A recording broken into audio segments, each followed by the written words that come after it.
They find like this planet that has like them like embedded into the earth, and then the Empire is led there, and then they get captured, and then that's how like they got crystals for the second Death Star, because like they said like there was like a throwaway line where they're like, oh we don't like have Kyber crystals anymore, and then Vader's like, what? It's not canon, but like I think it's like a hint as to like where Rey will find crystals, and I think that would be like a cool like subplot for her to be like, how are we gonna restart this? There's like no crystals. We can't like make the like I think that would be like a cool like way to be like, how are you gonna make the Jedi come back when like Just so long as we don't get another film where the plot is we need to find MacGuffin planet because MacGuffin. we need to find the Kyber planet. Just We need to find the planet of the Kyber crystals. And then it turns out that that's actually we didn't Jedi have Kyber crystals. Jedi had a few of them, yeah. No, yeah, because Cassian said they were mining for Kyber.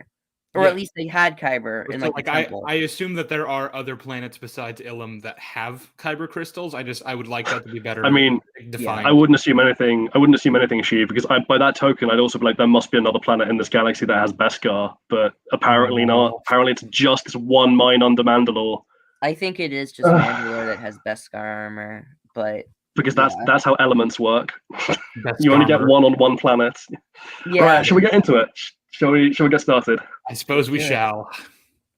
Alrighty then. So how are we going to approach this? Are we going to go episode by episode and then just briefly overview, or what are we doing? Well, so I think what I want to do is because Joe has taken extensive notes, correct? Yes, I have. So I think I'd just like to have them sort of push back against some of the points that we've made. And alrighty. We can break them down that way. Yeah. Cool. Let's do that then. Keep in mind, I haven't seen a lot of like at least the first part, episodes 1 to 4. But what's funny is that those are the episodes that like I don't really like that much. Like I have like episode 2 I thought was okay, but I was gonna go through them episode by episode, but then I had like no notes for episode 6 and 8 because I was like, oh, I actually hate these episodes. So there's nothing to talk about for them. So it's like episode 5, we're gonna be talking for like an hour, and it's like episode 6, I have nothing. What are you talking about, Joe? The droid bar was so well done. Droid sentience was handled spectacularly well, and I particularly enjoyed how they told us to go screw ourselves for liking politics. Fun fact: I actually rewrote that entire episode while you guys were talking about it, because I was like, this episode, the more I think about it, this episode is horrific. And I just sat down for like an hour and I just rewrote the entire thing as like a bit of like self-therapy.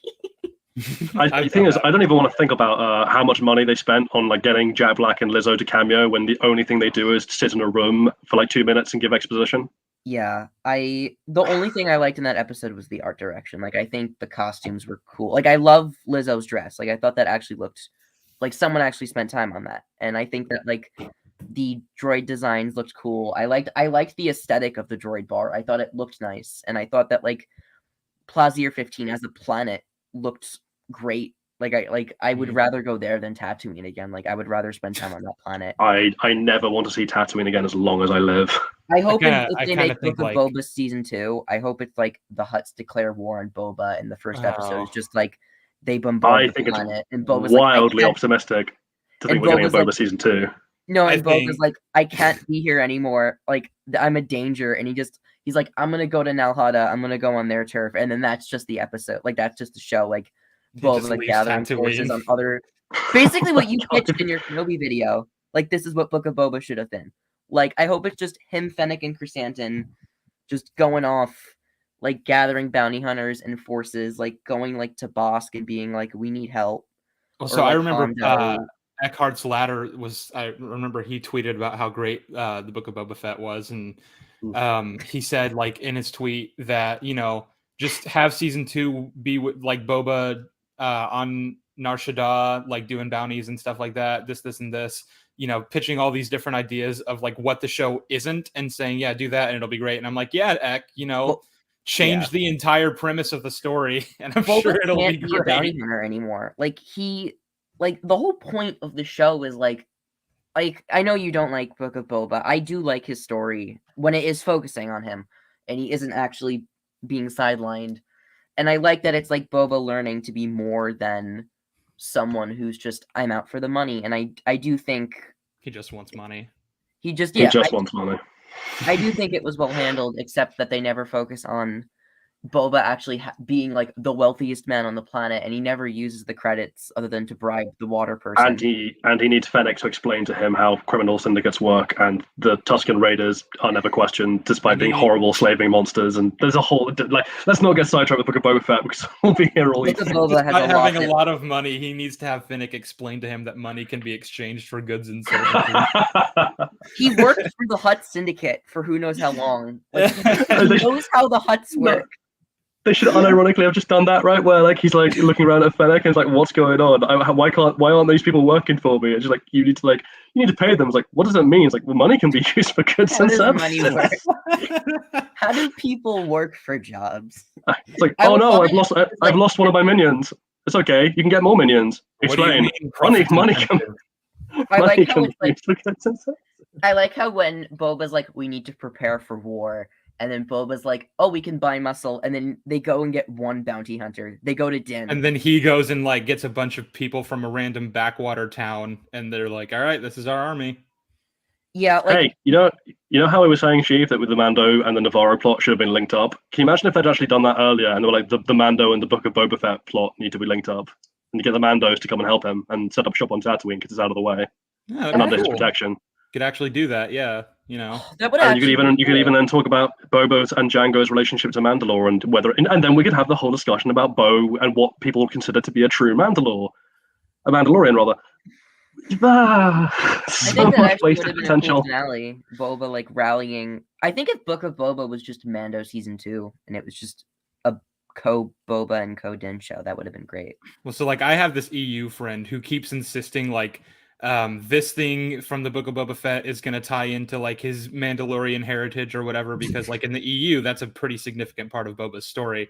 And I'm like, dude, they do not give a shit about, they are very clearly not trying to like tie Boba Fett to Mandalore in any way. They don't even mention Mandalore in armor alone. Yeah. Like I remember seeing a tweet recently that was like, imagine having a plot in your show where a bunch of Mandalorians like reclaim their home planet. They reclaim Mandalore, and you don't have Boba Fett, the original Mandalorian, as part of that story. Yeah, because all these shows are the same recycled god. Oh my god, you know what these shows actually are? You know that bit in Clone Wars where they're all stuck in space and the clones like, we're just clones, sir. We're supposed to be expendable. That's these shows. That's how Disney views these shows. I remember when people were like, oh, like the armorer is going to go to Boba Fett and Fennec for help. And I'm like, first of all, the armorer doesn't know who Boba Fett is. And the only people who know Boba are Bo and Din. One is captured and the other is on a planet with no communication. So there's no way Boba Fett and Fennec Shand are going to come. Yeah, unless you're Moff Gideon, then it has communication. I'm seeing so many people like bend over backwards and infer that Gideon cut off communications, and it's that was so funny because Joe put out a tweet being like, actually, yeah, that is a bit of a problem. And underneath, people were coming up with the wildest explanations, like, well, don't you see? He's jamming the planet. That's why they think it's cursed. And like, actually, he's got super communications. And I was like, I think the joke I made was like, you could literally infer at this point that he has a pet Wi-Fi dragon called Beverly, and that's why he has special contacts. I just retweeted it and just had a picture of Luce and String Bing from the Owl House. I was like, oh, this is Gideon with his little snake. But I think that actually Gideon, I wanted to just jump forward to episode 7 because I actually was thinking about this. Sure. And I wanted to talk. All right, let's start there. I just wanted, because it was on my mind. I was literally thinking about it all night last night. I was like, how the hell is the Shadow Council talking? And how does Gideon talk with Elia Kane? Like, he does it twice. He talks with Elia Kane, and then he talks with the Shadow Council. So he talks with 9 people, or 8 people, because not 9. Because Gideon is one of the 9. And Mandalore does not have communication. Like, they say that the atmosphere doesn't allow for communication. And people told me, and they told Jolly too, that the reason is because Gideon is the one creating the disturbance. And on paper, that is a great explanation, because why would you want to, go to a planet that doesn't have communication? It allows for people to not want to go to the planet and create secrecy. And 2, if people do discover your operations there, you would not want word getting out, and people cannot communicate to others saying that there is an Imperial presence So I there. suppose Yeah. a question that I have about that is like, when you're jamming communications from like enemy forces, do you have to actively do that, or is there sort of just like a net that you can cast out, and it doesn't apply to you, but it applies to everyone else on the planet? Like, you can't communicate off planet. I guess it was just like Gideon created that, and he just had the shadow, like he built it around. Well, because what I'm asking is like, is it something you have to actively do? Because if so, then why? Because Mando mentioned in episode 2 of the season that they weren't able to get communications out because of the interference. So like that would imply if Gideon is having to actively jam communications, that he would then know Mando's on the planet, and that would be, that would fuck with a lot more. I think it was just like Imperial channels were the only ones that weren't jammed. Well, hang on. So alternatively, the explanation then is like he's constantly maintaining a kind of field that's jamming communications other than his own, and I'm like, the energy costs of doing that are going to be astronomical. Yeah, like why would you even bother if you don't think there's anyone on the planet that you want to disrupt? But there's actually a bigger problem with that, which is that like his base has canonically only been there for, at the very least for this season. It definitely wasn't there before, and Mandalore's communication problems have been going for a lot since the bombing. Well, because Bo literally mentions that since the bomb, Do we know that it's only been there since this season? I don't. Yeah, think so. we do. Wait, was it? How do we know that? Yes. Because I feel like we could infer that it's been there that's since the Purge. Because all we know about Mandalore is that it was uninhabitable, and like that was created by the rumor of there being like no oxygen. Like all we know is that Boba says they turned that planet to glass. Like that was all we knew. And no, because we have the scene in episode 2 where is episode 2 or 3 where like they send that. No, it's 3, right? It's the start of 3 where they send that giant fleet to attack Bo's castle, and it comes out of nowhere. Like this comes back to before season 3. That's what they meant before. Well, this is my point, right? Of like, if Bo has been sat on that planet in the Mandalore system for ages, the idea that they could just ferry in troops and build a base without her knowing is completely insane. Yeah, because I guess like she really wasn't that miserable. She just didn't look out her window. No, I'm not accepting that. She didn't look out the window. She's just so. I saw a funny Katie Sackhoff. Even she's opposite Sarah Palin, where she's like, I didn't look out my window, so I know nothing about Russia. I guess so. What I'm getting at is if the base existed long before like this show ever took place, like it was being built around the time of the Mandalorian Purge, like it couldn't exist before, man. Because why would Gideon be using Navarro as a base if he had Mandalore, which is like for all intents and purposes a better base than the one on Navarro? Well, so that raises the question of why Navarro was the planet chosen to do the cloning operations. I don't know why it was significant. If you had Mandalore, you could have just done it on Mandalore. Yeah.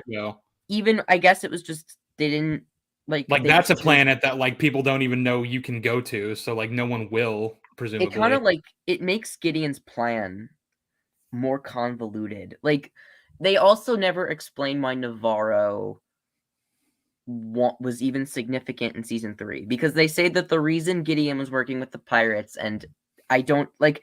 I'm okay with the twist as long as you explain it, but they don't, as to why Gorian Shard was working with Gideon. As to the reason Navarro is so significant is because Gideon needs it as a base. But why? You need a why for that.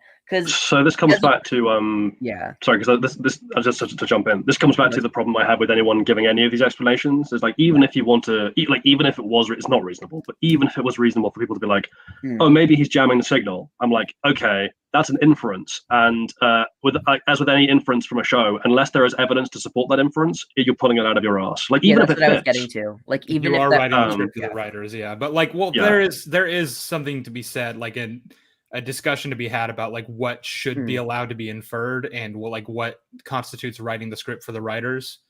And I think that's a very undefined, like vague line in the sand. Well, that's what I was getting at, right? Of there is a difference between a reasonable inference based on information available in the film and what the film is expecting its audience to know about in advance of the movie, versus there is technically an explanation, or at least there is the room for an explanation, but we haven't bothered to write one in, and now someone is having to go to the extra mile to invent information that could fit into this universe to explain it. Yeah, because I think the jamming is very much a case of the latter, because there is absolutely no evidence that we have to even allow people to infer it's that the reasonable to assume that, but like they should have explained. It's not in the text. I think if well, it was that's my point. I don't think it is reasonable. I think it's plausible. Well, not even plausible. Like, it's possible. It is a logical possibility that this could be the case, but it is not reasonable to of all the possibilities that we could have, that is not a reasonable one to pull out without evidence. I think if they explain that this was not one of the rumors and that this is just something Gideon had created after he established Mandalore, after he escaped, it would have. I think it would have been like it would have been acceptable. Like it wouldn't have been like airtight, but I would have been like, fine. He just decided afterward, I'm gonna just have it be on Mandalore, just because I hate Bo-Katan that much. Well, so hey, I guess we're back to wondering just how much time has passed, right? I guess like a year. Like, but okay, well here's the thing. Hair grew out, and Gideon has like not Gideon, like Grief Karga has like a full-on beard now. Here's the thing: is that like there's several different ways to look at like how much time must have passed, but the fact that Gideon escaped his war tribunal and that's been covered up means that it can't possibly have been like that long ago, right? That happened. Surely. And like also expect, like his arrest to be like all over the news. Like people would people would be like, why are we not seeing coverage of Gideon's arrest? He's like a big deal in the Empire. I have so much to say about Gideon's escape. None of it is it's a defense, by the way, because I talked about it with Social Duck. I love Social Duck. He's like my favorite person ever. He, like, we were talking about like the possibilities of this, and I came up with a way to fix it. I was just gonna say, why not just have Gideon's escape take place during episode 3? Just have it be like the reason. Just have Kane and Pershing, instead of breaking into a Star Destroyer, break into like a security office, and then she downloads the files as to what transport Gideon is going to be escorted on, and then she communicates to the troopers after Pershing is arrested, saying it's transport like 420, go to that one, and then we see that transport, and then we see Gideon get like removed by the troopers, like the Beskar troopers. So I guess you'd have to write it in a way that like it makes sense that Pershing would be going with her for this, because his goals because he needs the cloning. You could just say he needs the cloning materials, and then they go there, and then he realizes, oh shit. Well, hang on. So my question would then be, why are you keeping cloning materials in the same place that you're keeping classified reports about where your prisoners of war are? You could just say it's like it's a security office. There's confiscated materials. No, I'm sorry. That's bad. That's complete badness. Well, if you're saying that's that there's hang on. in like an evidence room, then I maybe would buy that. Yeah, like that's what I meant in evidence, like an evidence right, but like this isn't evidence. This is just a report of where your prison transports are going. That'd be a bit like if I was like, that'd be a bit like I keep the personnel records for my prison employees in the same room that I keep my private stash of porn. Like, why? What are you doing? Do police stations, like, I'm assuming like this would be like a police station. Would police stations have like? But no. This isn't a police station. This is the internal security force of an entire galactic republic transporting a very notorious war criminal. This is like the U.S. Army transporting Nazis post World War II, right? This is not like your local Bobby has just captured a robber and is like escorting him down into the cell. Local Bobby. I'm just trying to like I could like because the Star Wars as a whole has just not had a good job of distinguishing what's the police force and what's a navy, because like stormtroopers are basically also police, like the equivalent of police officers, like a police force. Well, they didn't used to be. They used, yeah. Well, Andor kind of fixed this, right? Andor was like, no, the stormtroopers don't turn up until like the 4th episode because the local corporate police are the ones who are in charge of doing stuff for this. Yeah. And it's only when they really screw us. Like you're not going to see a stormtrooper on fucking Ferrix, because why would you? Yeah, but they were also in like Solo. Like they were like for like immigration. Yeah, that's what I'm saying, is that used to be the stormtroopers were like meant to be at least the elite of the elite. Like they're the ones you call in when you actually need like to real really troops. Win. Like you need real troops. Like you're not going to see you wouldn't have seen them on Tatooine in A New Hope if they weren't specifically like chasing down rebel forces and like trying to find a droid that had escaped to the planet's surface. Like they wouldn't have been there, because why would they be? It's fucking Tatooine. But now, like all the new stuff is just like, oh, stormtroopers here because this is the Empire running the planet, and it's like, okay, yeah, like for example, like Daiyu is just that's just an Imperial system. Like that's just a planet controlled by the Empire. It's like, why are there stormtroopers here? Riva just chose that planet for a rendezvous because that was just controlled by the Empire. Like that makes sense, like as to why stormtroopers are there. But I guess like my explanation is just like I'm thinking of this up on the fly. Like I think if I had like a day, I can come up as to a reason as to why Pershing went with Elia Kane. Like you could like. The general gist of what you're getting at is like there are, so, you know, it could just be as simple as Elia Kane's lied to him about the facility they're breaking into. So he's like, oh, we're going to go get the cloning materials, and then they break into the room in question. He's like, this isn't a lab, this is a records office, and that's when she turns on him. Like that, that's something you could do. Yeah, that can be the scene where like, the and then you could even fix. Then you could even fix the fact that like she was caught with him, and apparently her report was the only one accepted by the New Republic, and they didn't even ask him his side. You just have her knock him out and set him up in a way that like when the New Republic finds out like what's going on, they arrest him, but she's already like long gone. Yeah. That would make perfect sense, and it would also add to Episode 3 actually amounting to something because we saw how Gideon broke out. Like Elia Kane like communicated the Imperial commandos and told them what transport he was on. Like that makes sense. And what's that? Holistic and cohesive storytelling? We can't have that. Get out of here, Joe. I hate that even the Dr. Pershing episode is riddled with these problems. It's like not even the good episode is safe of just stupidity. I watched it with my dad, and he hated it because he was onto something, and then he said something that made me bury my hands. He said it felt like an episode of Andor, and I was like, "That's not an insult. Like, don't say that." That's good. Oh, he said that as a bad thing. He hated Andor. Andor is like his least favorite thing ever. Yeah, I know. Now you know where I get my dad takes from. But no, like I remember when he was like, "It felt like an episode of Andor." I'm like, "That's not an insult, Dad. Like that's a good like." Yeah, why is that? It wasn't even an Andor. Like it was Andor light. Like diet Andor, very diet Andor. But I mean, here's the thing, right? Like, if his personal standard is just like just not what I personally like, then I'm like, that's fair enough, and I can get why you wouldn't like this episode then. But Kenobi is his just hearing people would be like, Kenobi is his favorite. Yeah, Jesus. He loves Kenobi and he hates Andor. Hi, Dad. I love you. He's an interesting person. Like. Yeah, Joe's dad, if you're watching, like, I'm sure you're a lovely man. I'm sure you're a really nice guy. You have shit takes on Star Wars. No offense. No, but he's a good guy. But I'm sure. I think, like, Episode 3, I remember I was talking to him. He's like, what was the point of it? I'm like, we'll see Dr. Pershing again. I'm sure of it. Like, I'm sure they won't forget him.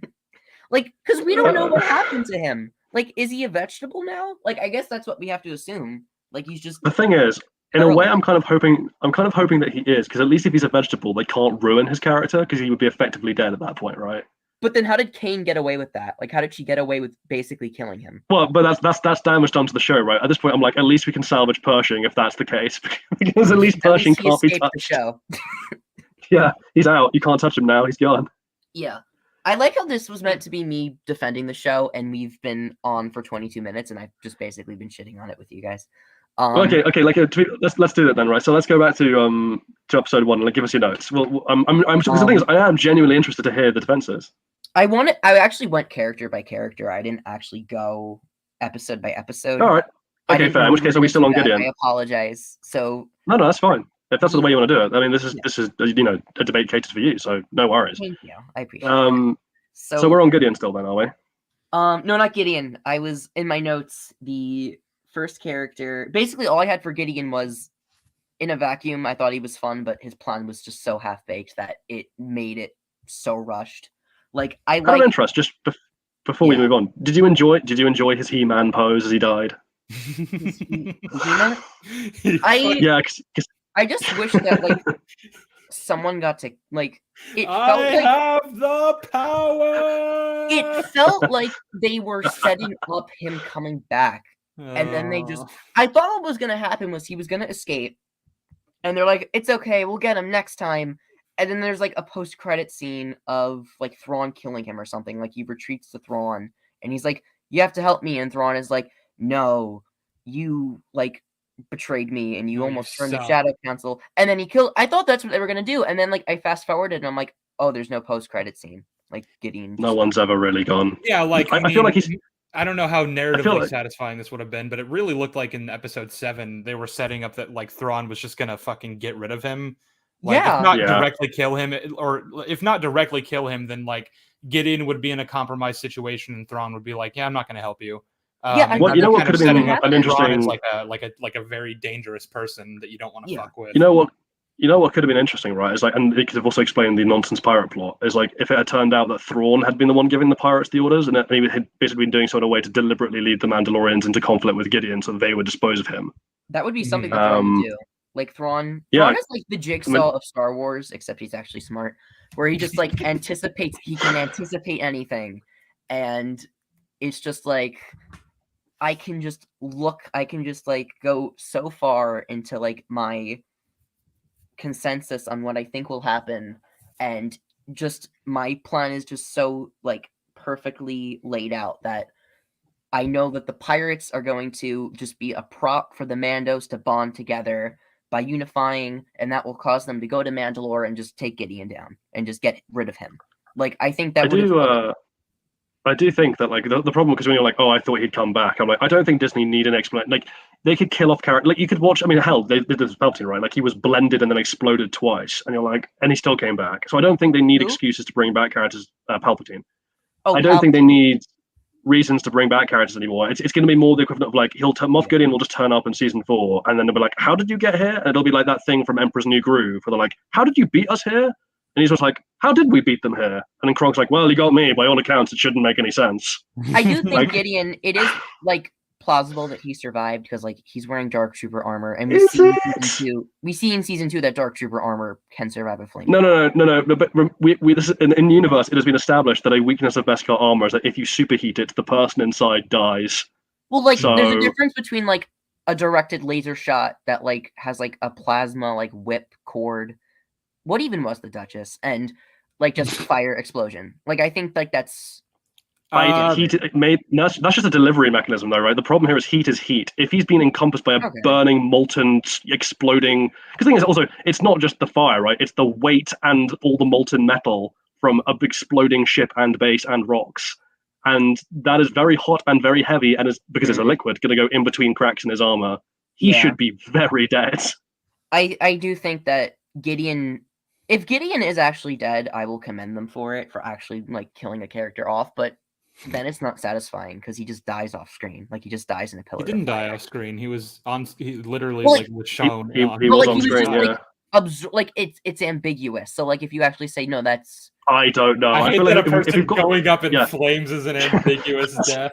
It just like, no one dies in Star Wars by like getting engulfed off screen. Well, hang on, because that's kind of the point we're making, right? Of like if we've now gotten to the point where a character being engulfed in molten metal on screen is people going, oh, he's probably still alive. You've already messed up. But like I would buy it because it's like no, because that's what people have been saying. Like, oh no, Gideon's not dead because it's like Captain Phasma. Like people still think she's alive. And I'm like, no, she's dead too. Captain Phasma, go fuck Phasma.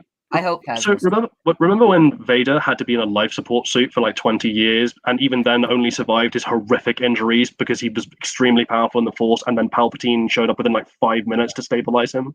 Yeah, Gideon's dead. He's a normal guy. I would sooner accept the whole clone mustache theory than I would accept that he survived that shit. The clone theory makes no sense though, because we see all the clones maybe he was destroyed. Hang on, maybe he was cloned from the mustache. Maybe that's the DNA they took. Like rather than a blood sample, they shaved his mustache and used it to clone all these people. No, he just kept having to prick off like hair strand after hair strand. He needed I really wish. That's what they mean when they. Hang on, that's what they mean when they say the clones are strand casts. They're from the mustache strands. Gideon is Snoke. He was just one of the. The defective ones. No, I remember when my friend Ben, he said that Gideon may be Snoke, and he's like he usually is very smart in terms of like analyzing stuff, and I was like, Ben, no, don't say like for one, you're whitewashing a basic like by textbook definition, you're whitewashing a character. Like yes, that's an issue. Also, Snoke's British, and Gideon is like. Well, he was raised by Palpatine, you see. So that's the thing. It's like he's a clone, not a.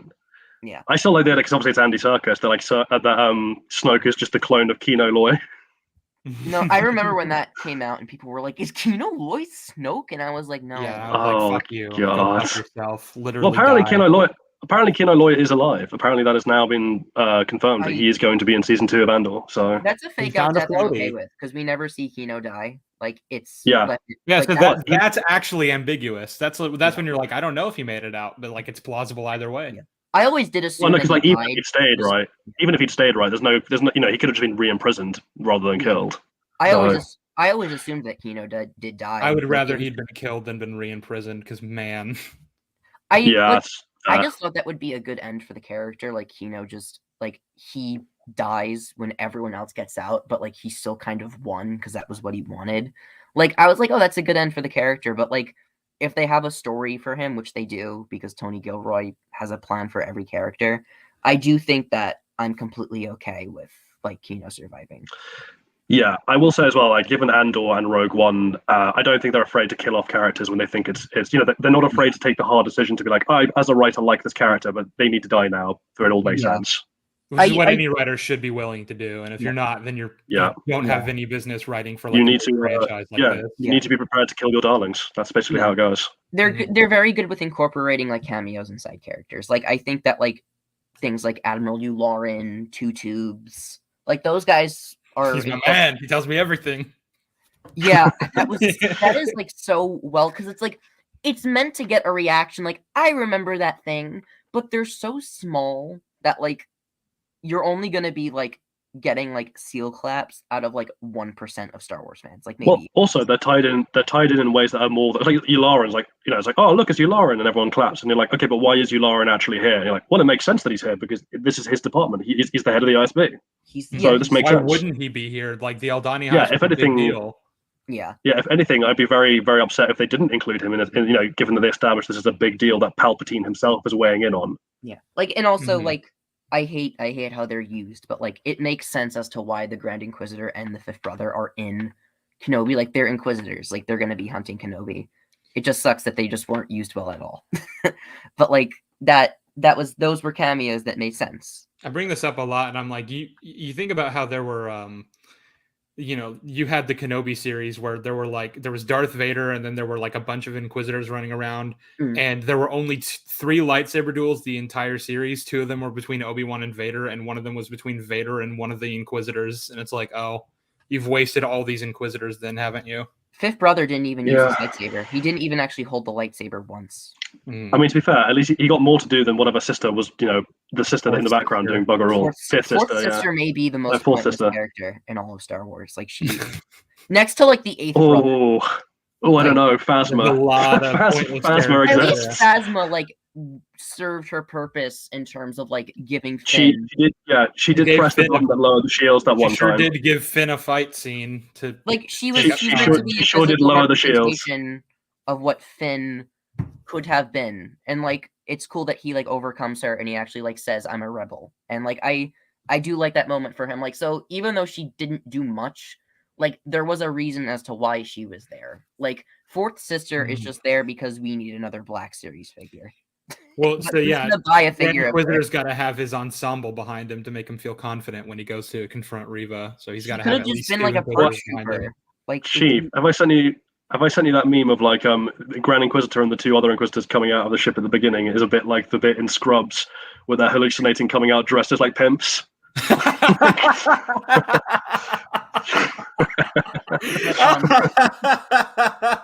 I like how the cameos were used though in Andor, and I think for Mando, I'm trying to think. I do appreciate the fact that like there weren't many named characters that like showed up for a cameo. Like Zeb showed up. R5D4 had a pivotal role in the story in several different ways. That's fucking terrific.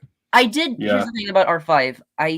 I'm like the biggest R5 simp even before Mando. Like I loved his story in a certain point of view, and I'm just like, I'm happy that he at least like he has a family now. Even if can you tell us what happens in from a certain point of view? Because I actually don't know that I've read that one. That particular story anyway. That's the one where he's got that's the one where he's full sensitivity, isn't it? No. That's from an EU comic that was never even actually canon. Oh, okay. Yeah, no. A spoof comic. In a certain point of view, R5 basically they say that R5 was on the Sandcrawler for like 8 years, and like no one buys him, and like he's really depressed, and all he wanted is just I want to be used. Like I just want to I want to have a purpose.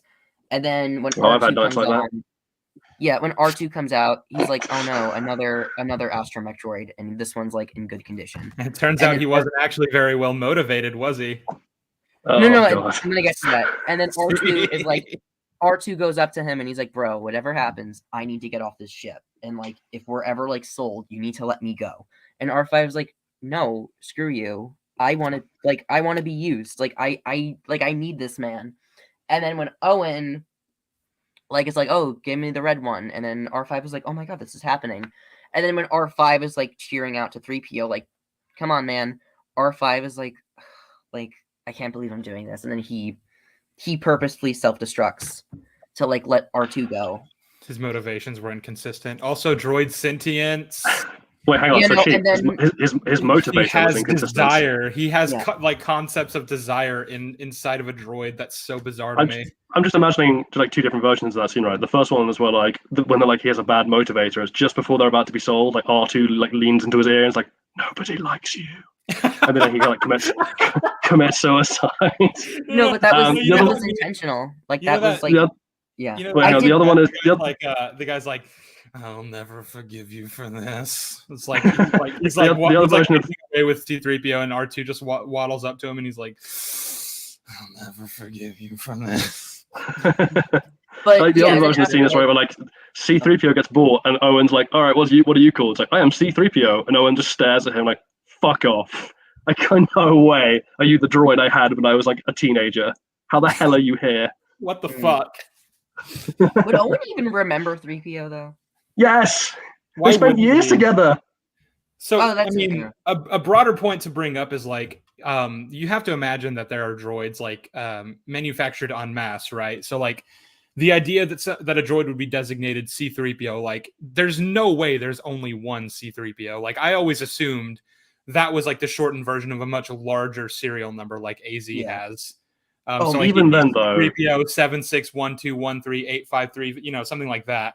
Even then though, presumably Owen would 3PO in the galaxy that Owen could. Well, hang on, because even then, right, the chance of getting two with the same serial number would be quite slim. So I imagine that Owen would probably be like, oh, that's weird that you're called that. I used to have a droid called that as well, who was a protocol droid. Still, there's that. But the reason I brought that up is because I was like, so maybe that's what R5D4 is meant to be? Like, it's a different one that just happens to look exactly the same, but no. No, it is the same actually one. Is him. Yeah, great. I'm okay with it, though, because it's like, most Star Wars fans don't know who R5 is. Like, whoa, please, let's not have that kind of criticism, because that just reeks of nobody knows what a Y-wing is, and I'm just gonna start. I'm gonna start screaming at that point. I just think it's like, because R5, to be fair, R5 has been used as an extra in like most of Mando. Like they just reuse that same prop so many times. Like he was in episode 1 of season 3, like in the background of Navarro. Like, so I'm like, okay, he was on Navarro. He was like this right before they see the IG-11 statue. R5 is like rolling in like the background. Oh, so I remember I saw a droid that looked like R5 in 301 as I was doing my editing last night, but I was like, obviously that's a different droid, because why would that be R5? Yeah. No, it's just they're mass manufactured. Mando sometimes reuses the same props, but like that was fine because it's like no one would notice that. Well, that's when you reuse a prop in a way that makes sense, right? Because like these are going to be mass marketed droids. Yeah, that's not just going to be other droids that look exactly like R5. Obviously, that's not something you can then use to excuse like R5 suddenly being contrived into every situation he needs to be. Somehow R5 returned. I didn't even notice this until we were doing our episode 8 stream the other day, but like Jolly pointed out that like he didn't even go with them on the mission to retake Mandalore. He just literally spawned onto the planet when he was needed. I thought for a minute that he was on the shuttle with the armorer, and I was so confused because I thought I remembered seeing him with the armorer when she was like, we have like wounded people, we need to get them, and I thought he was in the background. So when he showed up in episode 8, I was like, for 5 minutes, I was like, what is happening? He was on the ship. And then I had to I literally paused episode 8, went back to episode 7. I rewound it and I was like, oh no, he wasn't on the ship. Like I guess he stayed on where they set up camp, I guess. Before we continue, I'm going to just read out this super chat from Mr. Skullface Garcia. Thank you very much for the super chat. It's very helpful. The R5 comic is one that the sequel fans always like to point to when they want to say Legends wasn't that good. This is true. But People like to isn't bring even up Legends though. It was like a what if thing. Exactly. It's not even canon to the EU timeline, but people like to point to that and other like absurd things that aren't even part of the actual EU canon and be like, see, Legends is goofy and bad. Remember Mount Sorrow? Mount Sorrow. It's a Remember Luke with 2 U's?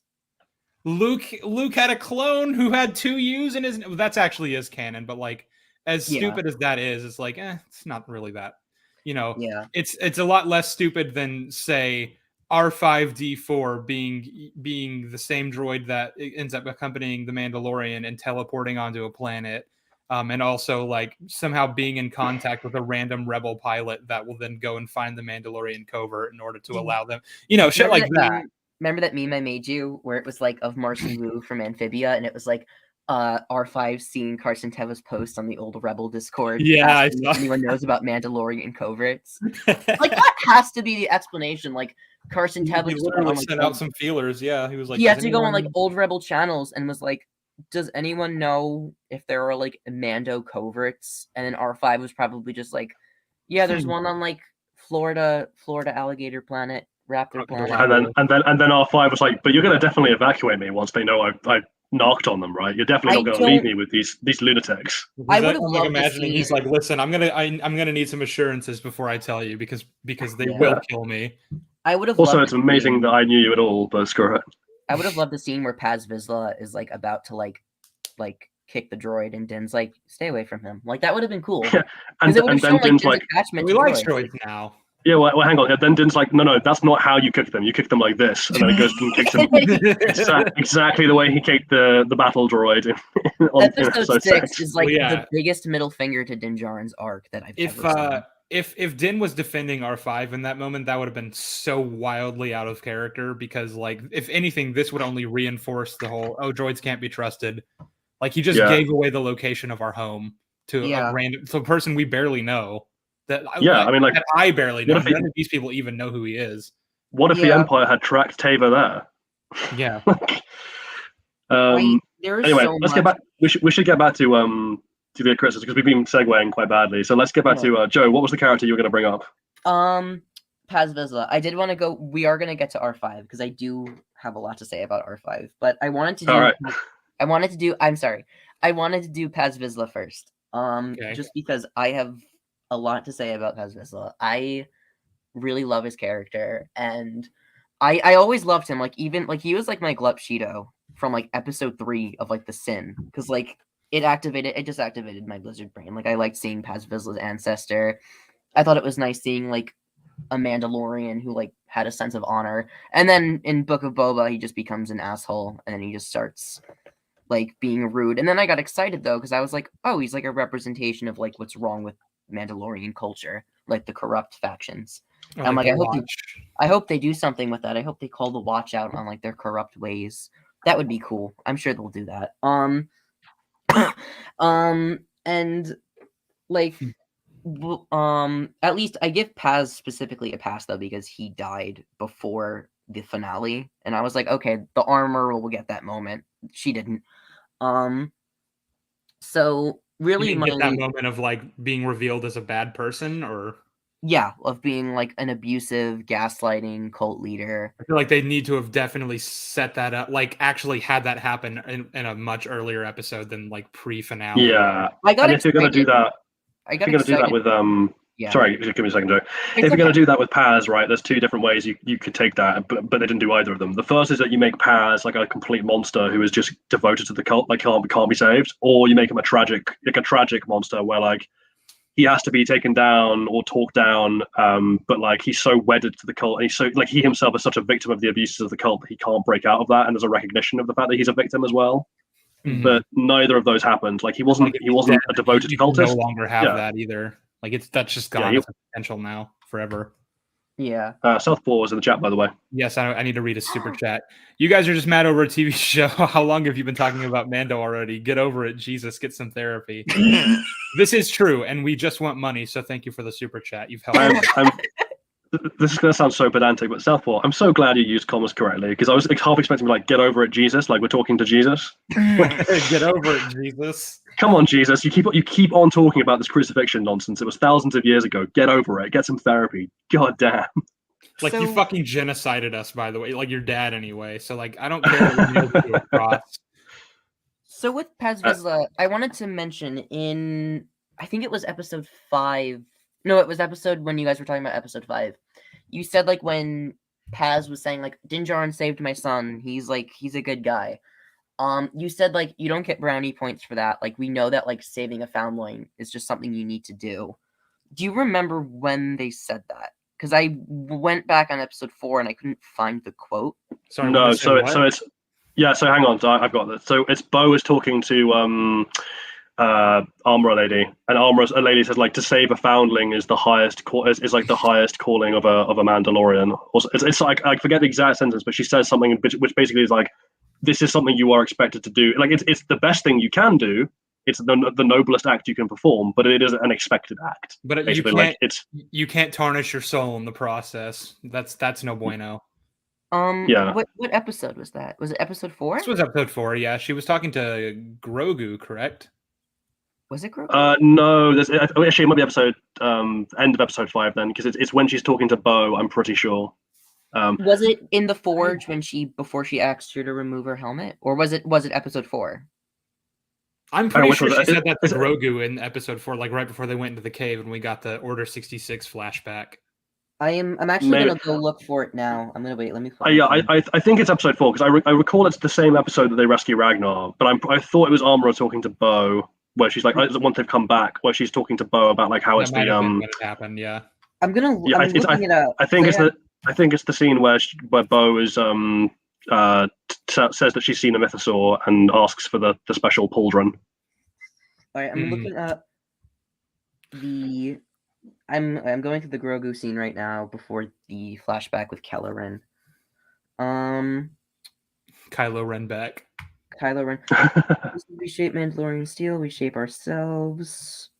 I don't think they. No, she doesn't say it to Grogu in this scene, so it may be the scene with the mythosaur pauldron. The point is, we know that she says it. Okay, I just wanted to make sure, just in case. So. The reason I'm okay with Paz liking Din is just it was more of like, I've been an asshole to you this whole time and you still saved my son. Like, you could have just not done that. But like you did the commitment. Okay, so he couldn't have he had to do that because that's yeah. It doesn't work either way, right? So first of all, I'm pretty sure it's an obligation. But even if it isn't, let's just say for a moment, let's play devil's advocate and say that it wasn't, and that Din really did something solid. Din really did Paz a solid. Mm-hmm. Paz's whole motivation and the entire reason he didn't like Mando in the first place was that he was like, you're not really a Mandalorian. I don't really view you as one of us, and you taking off your helmet only kind of confirmed it for me. Like, you are an outsider as far as I'm concerned, and I don't respect you. And then, like, saving his son, he's like, okay, no, I accept that you are a Mandalorian. You've earned my respect. But then the salient thing is, like, is that therefore going to motivate Paz to risk Mandalorian lives for non-Mandalorians? Because I don't think it is, right? Especially if his respect for Din is now based on the idea that he does view him as a Mandalorian now, where he's like, I respect you because you're one of us. And then Din's like, but why don't you help me go and like potentially die for this guy who tried to kill us? And Paz is like, look, I like you, man, but no. Why would we do that? Well, again, we mentioned this in the stream, but like, just have Din appeal to like, hey, we could have like an actual home that's not hostile and like, doesn't have giant monsters constantly trying to kill our children. He said that. And we have to leave anyway. Yeah, so like, let's go. Let's do this. All we have to do is take out a few pirates. Didn't he say like our children deserve a future to like live in the sun and know what it's like? Yeah, but that's a hilarious thing to say since they all have to wear helmets. Since they have to wear their helmets. Can't pass in the sunlight because they have to constantly cover their faces. I mean, also, they can do that here. Like, they're walking around on the beach in the sun. So yeah, they can do that here, just as long as the crocodiles don't come up or the fucking flying dragons don't come on down and snatch them up. Wasn't it like just really like a metaphor though for Din being like, we deserve to like live among like other people and not just like live in like right? But you can do that anyway. There's nothing stopping them doing that. Yeah, literally. Well, it's like, are they hiding from the Empire? But it's like, well, do they even know the Empire is still around? Because everyone else seems to think they don't. They're like, they're like gone. I said, they could. There's so many places they could go. Like, especially because of who Din knows. Like, they could just go to Tatooine and link up with Boba. Yeah. It's not like Navarro is their only option, or even their best option. Why wouldn't they go with Boba? Because Boba is definitely going to need enforcers. Yeah. I guess it's just like with Navarro, it was like Grief Karga just offered him land. So it was like, this is the most recent option. We have, like, he's going to give us like a hotel, not a hotel, but like a hotel for our covert to make camp. And it really wasn't like, to me, it wasn't about like, oh, Grief Karga is a good guy. Trust me, guys. It was more like, Navarro is a good place for our home. I was offered land here. Like, this is our most recent and most... feels superfluous anyway. Well, hang on. They all know Mandalore is able to be habited, and like, they're gonna just go there at the end of this episode anyway. They're gonna like start setting out to retake Mandalore at the end of this same episode. So why aren't they? If he's like offering like, we could settle down on Navarro and like have a home there, and like all we got to do is take out these pirates. Why doesn't Paz or anyone else say, why not just go to Mandalore now and not have to fight anyone? Like, what's stopping us? I guess that's a good point, because they're only on Mandalore. They're not Mandalore. They were only on Navarro for like one episode. That's fair, but... And also, on top of that, again, it's still the not my circus, not my monkeys thing, where like, even if Din is like, I've been given this great offer from Grief, it's going to give us land, you then have like Paz and people are like, oh, that sounds great. What's the cost? Like, what's the price of that? And Din's like, well, we have to risk our lives and against a pirate fleet, and some of us might be killed. At which point Paz is like, yeah, no. that's way too high a price to get something we could get for free much more easily elsewhere. Yeah, but they're warriors. Also, I'm not... This is the way. Yeah, also, I'm not risking my life for a guy who tried to kill us. Yeah, he literally killed like all of my friends. Like everyone you see here in this cave is not part of the original covert, except for Paz, the armorer, and Mando. Well, that we know of. Like, some of them had like reused armor pieces, but that could have just been like props. But so like, she did say that like some of them might have escaped, and so like a few of them could potentially be part of the original covert. But the point being, like, what we are now, like, we were reduced to 3, and that's because of Grief Karga. So fuck that guy. Well, didn't the armorer say it wasn't because of the Empire? It wasn't because of Grief Karga, it was because of the Empire that like hunted them down. Right, but the Empire only hunted them down.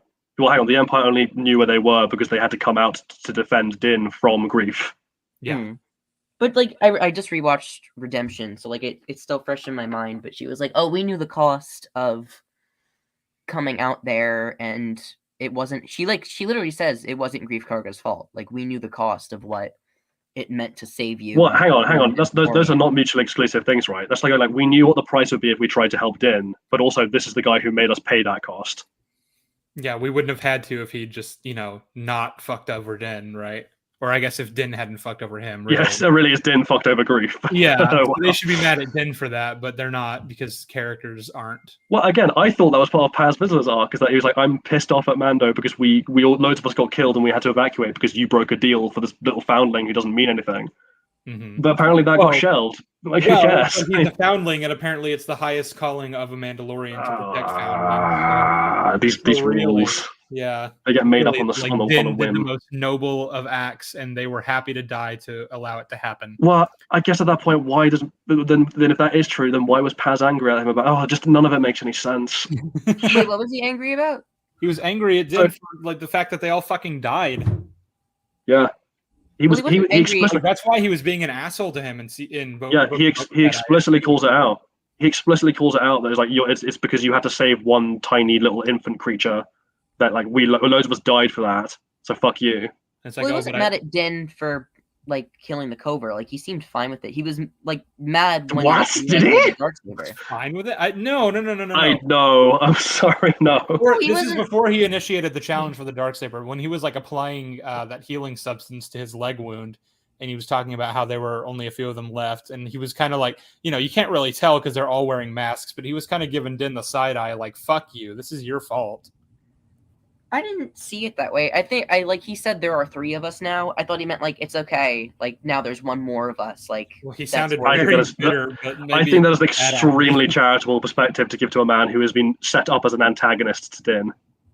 Okay. Like that would be a bit like if like I don't know, we spent 6 movies setting up, I don't know, that Draco Malfoy hates the main 3 from Harry Potter, and then at the end they like kill everyone in Draco's family, and he's like, oh well, at least there's 4 of us now. You wouldn't be like, oh, Draco's forgiving them. You'd be like, no, Draco's really pissed off. No, he'd be like, yeah, he's hell-bent on killing them, yeah. Generous to assume you would actually let Draco have that, because he just didn't get an arc in those movies. Oh, I mean, yeah, Harry Potter is just as badly written as Mando. Like, Harry Potter is garbage, but... Yeah, Harry Potter's shit. I'm so glad I'm among good company here. That regard Harry Potter rightfully. I said that as someone who was an extra in the first 2 movies, and I fucking hate that franchise. So yeah, nice. I used to love Harry Potter, but like among the recent things that have come up, it's just kind of made me be like, oh, maybe these movies aren't so good anymore. But maybe J.K. Rowling is a bad person. Yeah, maybe. And it's not like I like to separate art from the artist, but like the artist is shit, and also the art is shit. So it's like all bad. Yeah. Like and then the Fantastic Beasts movies are fucking even worse. Holy, like, have you guys even seen them? Yeah, I have. I like the first one. I haven't seen the bad. third one. The second one is one of like the worst movies I think I've ever seen. Don't bother seeing the third one. It's worse than the second one. Yeah, they're not good. But anyway, I did like the words escaping me. I didn't want to say poetry just because it's a fucking meme, but I did like it's like how, poetry. It rhymes. Yeah, I did like how like the first thing Paz Vizsla does for Din is that in terms of like when we actually meet him for the first time is save his son, and then the way that Paz Vizsla realizes that Din still cares about him is by saving his son. Hang on a second. That's a good point you've just brought up. I mean, like you're like, oh, it's poetic. I'm like, no, this is a problem actually. Now that I think about it, which is like, if that is the case, if it's like I saved your son, now you've saved mine, wouldn't Paz be like we're square? Rather than I fucking love you, man, you're great. Well, it's more like I mean, I don't know. Here's the thing about Paz is that like I don't know anything about him. I know very little about like what he believes about anything because so this is my point, right? All we've got on him is that now. Well, hang on. So, because this is the thing, like, this comes down to reasonable inference again. So, all that we have been given about Paz up until that point is that Paz really doesn't like Mando, doesn't really respect him, and only like begrudgingly saved him because it was the way. Like he had an obligation to do so. Mm-hmm. So, if you then have a situation where like someone pays you back the favor, like you said, that's all we've gotten on the character, and then someone pays that character back for the favor they did by doing the same thing for them. You would expect that character, in the absence of any other information, to be of the I guess we're square rather than you're my best buddy now kind of type. Like I'm not saying it's impossible he could be the latter. I'm just saying you need more to set that up. I thought of it as more of like the worst square thing, but like it's still better than I hate your guts. Like well, no, because it's not we're square. It's we're gonna. I volunteer to risk my life to fight and die to capture Navarro for him. Because that's more than just we're square. I care. I like you a lot now because you saved my son after I saved your son. So I'm gonna basically advocate for all of us to go and fight this war. For people that aren't Mandalorians and who are led by someone who actively killed a lot of my friends. Yeah. On top of which, it's like Din is not the only person who was in that hunting party, but he's the only one that gives a shit about their opinion. Like, what does Bo think about this? I don't understand why Bo cares about Navarro, but why do any of the other Mandos who were on that hunting expedition who are have equal claim then to Paz's respect? Why do their opinions about this not matter? Like, if one of them had stood up and been like, no, I don't want to risk our lives for this nonsense. Would that have just been like, I guess we're tied? Like, what would have happened? I think if not, why didn't they do that? I think if Shriekawk, that's the name of their clan, I think if Clan Shriekawk was against it, I do think that would have been an interesting point. But you can see them, like, when Paz is talking, they're, like, nodding. So, like, it's more But why? Just, like, because they're side characters and they can't have... Because they aren't characters is what they're not allowed opinions. The thing is, I say they aren't characters because they have no names or faces, but like even the ones that do have names and like faces, presumably like aren't really characters. We spent even things 3 seasons with the armor, and I know very little about her. Well, so here's the thing: like Bo led the hunting party. It was Bo's hunting party, so she's owed the majority of the respect for this decision to go and save the son, right? Like ultimately, at least according to this honor system. So why does Bo care about Navarro? Because Din cares. Like what? They're friends. But why does she care what Din cares about? She should be because if anything, because we already talked about like the priority here should be Mandalore. She should be like, what? No, what? Who cares? Let's go to Mandalore. We can now. Why the fuck wouldn't we? Yeah, that's the kind of thing where like I respect you, Din, but this is your fight, not ours. We have other priorities. I'm not going to stop you going, even though it's annoying. But like, I'm definitely not coming with you to risk my troops' lives. If Greef had resources that would help in the retaking of Mandalore, then maybe. But like, that would depend on like what those resources are. Because if it's armed forces, then it becomes why do we need the Mandalorians to protect Navarro at all? If he has like an army. Yeah, no, this can't work. I guess that's fair. I just saw it as more of like Bo-Katan. Like we see that Bo respects Din now. Like we've seen them like battle together. They talk together. I just thought it was more of like, you're my boy. We gotta do what. Well, no. So again, this comes down to like what kind of character is Bo? Up until Mando season 3 decided to screw the pooch with that. It's like she respected. By the end of the Clone Wars. Agency. Yeah, well, here's the thing. Like by the end of the Clone Wars, or even Rebels, right? Like she respected like Kanan. She respected Obi-Wan. She respected Satine. She was still perfectly willing, well, at least she did at the end of Rebels, not necessarily in the Clone Wars, but like she was plenty ready to like turn on people that she respected or to ignore them completely if she thought it didn't serve her goals. Like that's just a matter of having an extremely pragmatic character. Like she is a brutal realist. When did that? Or at least she was until this season. Do you remember, like with Kanan and Satine? Do you remember like an example of them turning on each other? Yeah, so Ezra goes to the Mandalorians and he's like, "We're under attack from Thrawn. Come help." And well, she's like, "No, we've got our own war to fight." She wasn't part of that conversation. Actually, that was before Bo-Katan was in the show. That was that was with Ursa. That was with Ursa Wren. What, for the Siege of Atalon? Yeah, that was season 3 finale, and Bo-Katan didn't come into the next episode. Oh, okay. Well, fair enough. But I guess the point will still stand right, given what we see of her character. Like, she's not really any different mentality-wise from Ursa Wren in that regard. Yeah, I do agree with you that she wouldn't have gone to help had because Sabine was basically like even Sabine, who really actually wanted to go, she was like, yeah, we can't really, but like I'm gonna try to see what I can do for you.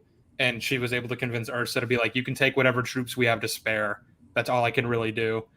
But yeah. I feel like that's more than Bo even would have done. She would have been like, no, fuck you, go away. Yeah, we have bigger issues. I mean, at this point, Bo didn't really like care about Mandalore at any point because her people left her. She cared about Mandalore a lot, actually. Pain. I saw it as like when Gideon was explaining, like I have a ton of notes on Bo and the Darksaber too. Like this may bleed into my next point, but like after Din won the Darksaber from her, like she didn't have any story left. Like Gideon was like, "Oh, the story of the Darksaber, like that's what makes you the leader." So then, which doesn't really mean anything, by the way. Like, yeah. I'm sorry, but you keep bringing that up, and it's like, but what does that actually mean? Like how you acquired that sword is what like makes you a leader. Like it's how you acquired that sword. What did you do for your people? Like no. So the point of the sword, and again, this ties into lost symbolism that the show didn't reflect on, is like, no, the way you win that sword is by brutal violence, which is part of the problem, right? That Bo that recognizes in Rebels is that like the Darksaber actually represents a slightly malignant aspect of their culture, and that like they keep on cutting themselves off at the knee because they're constantly infighting, and that's really what the Darksaber actually represents, because that's apparently what they're taught to value in a leader is just pure brute combat strength, rather than like what actually matters for their people. So, no. But again, like we can get into why the Mandalorians still follow her after she loses the saber, because even if she comes to that realization, they definitely didn't. But Bo is definitely not the kind of character who should be like perfectly happy to just like go wherever Din tells her to go, and she definitely shouldn't be the kind of character who's given up on Mandalore and just doesn't care anymore. And if you're going to make her be that character, this is the Luke Skywalker problem. If you're going to make them into that character, you need to show that arc. You cannot have it happen off screen. That is too much of a 180. I wish we did see, like, I will give you that. I do agree that we should have actually seen like X-Woves and Casca Reeves like leave Bo. Like even when the first episode came out, I remember being like, why did we not see this? Like we should have seen Bo-Katan actually go back. and be like, I don't know if I want to take the planet back anymore because I don't really like, I can't take the sword from Din and like explain why. Because I always assumed like she was like, well, Din is the one who saved it from Gideon. Like I didn't get to do that. Oh, Discord. Oh, I just saw something pop up. Oh yeah, sorry. Someone was asking for the link to Sheev's Discord. Yeah, because no, it's okay. I can't see the chat, so I didn't. I'm sorry. No worries. No, I just assumed that like, I wish that we did get to see why Bo didn't want the sword from Din. And like I just basically like in my head for like years, I just assumed it was, and I say assume a lot, and I know that's not a good thing. Like the show should not have me filling in the blanks. And that's completely fair, but it's more of like how I think it could have gone or should have gone. But with Bo with the Darksaber, I always assumed that once Din got the sword, she realized that she was the one who should have done it. Like her whole objective was take the sword from Gideon, finally have like reclaim it and have like the story be, I reclaimed it, I defeated the Empire, I took down Moff Gideon, who is the one who destroyed our culture. And like I honored myself. But now that Gideon doesn't have the sword anymore, she just kind of missed that opportunity and she felt like she dishonored herself. Because now Din Djarin is the one who won it, and Din Djarin is the one who avenged their people. So Bo-Katan just kind of like failed at her chance to actually avenge her culture. And now that Din Djarin has it, Din Djarin is the one who basically has that responsibility now.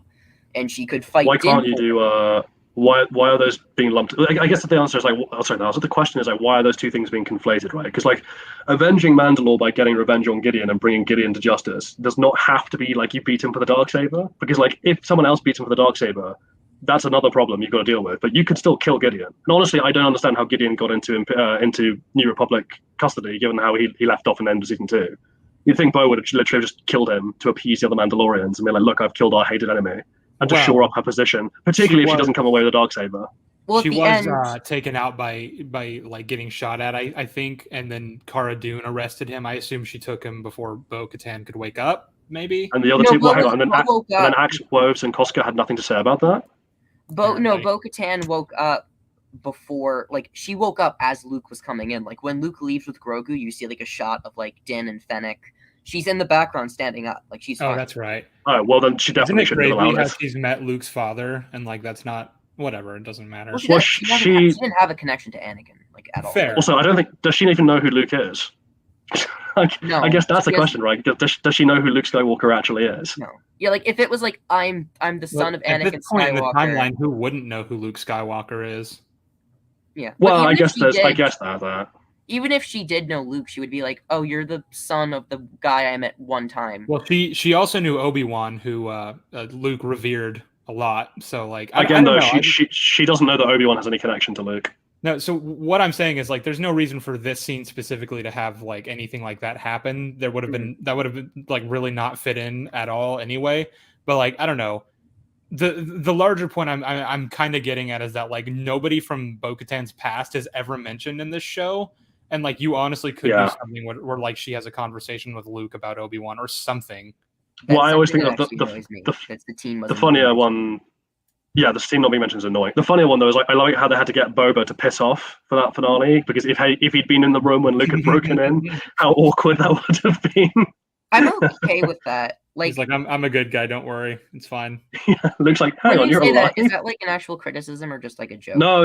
Well, as in, like, I think it's funny that they had to that they did it. Like, because like there is an alternate version where someone else decided to do that role. Like Fennec was flying Slave 1 or whatever, and Boba was in the room, and Luke's like, what the hell? I just think that would have been too much. Like I cannot see Boba when Luke comes. Like I don't think Luke would have recognized Boba. It's just like, oh, another Mandalorian. He would have. He looks exactly like Boba Fett. I mean, also Boba would definitely remember him. No. I'm getting to that. I'm like Luke met Boba a couple times, and it was like a gray flight suit, and then like green armor with red stripes. So it's like, oh, another Mando with green armor, red stripes. So if only Luke had abilities that allowed him to sense a particular person's presence. Well, also, I don't think Luke would this is a question I had about Book of Boba Fett. how did Luke know where to send Grogu after Grogu? I don't know. That's an excellent That question, implies Sheev. to me that either Mando Grogu told him Ahsoka that he was going to Tatooine, or Luke somehow had some knowledge of what was going on Tatooine, which would imply that he knows what's going on with Boba Fett.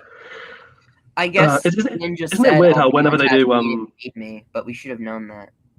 Isn't it weird, however, whenever they do member berries, because they love their member berries, but whenever they do member berries, it's always like shallow member berries, because like we had Ahsoka meet Luke and we didn't get to see that. We had Ahsoka realize who Luke was and we didn't get to see that. I remember when episode 6 did come out, Dave Filoni was like, I have a story for Ahsoka and Luke and how they first met, and I have no idea how to tell it. And I'm like, what does that even mean? Like, what do you mean you don't know? If you have he doesn't know where to put it, but like, I don't know. Make it a show, make it a movie, make it a book. I don't know. Maybe don't make it a book. Just don't have her be in the Book of Boba Fett episode at all. Yeah. Then we don't know for sure if they've met yet, and if they have, just don't have her. Yeah, just don't have it be that they've already met canonically on screen, because that fucks with everything. Also, why did Luke leave Grogu unsupervised? I mean, don't worry, we have R2 with us. Well, Luke is a reliable monster. droid, but I don't think leaving him on alone on Tatooine is like. I mean, we know what happens when R2's left alone on Tatooine. So. Oh yeah. Luke is an irredeemable monster now. Also, thank you for the super chat, Albert. Very, very appreciated. I think that would have been a great moment for Luke to actually meet Boba Fett, because at that point when they meet, the conflict would have been resolved. So when the X-wing showed up at Peli Motto's, I was like, "Oh my god, are we actually doing this? Like, Luke is gonna join the fight and help Mando take Mos Espa? Like, is that, or help Boba take Mos Espa? Is that what we're doing?" And then he just wasn't there, and I was like, I guess I'm glad he's not there, but like, why isn't he there? I got excited because I was like, "Oh, Luke is actually going back to Tatooine. Like, he's gonna fight to take us." Well, you see, Sheev, Luke was really busy teaching the all the other. Oh wait, hang on. No, there's no students. Oh yeah, no. I'm just imagining he's like, so, Boba, what are you like up to these days? He's like, oh, I'm actually trying to like live here and like rule over Tatooine, and Luke's just like, why? No, so he's like, what have you been doing? What do you want? Why do you want to live here? What? Well, hang on, like, Sheev, it's way funnier than that. It's like, so what have you been up to? And Boba's like, I'm fighting for the Tusken rights. And Luke's like, you mean the Tuskens who killed my grandma? Like, like, well, I didn't know about that, but I'm sorry. So did they just like let you join up? And the Boba's like, no, they enslaved me and dragged me around the desert for years. And Luke's like, right. Are you doing all right? Like, do you need water? Do you need to go to therapy? I grew up surrounded by therapy. Yeah, where are we at? So hang on, where are we at now? Are we still on Paz, or have we moved on from Paz? We kind of, that was really my only stuff. Like, I liked that. We kind of delved into Bo-Katan, like just sort of. Okay, is that the next one then? Are we doing Bo? We're doing Bo-Katan. I have like a whole page on the Darksaber. So like, all right. I saw it as like Din Djarin was the one who avenged it, and she was like, she resented him for that, and she was like, well, you're the new leader now. And I saw it as with, by the way, this is like, we're delving now into like, this could have happened, but it should have been explained. Like, this isn't really a defense, more so this is me trying to cope with the fact that there is no defense. But don't laugh. Like, I could see it as when I remember you guys were like, why can't they just make up a story? And at that point, it's like, compared to, I defeated Moff Gideon and I reclaimed the Darksaber and I avenged our home world, compared to... when did we say, why can't they just make up a story? I don't remember saying that. No, like, I remember, like, not you guys, I meant, like, in general, people were like, why can't they just have, like, a friendly brawl? Like, set up like a big tournament. I mean, I don't know why they can't actually just have like a fight. Yeah, just have a fight, genuine fight. She wouldn't lose that. I would not believe you if you said he won that fight. So like, no, Din Djarin would get his initiate it. Yeah, just initiate an actual honest to God challenge and kick his ass. Apparently, you no longer have to, like, it's no longer a rule that you have to kill your opponent to win the Darksaber because he didn't kill Gideon. So like, there's she could have just and just do that. I mean, given the new rules, the second he walks in and Gideon was like, he's won the Darksaber, Bo should just pull out her gun and shot her in the head to knock him over, and then be like, oh, well, now I've got it. Yeah. Like, that's the rules have been watered down to be meaningless. But would Bo want to just kill Din like that. Because no, I didn't say kill. His helmet's invulnerable. Just shoot him in the head to knock him over, and then like pick up the Darksaber and be like, I technically won. That was a fight. Technically, I beat him. He wasn't. He didn't like, because the thing is, like, this isn't even the rule now is the guy being challenged doesn't even have to know they're being challenged. So she could have just like waited for him to fall asleep and then like slapped him really hard and taken the saber and run off. She could have beat him in an argument, and that technically would have counted. Yeah, she could have challenged him to a game of poker, as far as the rules are concerned now. Like, it's really stupid. And again, like, if the rule isn't, if you're gonna be like, oh well, that was, you know, they buggered up the rule later. At the time, she couldn't do that because at the time the rule was stricter. My response to that would be like, I don't understand why in a warrior culture there isn't, I mean, we know that there isn't a mechanism for challenging someone to an official duel that they cannot back out of without it being viewed as an official concession of the fight. Mm-hmm. Like, we know that's how it works. It happened twice in Clone Wars. I guess. So they definitely don't have to kill him. You just have to kick his ass, which she could do easily. I saw it as her just being like, well, now I don't have like a reason to get it because Din was the one who avenged the planet. Now he just what? That's why. She does have why is her reason gone? It, which is that she wants to rule the planet. Wait, I lost my page. No. So it okay. I suppose a question I have about her motivations, like in season 2, is like, if there is no Mandalore, if our people are scattered, if like basically we aren't a people anymore, what am I trying to rule here? Like, I have a faction that already follow me, which is apparently contingent on me eventually getting the Darksaber, but we didn't know that. That could even have been a really interesting thing, right? Of like, if they'd gone to Mandalore and they found out, no, it really is uninhabitable, what do we do now? At that point, the discussion on Kalevala or on Concordia or somewhere else. But my point is that in terms of its symbolic value, right, in terms of the culture, and people go like, so the question is like, what are we fighting for? Why does Bo even want the Darksaber if there's no Mandalore to return to? There's no homelands to go back to. I agree with you. There is a place for her to go there, but that's a discussion that would be really interesting to watch on screen, where she's wrestling with what exactly it means to rule Mandalore, and maybe Mandalore. You know, it's almost like the end of Thor Ragnarok, where it's like Asgard is not a place; it's a people. Well, so what I wanted to get at was like, if you say like she ends up with the Darksaber, she's like sort of reuniting the people, and they settle on like Concordia or something. Like, if you kept Mandalore uninhabitable, like actually uninhabitable, you like that could really feed into the narrative. Like, you could just point to that planet and be like, see what happened to our home, because we were constantly like fighting and like amongst ourselves, and our warrior ways and our like more malevolent traditions have caused this, you know, war after war after war, like dating back God knows when, for conflicts we don't even remember anymore, that don't even matter anymore, and now we don't have a home to go to. Now we have to settle on like one of the moons. You know, like, that could be a great reason to be like, so we need to change things. We need to do away with these traditions that are bad and that have done nothing but like hurt us. But instead, Mandalore's fine, so it's okay. Hell, you could even juxtapose that against like maybe the Armorer is hell bent on going back to Mandalore explicitly because of her religious nutcasery and what it means, and you know, they could even like maybe go there and be like on the surface, and Bo could like literally gesture around to all the crystallized, destroyed environment and be like, look, this is where your beliefs will lead us. This is where they've always led us, and actually have a conflict between their ideologies that resolves in a satisfactory way. Yeah. But no, we can't have interesting characters and we can't have interesting plots. It's not allowed. But anyway, yeah, that was just a bit of a tangent I had that just was thinking about while we were talking. Okay. I'm sorry. I was still paying attention, but I was looking for the page for the No worries.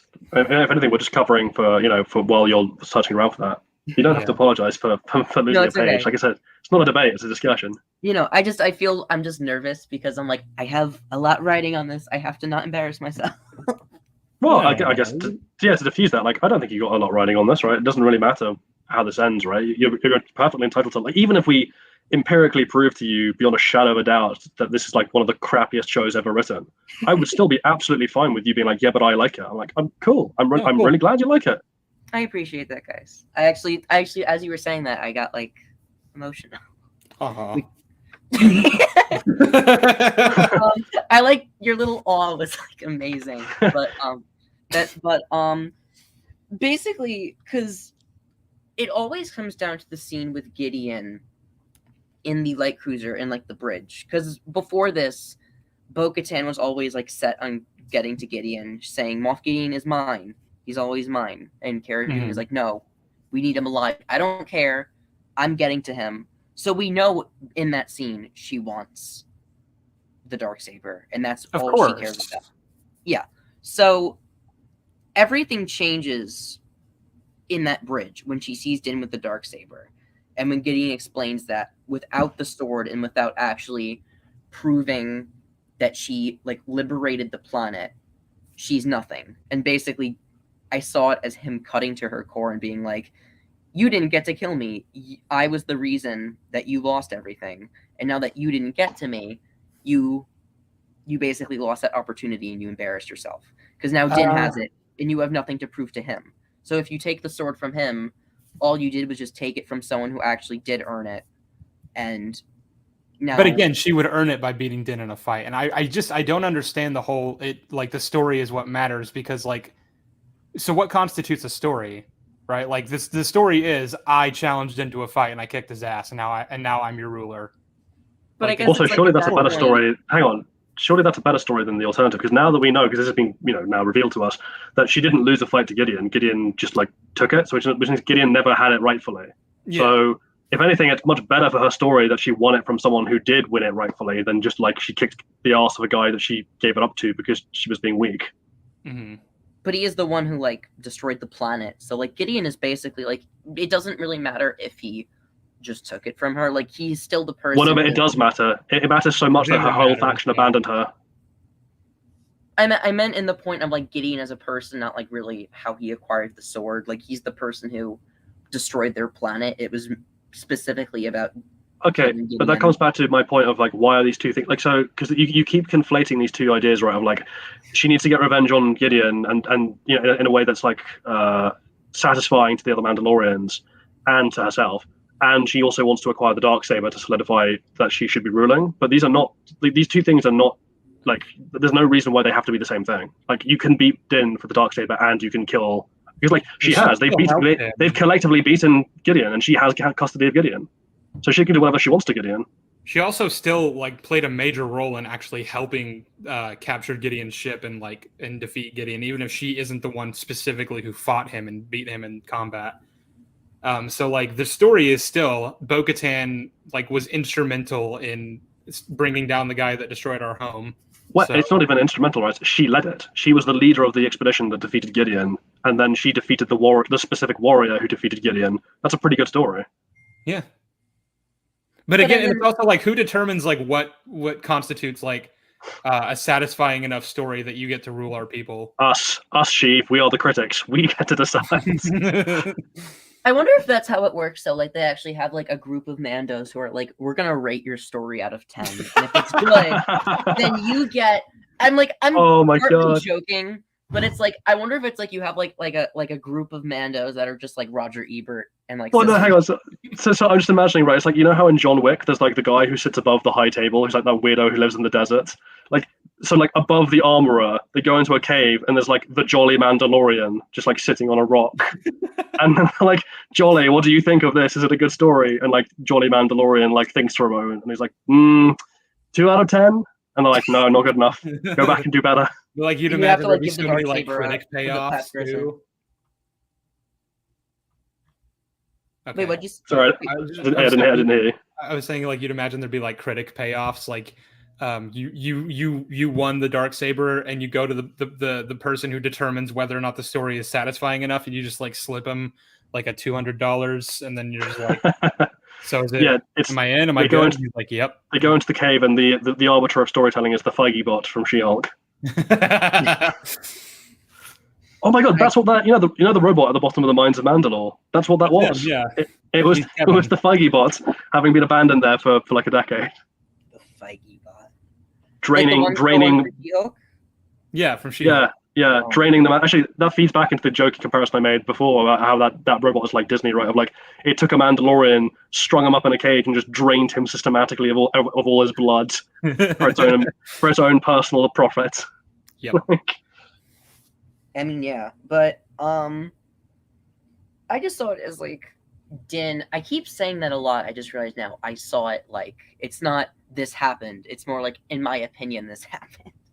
But well, so the thing I would say there, because the thing I would say to give you some like to give you a little bit of backing here is when someone goes, oh well, I assumed this. My response is not to be like, well, therefore that's bullshit. I mean, it's bullshit in an objective sense of like just what's in the story.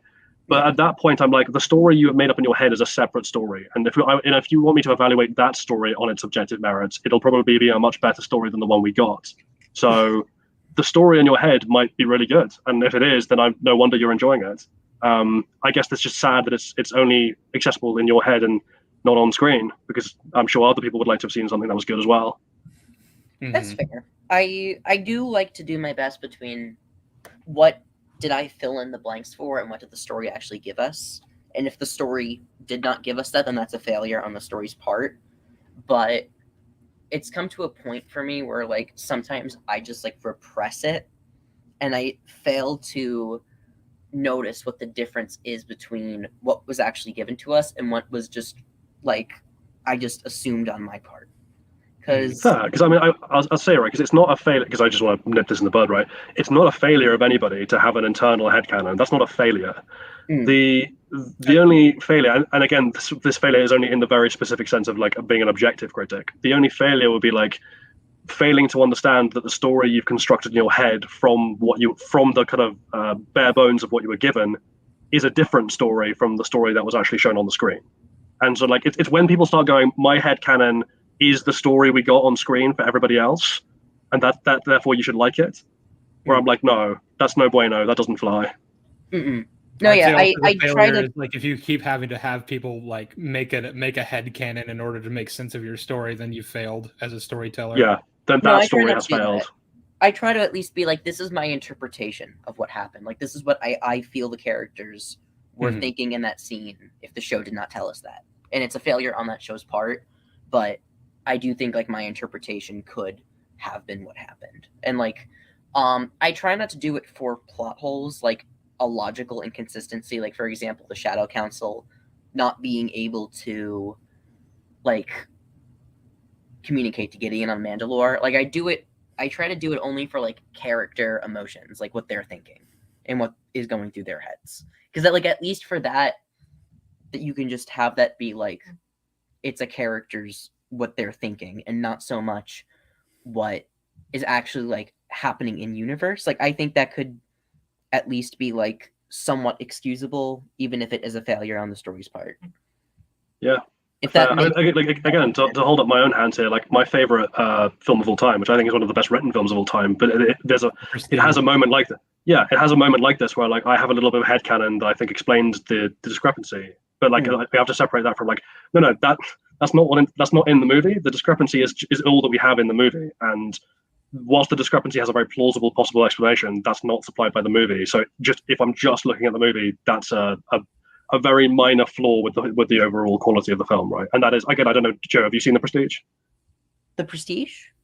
Yeah. I have not heard of it. Oh, it's really, really good. You will absolutely have a great time with it. I'm actually going to look it up right now. Like, I may have actually seen it. Christopher Nolan. Yeah, it's a Christopher Nolan film. It's got Hugh Jackman, Christian Bale, Scarlett Johansson, Michael Caine. Yeah. David Bowie. Andy Serkis is in it. I met him. Oh my god, he is in it. That's right. Yeah, he is. So many great actors in that movie. It's such a good movie. That movie is phenomenal. It's my favorite of all time. It's great. It's up there for sure. But like I think with the Darksaber thing, a lot of what I explained could have been like that needed to be said. Like I think if there was like a great scene where I always point this back to Mando, like season 3, episode 6, because like that episode should have been so important to like the character of like Axwos to Bo-Katan, because that was the episode. And if there was an episode that needed to explain why Bo had the Darksaber, it should have been that scene. And I actually wrote like in the thing where Axe was like, why didn't you just take it from him? Like, just take it from him right now. Like, just shoot him and take it. And Bo is like, I can't do that. Like, I don't want to. And he's like, why not? And she's like, because Din Djarin was the one who took it. Like, he earned it, and I can't take it from him because, like, he's the one who Reasons. our people. And like, that's not like airtight, but at least it's something. Like, it's just Bo having imposter syndrome. Yeah, it's like, something. Yeah. So like, that would have been cool. Like, her just yelling at Axe, like him just pressuring her, being like, just take it right now. And I think that would have been great. And then Din Djarin being like, no, Bo-Katan, you deserve this sword. Like, you are the one to lead our people. And like, whether it's the loophole of the droid or him just being like, I challenge you to a duel right now, and then the two fight, and then like Bo just beats him like really quickly, and she's like, I got the sword, like I technically got it. But like, it's just her regaining her confidence. I wonder why none of the other Mandalorians challenged Din as well. Yeah, you'd think someone would fancy their chances, given the kind of procession of cockamamie nonsense that's gone on in terms of their leadership. I thought Axe was going to do it, but yeah, you think? Well, it turns out Axe only cared about the money. And apparently, Axe and presumably several others didn't even consider Din their rightful ruler because he's apparently not a true Mandalorian by their metric.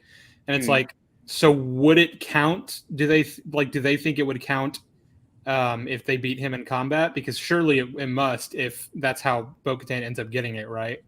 I guess Axe just didn't care. Like, he was just like, we have money, we have food. No, he definitely cares. That's the explicit explanation for why he broke off from Bo, is that she didn't have the Darksaber, so he definitely cares. He cares a lot, yeah. I mean, he's doing mercenary work because he basically has nothing left. Also, I guess like there's the thing of like, I don't think it matters if you beat an outsider. It's just that if the outsider wins it, they're still like, they're still disqualified. Because like, so imagine had Bo-Katan beaten Darth Maul in a fight and won the Darksaber, I'm pretty sure everyone would have viewed that as legitimate. Sure, actually, I'm sorry, I'm reading the super chat right now from JRG. Yeah, but Jedi survivors melting PCs and consoles. Shame. Oh my god. Yeah, I've heard this. Far more movie worthy than than the TV shows or movies. Star Wars is doomed.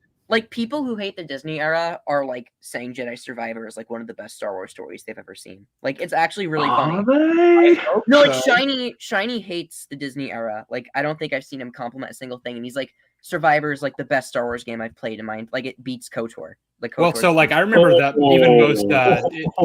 even most Disney Star Wars critics were pretty happy with Fallen Order. I myself thought it was fine. I wasn't really that. Fallen Order is perfectly fine. It's not amazing. It's not terrible. It's definitely not as good as KOTOR. I just love Cal Kestis and Marin and BD1. Those three are like three of my favorite Disney era characters. But actually, to be honest, the only reason I'm even slightly intrigued in Survivor is because of the villain. Because I actually like the High Republic and think that the idea of a High Republic Jedi seeing what happened to the Order after 200 years and being the antagonist to a Order 66 surviving Jedi, like, that's really cool as an idea. I am like so excited to meet the High Republic Jedi because I'm up to the point where like they're looking for, like, they go into the tomb to like find the MacGuffin, and they meet like the droid who's like, oh, what happened to like the Republic? And Cal is like, it's like a lot has happened, and it's a lot. I guess the thing that annoys me about the High Republic stuff is that like I just don't think the time gap is long enough for it to be like these are completely different eras, particularly given that a lot of these species live for hundreds, if not thousands of years, right? So like Yoda and Yaddle and Terracinube and Yarael Poof. Yeah, and Ranko, what's his face? The weird beardy Jedi Council member. Oppo Renchisis.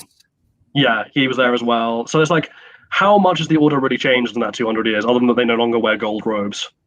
I think the idea is that like the Republic changed significantly in those couple hundred years. But I do agree, because I'd rather it take place at least like 8 to 900 years ago. Around maybe a century after the supposed extinction of the Sith, where the Republic is still in its golden age, but you can already see it starting to gild a little bit. Basically with the High Republic, I only read Rising Storm and Into the Dark and the Light of the Jedi. So like I'm not like a High Republic person. Like I I know what's happening in like the current story, but I'm not like into it. But basically, the Jedi are better, quote unquote, than like the Clone Wars era. It's just because they're more in touch with their emotions. Like they're far more open and they're far more accepting, and it's why like they have so many different like lightsaber colors now. Like they have like orange and purple and pink and yellow, just because. Yeah, but again, it's like what changed in those couple centuries. Yeah, because like, a lot of those people were alive at both times. Yeah. Yeah, Yoda and Yariel Poof and Yaddle and all of them. Like what basically any non-human Jedi would probably have been there. Right, because like you could see definitely like different generations of Jedi are becoming like this, or this, and like, but like these people who saw what the Jedi used to be would be like, stop that, change, stop doing. I don't know enough about the era to answer that specifically, just because I don't know like the ins and outs of it, but I'm sure there is like. Well, the story is also just not complete. Like, well, when you say like I'm sure there is an explanation. When you say I'm sure there is an explanation, I'm like, I would not be that hopeful given what Disney have done with Star Wars. I really like. I mean, if Sheev thinks I've read a lot of the like, chances are like. No, I've read a lot of the books and comics in the High Republic. I haven't read anything past one book in Phase 2, but like Phase 1, I loved it. Oh, I'm glad I'm glad that there is a corner of Star Wars doing well other than Andor. Yeah. The thing I will say though, in terms of like because of KOTOR got brought up, is like I love KOTOR. I love the story of KOTOR, and I really like Kreia, and I really wish we got more of a character like Kreia in the new canon because that's fascinating. Like having someone philosophically engage with like the Jedi and the Sith, and be like maybe the Force is the problem and needs to go, is a really interesting perspective.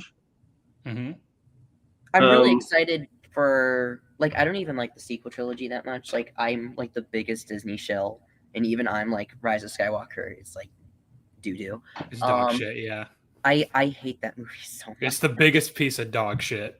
It's like it makes me bipolar because like 1 minute I'm like, oh, this is such a cool like concept. Like this actor is doing a great job, and then like the next minute I'm like, I want to die. Like I probably shouldn't have said that, but you know, I don't want to get like the video demonetized. Oh, it's fine. No, but it's we demonetized it ages ago. Don't worry. I don't need Susan striking your channel down, but or whoever's in charge now, because Susan isn't here anymore. But the last stream we did for some reason is not eligible for full monetization. I don't know what changed. We did exactly what we do in every other stream. Maybe it's because we came out against like alt-right people, and YouTube's like, no, that's where most of our money comes from. Stop that. Which is funny because Geeks and Gamers, they do like fine with views. Like they don't even do like they get like 30,000 views a video, like from what I've seen. Like they get like 70,000. Like wait, I'm actually gonna. I hate looking up their name. Please, Joe, yeah? With all love in the world, please don't look it up because the answer is going to depress me no matter what it is. I do not want to hear about how many people are susceptible to the complete horseshit and just the toxicity that is that channel. It's like 10,000 views a video. Stop it. That is actually. Oh, I'm actually happy now. Actually, oh my god, that made me feel so much better. They get like 16,000 views a video. That's great. It is still way too many. It should be like the fact that there are like actual good channels out there that get like no attention, and it's depressing. But they're amazing. I mentioned this. They're like the real world like Mandalorian cult because they're just gaslighters and they're just like negative people. Like you keep comparing Melanie Mack to the fucking armorer, right? She's the like people say like the armorer would never be real. She's unreal. I'm like, no, she is so real. Like the issue with the show is that I think you're doing I think you're being unfair to the armorer with this comparison. I don't think Melanie Mack is anywhere near that assertive or commanding. The armorer is at least has like cool fight scenes. Like in her she has a cool costume. And the armorer is actually like whatever you want to say about cult leaders, right? The armorer is at least, apparently charismatic enough to lead this tribe. But she is, I don't know how, because she speaks in a monotone. But like the armorer is at least like a sophisticated thinker and a fighter and someone who is like in a position of authority. At least like, they are authoritative, whatever else they are. Also, Melanie Mack is just like a really terrible person who occasionally puts out extremely badly thought takes on Twitter. Yeah. Also, the armorer believes in like LGBT rights if Bo-Katan walks both worlds means anything. Like she believes in we made that exact joke because like she walks both ways. That's where I got it from. But no, remember the first stream when we were talking about how like people were mad because they thought the Bo-Katan was going to be like with Din and that like she was lesbian. I'm actually happy. Like, where that ever said? I actually commend stories that just have like, well, sure, but it's like, people were mad about that because she's lesbian, and it's like, is she? Because it's fine if she that's is. not been Just show me where that Bo is 100% a lesbian. Like she's. Is she? When has that been established? She wasn't at least bi. Like, when has that been established? She could be anything, right? Because we have no idea. It hasn't been established, but I would just like. I'd be fine with her being lesbian or bi, but like, you know, like if they put her with a man, don't get mad at that because that's not been established that can't happen. Oh no, if she gets with a man, I'll be fine with that. Like I'm not. This comes down to two things, right? Of like the first is like whenever people are like, oh, she has to be this, like no, she doesn't, because nothing has been established. Like please stop writing in headcanon as though it's actual canon. And then the second part of that is the outrage aspect, right? Where it's like people, if they did pair up with a man and people get like pissy, and I'm like, look, just being a lesbian does not make you a good character. I'm sorry. Yeah. Like, I really hate this shallow idea of representation where people are like, if we just stick the right demographic on a screen, that's good enough. It's like, no, it's not. It's profoundly insulting. Women kiss in the background in The Rise of Skywalker. So. Well, yeah. Again, speaking as a bisexual man, I would be profoundly insulted if they were like, it's like we actually have this exact thing, right? Where Loki in the Loki TV show has one line about how he's also into boys, and then they never do anything with it. And I'm like, why is this here? If you've just done that to pander. The only LGBT character in Star Wars, like aside from like Vel and Cinta, like if you want to be generous, because it's only like implied with them. It's not implied; it's straight up said multiple times, isn't it? Yeah, but like I wish like they. For me, it was like sometimes I forget that they're together. Like I would have liked a graphic sex scene and all, but like that's not what I meant. That's not what I meant. I think the only like character who was like whose relationship was like the forefront of the story was like Marin in Battle Scars. Like the Fallen Order book, like her. Her being Marin's canonically straight. Marin's canonically straight, right? No, Marin is canonically bisexual. No, I think. Oh, okay, fair.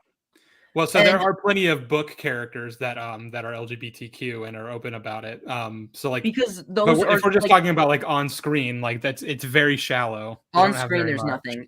You have like Commander Daisy from Rise of Skywalker. I hate that I know her name. Daisy. I don't even know who that is. The girl who kisses the pilot at the end. Oh, that's right. Yeah, the one I just. How funny would it have been at the end of? I hate that I know who he is. How funny would it be if at the end of Rise of Skywalker, rather than like the token lesbian kiss that could be edited out for a Chinese audience, they'd had the slug creature kiss someone? It should have been yeah, just like slug creature kisses like. There actually is a gay. There actually is like a gay Claude character in Survivor. Like they're actually married to another guy. Live slug reaction. No, like there is. I know this is stupid, but would you be fine with Dinbo? I don't care enough about either of these characters. This is the thing. Like as long as I'm gonna get mad if it was written well. Well, no, like, this is the thing. Like, I don't care what they do. I just want it to be well done. Yeah. Like I could see it happening. I just don't like it when it's like. I just hate hetero relationships when it's just the main character. Just in general, you just hate hetero people. I hate heterosexual people in general. Fuck them. It's just a cliche that I hate. Like I just hate it when it's like I hated it in I can't even think of a good example. I just don't like it when like the main character girl and the main character guy get together. Like it's a trope that I hate. Well, a pet peeve of mine is when it's like with Han and Leia or something, or like Dewey and fucking Gale from Scream, where it's like they get together and then the next like we jump a nebulous amount of time and they've divorced or they're separated or something, and it's like why can't anyone just stay together? In Scream, they did that like 4 times. In Scream, it was way more annoying because it was literally we're together at the end of this thing, and the next thing, we don't like each other again. But then, like by the end, they sort of rekindle things, and it's like okay, I really like the without giving spoilers, I really like the subversion of that trope that they did in the first season of Westworld in terms of like main character guy and main character girl getting together. Yeah. I think the only time it was done well was in Owl House, just because it was 2 girls, and it was like actually like an arc. It was like a girl, like the 2 girls learning to actually like each other. Like it was Luce and Amity. This is we'll break from Star Wars for 2 seconds for me to shill for Owl House. Owl House, I really like. It's not the title. Profile? Yes, I'm a big fan of King. Also, because King is basically just me, and I'm being like a sarcastic bastard. I really like Owl House. It's not got the tightest plot writing, but its character writing is superb, and it's probably one of the best representations of gay relationships I've ever seen, ever put on screen at all. So I like how Dana's revenge to Disney in season 3 was just, oh, you're mad that it's gay shit. Let's make it gayer. Like it was just Yeah, that was quite funny. Masha, the collector, being confirmed to be like Oh, non-binary. the thing Like, is, there's just you know what really revolted. hurts me is what really hurts me is that there's an alternate universe where Disney is run by someone who cares about stories, and like Star Wars is now like we now have a Star Wars story from Dana, and like If Dana Terrence makes a Star Wars story, I will actually like flip. I would Like, watch the hell out of It would that. be the best thing ever. If she was allowed to do a character story set in the Star Wars universe, and they left her alone to do it, I would be very happy with that. That'll be great. Just give her like full creative control. Like just give her that Yeah, would be like and then- that would be like a miracle. Like just have her go. But she won't Well, do again, it. it's like- She hates Disney. So Well, that's the They thing. Right? Like, never- so it's like Sheev. It's a bit like we were talking about. Like, you know, there's an alternate universe where Steven Spielberg did Band of Brothers, but for the clones. Mhm. I'm like, why can't I live in that timeline? Cool. That would have been so awesome. but I've never seen Owl House though, so I can only infer that you guys are being honest. It's very wholesome, and it's also quite short. Like, the episodes are like 20 minutes because it's a cartoon, right?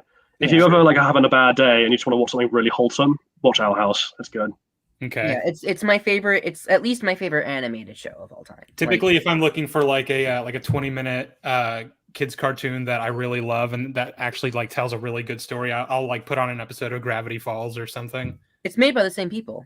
Oh, is it Yeah, really? it's made by the same. It's the same Yeah, people. well, now I'm very intrigued to watch it because I No, fucking Alex love Hirsch Gravity plays- Falls. The guy in my profile picture is played by the guy who plays like Stan and like Bill Cipher. Okay, yeah.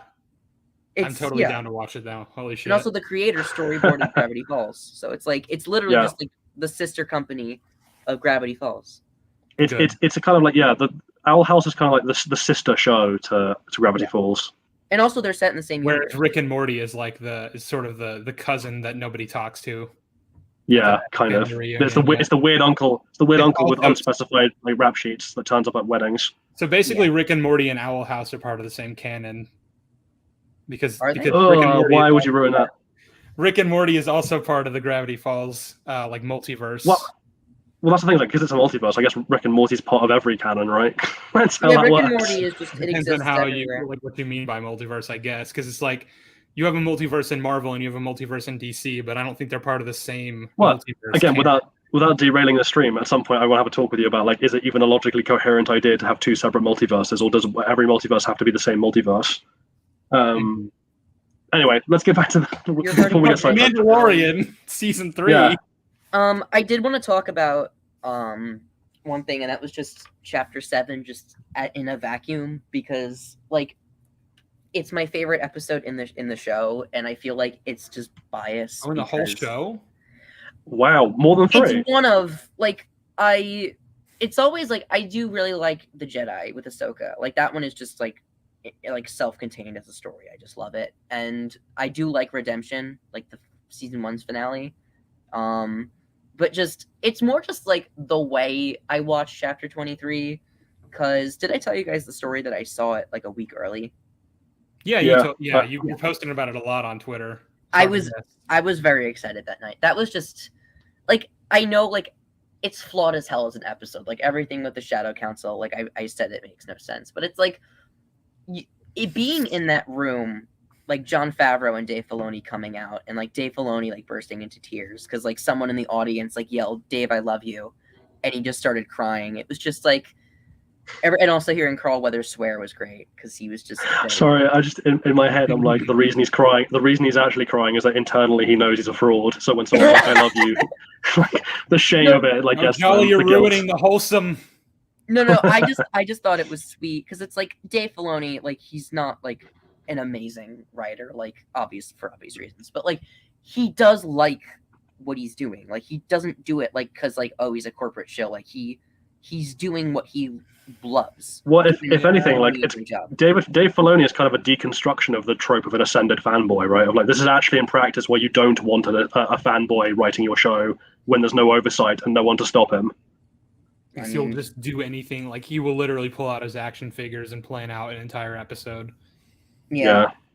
But I did. There was a funny fart with Rick Famuyiwa where he's like he had a brain fart. And he's like, "Hey guys, I'm Dave Filoni," and then Dave just took off his hat and he just put it on Rick's head. That actually got a laugh out of me. But the episode just like everything with like IG-12, like the theater was just erupting because like it wasn't like one of those corny like says funny line and then like the audience laughs. It was like it was getting so loud that like I couldn't hear what was happening. Like that's how. So basically, you're saying is IG-12 walked out on stage, and then Grogu was like, laugh, laugh, laugh, laugh, laugh, and everyone laughed. No, but it wasn't like that corny like oh haha funny moment in the theater where it's like an MCU joke. Like it was getting so loud like I couldn't hear what was happening on screen. Like that's how like, and also the theater was like respectful. Like it wasn't like everyone was talking. Like it was like that one moment with IG-12 was so. It got such a large reaction out of everyone. Like, can I ask a question? Because I'm genuinely intrigued by this. Because the plot problem, the writing problems with IG-12 aside, I'm really curious as to what people on an emotional level like. Why did you like it? Because I watched that and I was just like so annoyed that it was happening. So I'm trying to just. Why didn't you like IG-12? I'm like I'm curious. Oh God! Curious. Why didn't? There are so many reasons. Do you want the emotional reasons or the plot reasons first? Aside from the fact that Grogu's riding around in a corpse, which is strange. Which is a huge deal. It's a huge factor in it. Or that it does so much damage to like Grogu's consistency of his intelligence, and therefore retrospectively makes him a monster. Him eating frog ladies' babies because like he's apparently like cognizant enough to know what things are. Concept like that, and like he can understand language and learn to operate heavy machinery in a minute. He's essentially an adult who makes baby noises at this point. Well, before this though, before the Ahsoka episode, like he just didn't understand because no one was actually saying his name, and like he just didn't. I just assumed, whoa! I'm sorry. What? Hearing the word Grogu triggered sentience into his mind. Well, like so we see the scene with Ahsoka where he's like, "Okay, kid." And like he just isn't paying attention, and Ahsoka's like Grogu, and he says Grogu, and then Grogu like looks up like, oh, okay, you're talking to me. So hang on, so the defense is that Grogu is essentially Siri. Like he just won't understand you until you say his name. No. Wait, hang on. Does that explain Yoda's bullshit in the prequels? When like we told Yoda that this thing was happening, but we forgot to use his name, so he didn't process us. That may just be why he just never listened as to why there was a Sith Lord in the Senate. Yeah, like Dooku was like, by the way, Darth Sidious is Palpatine, and then he forgets to say, by the way, Yoda, so Yoda just doesn't remember it. It does work. Like, I just like, I always assumed that after like Luke was training with Grogu, he just was more in touch with his emotion. He can just understand people better for that. Like, so your argument is that in the first 50 years of his life, he wasn't aware, but 2 years bumming around with Luke and eating frogs meant that he was now basically a functional adult. But who still can't speak, who still doesn't know how to... who for some reason still can't speak properly. To be fair, it was like those 30 years, Grogu was like, 2? So it's like you can't really... Well, and then he suddenly aged 10 years in 2 years? No, well, it was 20 years. But then in those few years, like, he didn't really, like, for all we know, he was just hiding in a It's not 20 years. It's not 20 years. It's 50 years, because he was born at the same time Anakin was, roughly. Yeah. He was born at the same time. It's just, like, I'm trying to apply logic to, like... That's why I guess that's the problem, right? There is no logic here. There's your mistake. Because it's, like, with a Yoda baby, like, I'm actually, like, trying to think, like, is it, like, every 10 years is, like, a normal human year? It's like no. So it doesn't matter. No, hang on. This doesn't matter because Sheev and I made this exact joke in the last stream of like maybe he has a sudden, maybe the species has like suddenly accelerated growth at the 50-year mark. And I'm like, doing the math, they'd have to have some kind of huge growth acceleration at some point. Yeah, like Yoda puberty is apparently really strong. 45 at 900, so. Yeah, like Yoda puberty just, I guess, hits really hard. But the problem with that, even if we're going to like meme that as the explanation, is that doesn't explain the sudden jump in cognitive capacities. Because there's a reason why our cognition as human beings develops in a kind of like fairly systematic and linear way. It's because like otherwise you would die. Even with a tribe of people protecting you, you would die if you didn't learn not to touch hot objects and not to eat certain foods, etc., etc. So you can't have Grogu suddenly go from being like 50, at 50 years old, being essentially like a toddler, to at 52 years old being essentially like 19 years old. That, in terms of mental capacity, that doesn't work. A 19-year-old who also can't speak English. Still makes baby noises. If being 50 is like the equivalent of being 5, so that's like he can't. The Grogu not being able to speak thing just still doesn't make sense because if he is the equivalent of being 5, he should be able to talk. He looks younger than 5 though, like biologically. What? And also mentally, he's way beyond a 5-year-old. Because mentally, like he can understand language perfectly, even if he can't speak it, and he can operate heavy machinery within a minute. Yeah. Isn't all he's doing though just like moving a lever forward, like 2 levers forward? But I don't think it's like a perfect, like the robot is like the momentum of the robot. Like in some scenes, he's just pushing 1 lever forward. I think it's just the robot is like just the motor functions are just preset by the Inzelans, I guess. No, because Grogu is sophisticated enough that he can get in a ship and get Bo-Katan's help. Well, all he did was just point to the map and tell R5, and then R5 No, that's not all. No, that's not all he did. What he did was he leapt. The Jedi Force leapt around the building to get away from the robot. Got in his pod, got out, went all the way back to the ship. Went in the ship, went to Bo's planet. Kalevala. Yeah, and then somehow communicated to Bo what was happening, and then they all came back, all within like an hour and a bit. So to get to the planet, he like pointed to a, so to get to the planet, he pointed to a dot and like looked at R5, and I guess R5 was like, I guess you want me to go there. And as far as how Bo came across the information about like what happened to Din, I guess she downloaded, like she said, she downloaded the droid's memory or something. Yeah, she said download the astromech, find out where they were. As in, like, where was their last location? So she was like, oh my god, he's on Mandalore. So she went to Mandalore. Which she should have already known anyway, because he literally said, I'm going to Mandalore. Going to Mandalore. For Grogu, it's just weird just because we've never understood, like, what his age range is supposed to be. Because, like, season 1, he's defenseless. He's just, like, a 2-year-old. And then, like, by season 2, he, like, semi-understands what's happening. Like, when Din like cheats out like that like little guy and then like he kills him with a jetpack, he like looks at him like, are you kidding me right now?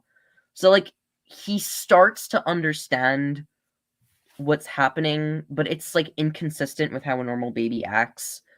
But like if you really want to, if he's you like demonically possessed, and every once in a while the demon will just like take control and be completely sentient. But then other times he's just a stupid baby who can't, he like shits his diapers. Yeah, that's what happened to Anakin's Force Ghost, is that he's possessing Grogu.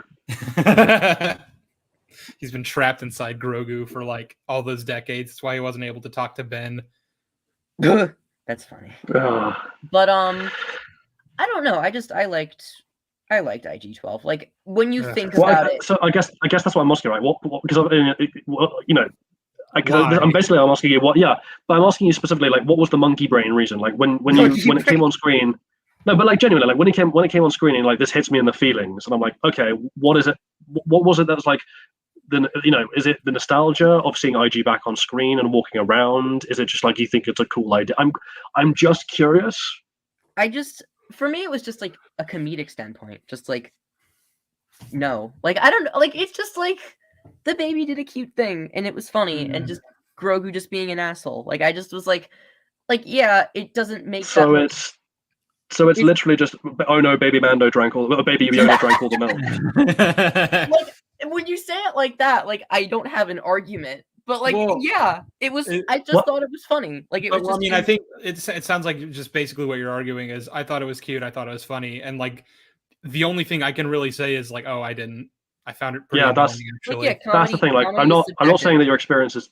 See, that's the thing. Well, no, that's a whole different topic about whether comedy is subjective. But like, because comedy is an art form like anything else, and you can objectively criticize it like any other art form. But putting that to one side. I'm not trying to say that your feelings are invalid, right? Like you're perfectly entitled to feel however you want, and I'm not here to be like my feelings are superior to your feelings. That's not how this works, right? That's not how feelings work. I will just say though that like I'm glad that you felt that. I didn't. Sheev didn't. And so my question is like I don't know how reliably, if that's the intention of the writers, I don't know how reliably an audience member, the general audience member, is going to feel about that. They're just relying on just people like me, just not understanding it. Well, I guess that one, it's not even not understanding it, right? And again, this is not meant to be a criticism of you. So, if I sound evil, it's because my British accent's getting in the way. Yeah, he's very All British people are evil. Yeah, well, I'm French, but yeah, I sound sarcastic and British, and that's just the accent. Bastards. Yeah, we're just evil. I am a Bond villain. That's basically what I am.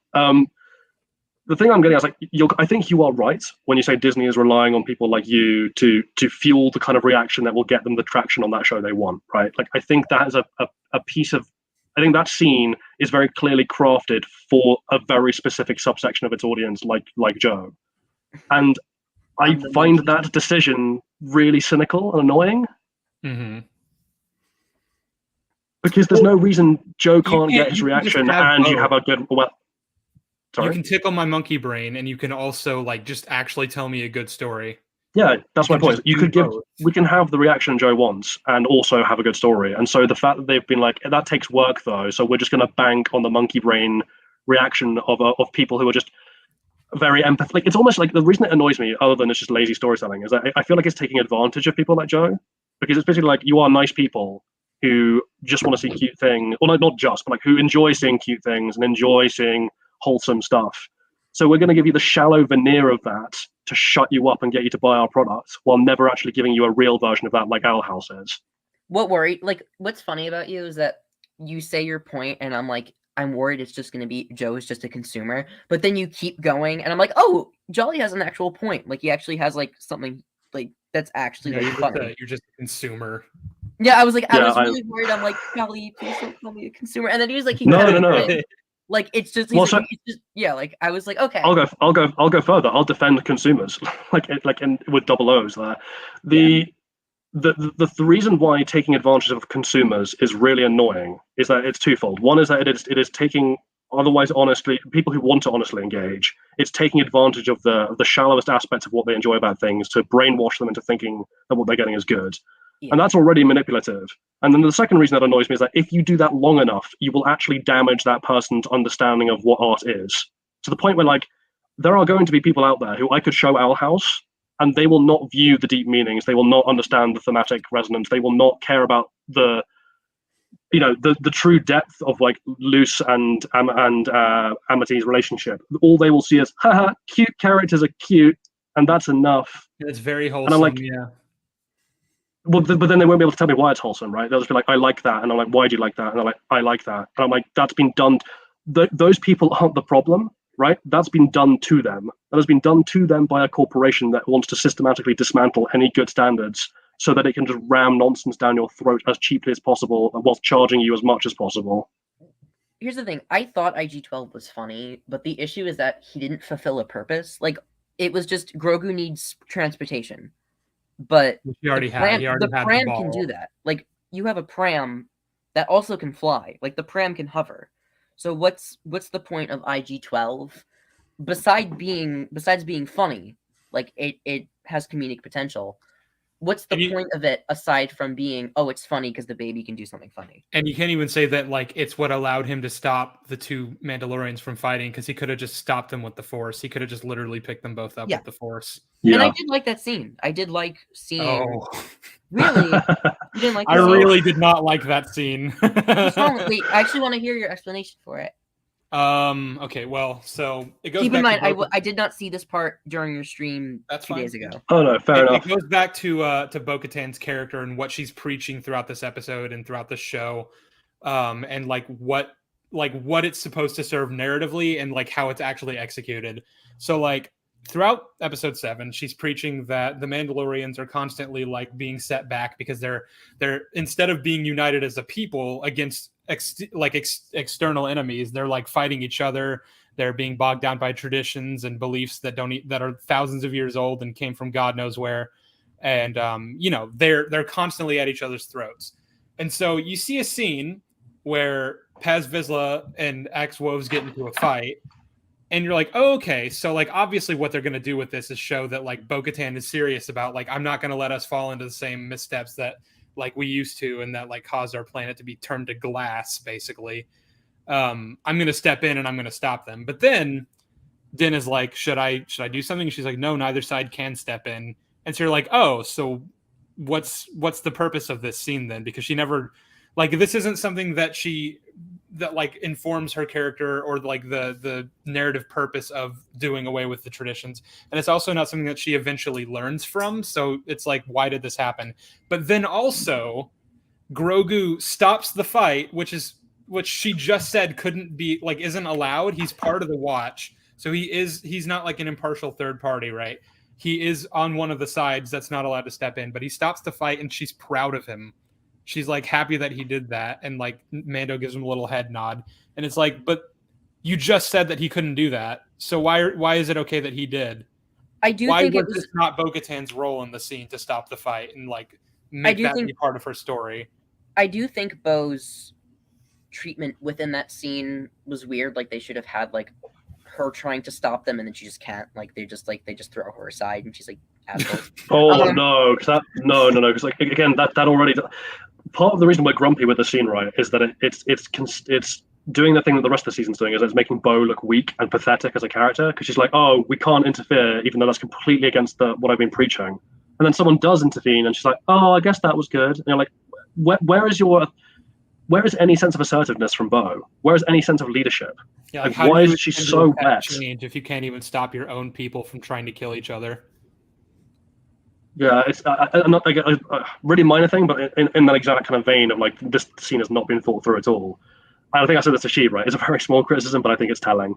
The game, because obviously like it's Paz and Axe are playing a game, and then Paz tries to make a move that Axe thinks isn't allowed within the rules, and they get into a fight. And I'm like, so we have one of these two players. One of them is from a cult of extremely rule-adherent traditionalists, and the other is a more out there, happy-go-lucky mercenary, willing to think outside the box guy. Who should be the one who's making the rule that the other one? Who should be the one breaking the rule in a way that the other disagrees with? And it should be the other way around. It should be Axe making this move and Paz getting annoyed. Yeah. No, that's what happened. No, it's not. Paz made the wrong move, and then Axe Paz makes the move, and Axe is like, you can't do that. Yeah. No, it was the other way around. Paz says. No, it's not. No. I promise I've seen this scene like 30 times, Joe. Paz is the one who does it. Paz tries to flank with an enforcer, which I guess is like a piece, and then Axe is like, but only a wing guard can flank, and he's like, well, these are new rules or whatever, and he's like, oh, these primitives make up the rules as they go, don't they? Oh no, you're right. Okay, my mistake. Actually, I'm sorry about that, because I thought I remembered Paz. It would have made more sense if it was the other way. Yeah, would have made.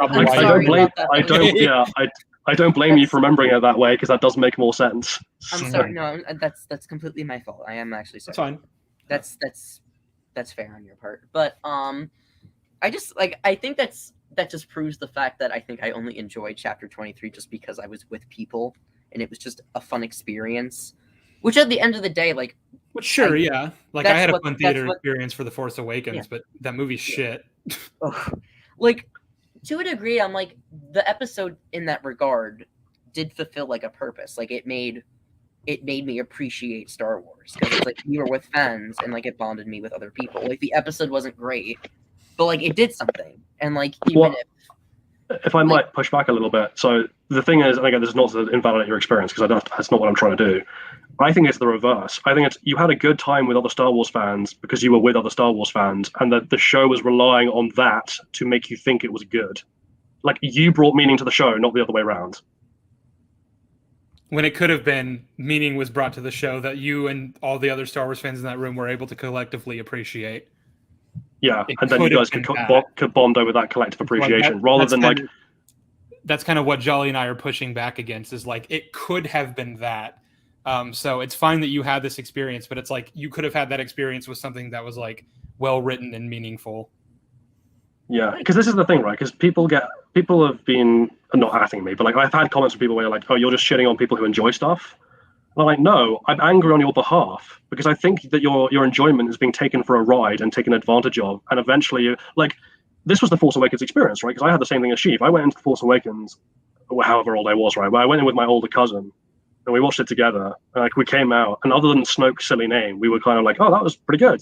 And then we thought about it for a moment, and we're like, oh, actually, no, it's not. And that's the point where you realize that you've just given a company money so that they can play on your monkey brain to give you something that actually is going to long term damage your love for the thing that they're taking advantage of. Because that's where I'm at now. I'm at the point now where Star Wars just wearies me, and this was something I really loved. But now Star Wars has been, my investment in this franchise has been systematically killed off by a corporation who just did not care that they were poisoning the well with every subsequent crappy movie, crappy TV show that they were shunting out. Mm-hmm. And I've never had this happen before, but like there have been plenty of things that I've not liked, but like in Star Wars, but like I've never like actively dreaded a future Star Wars project as much as I now actively dread season 4 of this show. I hope that I know that I'm going to be I expected actually to agree talk with you about on it. that. I know I'm going to be expected to talk about it, and it's going to be fucking annoying. What's weird is Joey, that this show has so much. Let me finish because it is going to sound bullshit, but I just need to finish because it starts off bad. Season 4 has so much potential, but in the same vein, there's nowhere to go. Because it's like, you can have Grogu becoming a Mandalorian and actually taking the creed, and then Din realizing that's not what he wants for his son. You can have the armorer get called out. You can have Axe Woves like question Bo's loyalty now that Darksaber's gone. But all of those elements should have been in season 3. Yeah. Like, well, I would say all of those elements should have been set up in the first 2 seasons and then explored most heavily in season 3, and we just haven't gotten anything. Yeah, because it's like all of those elements, like now season 4 needs to exist in order to actually develop those plot threads, because now they're not finished. But it can't happen. Like it should not exist. Like it just like season 4 is set up to fail, because if they do actually have an arc with the armor and she eventually learns like the error of her ways, you still like now season 3 is pointless, because now season 3 didn't really amount to anything. Like it's kind of like season 2 after season 3. Yeah. Season 3 actually makes season 2, like, the more I think about it, the more I get mad at season 2, because now season 2 just doesn't have anything anymore. Because like, what was it's kind of like that with Rebels, right? As well, like you look back at the Mando plotline in Rebels, and you're like, what the fuck was the point of this now? I hated that. Here's the thing, though. I hated that episode back when it came out. So I lost nothing. And like, obviously, yes, it was significant, and now it's like not anymore. But I was like, oh, well, I hated that episode. So I was like, oh no, the episode is ruined. Like I can well, no, because here's the thing: like, it's not just the episode. It's character. It's still like it's the character. It's the characters as well, right? Because there are plenty of people who don't like the prequels, but also go like, oh, but I do like Ewan McGregor's Obi-Wan, right? And that's why a lot of people got annoyed with Kenobi as a show, because they're like, you have taken one of the bright spots from a bad film and made it terrible. Why have you done this? It's the same vein, right? Of like, even if you don't like the Mando arc in Rebels, that happened, and those characters went on their journeys. And so now to just turn around and be like, yeah, fuck that, I don't care, and we're going to rehash that, but badly. It's like, well, then why should I take anything that you guys do seriously ever again? This is they're doing for character arcs what they've already done for character deaths. So I can't take it seriously anymore, because I know it'll be undone the very next episode. Mm-hmm. Well, and the thing about The Mandalorian that I feel like Joe was kind of touching on is just, it was never meant to be more than one season. That's very obvious. Like, it became way more popular than they were ever expecting it to be, and they were like, all right, we'll do more. And you can tell that with each season, because each season can technically be the final season, but they always throw in little like ADR sequences like right at the end, just to have like a potential setup for next season. And they're just gonna continue doing that indefinitely. But the problem is that it keeps hurting past seasons every time they do it. Well, here's the thing. Season 1, I think, was always going to end on a cliffhanger in some regard. Like, it always. I don't think so. I mean, 'cause you think about it, the scene where the armorer tells Mando to, like, he needs to find Grogu's people and bring him back to them, and like initiates that quest. It's all done under the helmets. Like, that could easily have just been done with ADR, like post-production, because they were like, actually, we want to do more seasons, so let's do this. The scene where Gideon like comes out of the TIE fighter with the Darksaber, that could easily have been like just added in at the last minute. Really? There's nothing from the season 1 finale that tells me like this couldn't have originally just been the finale of the whole show. Okay. Well, I think as well, COVID played a part in that, right? And that, like, I am fairly certain that the Mandalorian was supposed to end at the finale of season 2, and that we then have like offshoot shows in which Din is a side character. Like, you know, like we were going to be like, that's the end of the Mandalorian story as a main character. Now we're going to do the quest for Mandalore and Bo story, where Din is a main character, but he's not the main character. And Boba will have his own show, and Rangers of the New Republic will exist. And like these were supposed to be the jumping off point where Mando ended and a bunch of other shows started, and then COVID hit. That's what it should have been, or should have been just all one show. Like, I feel like. Yeah, it's like each season should have been like focused on one main character. Like season 1 and season 2 can be about the Mandalorian, then like season 3 can be about like Boba, and then season 4 can be like about like Ahsoka. Well, I wouldn't even mind like a Clone Wars style show with different arcs. Like, so every season you get to focus on different characters in different parts of the world and their stories and develop those further. I don't know why you couldn't do that. I think that would have an anthology. Yeah, that would have been a good idea. Like just in an anthology show where like each season is like a different character instead of having like one season shows, but like they're all connected. Because like Din's gonna show up in Ahsoka, like that's gonna happen. Like we know it's gonna happen. Like there's no way it won't. And it's gonna be annoying because he's not gonna fulfill a purpose beyond just being like he'll be there. We're gonna fight Thrawn eventually in a movie, and Din Djarin. We'll get that sound effect again. Wow! Sabine is like, do we know any other Mandalorians? And it's like, da na na na na na, and it's like, Din Djarin will. I was actually shocked that Luke wasn't in Mando season 3 because I was like, you would have had like Mando. I think they're saving him for either the Ahsoka show or the Mando film. I just hope, like, I'm fine with Luke showing up, but it's like he needs to be a real person. Like, so they need to. Yeah, I need the next film. Isn't the Mando film going to be like 7 years in the future? Like, I don't think they have enough patience to save him for that. Like Luke. Well, so it makes sense to have Luke in this story. Oh, sorry, I interrupted. No, go on, it's fine. No, I interrupted you. You go first. Oh, okay. Well, I'm happy to. It wasn't a particularly illuminating point. I was just going to say that, like, I don't want Luke to turn up anymore. Like, I don't want any character to turn up because I don't want them to be damaged any more than they already are. But like with Luke, it's like, okay, so where have you been, man? Like Gideon was doing all this stuff. What were you doing when the Empire was resurgent? Because you weren't training people because you didn't have any students, and we know that because we saw it on screen. So what the hell have you been doing? Yeah. Why does the New Republic not know that Thrawn exists if Ahsoka knows that he's around and has spoken with Luke since learning that information? And so Luke should know because Ahsoka should have told Luke about Thrawn. Mm-hmm. So why has he not then relayed that to the New Republic? Why isn't he doing anything? Rage, pain, anger. I do think though that, like, if you're gonna I'm okay with Luke being in the story because like. He is, like, by all intents and purposes, he's an important character. Like, he's the son of Anakin. He's the Grand Master of the New Jedi Order for those 30 years, or 25. But the thing is that, like, I'm okay with him being in Ahsoka because, like, he is important to the story. Like, he is, like, in that point. But I can't look at, like, a CGI abomination. Like, just cast somebody. Because, like, the body double that they use in Book of Boba looks like Mark Hamill. Like, I don't know why that they need to CGI him. It doesn't make sense. If they can't make it, I'm just reading the comments. But, like, it's just, if for the Mando movie, because, like, Luke will be in it, like, I think that their quote-unquote Avengers team will be, like, Ahsoka, Luke. I cringe saying that because it's like it's just gonna be Avengers Infinity War. It's such a cynical thing to even think about as a concept. It's like, oh yeah, I'm nervous. I actually and Boba Fett and the Mandalorian and Grogu and all of these people, Bo-Katan, they're all going to be part of some big Avengers team. I am excited like for like the prospect of it because I do think like the idea of like if you told me a few years ago like Ahsoka Tano will be in a movie, I would be like, that is amazing. But they need to have a plan, and I don't think Din I almost said Din. I don't think Din has a plan. I don't think he has a plan, and it makes me nervous. But Ahsoka Tano was introduced in a movie, so like I don't know what like novelty that would have been. I always forget. Well, here's the thing: Clone Wars wasn't. I guess live action. Well, I guess live action is what you mean, right?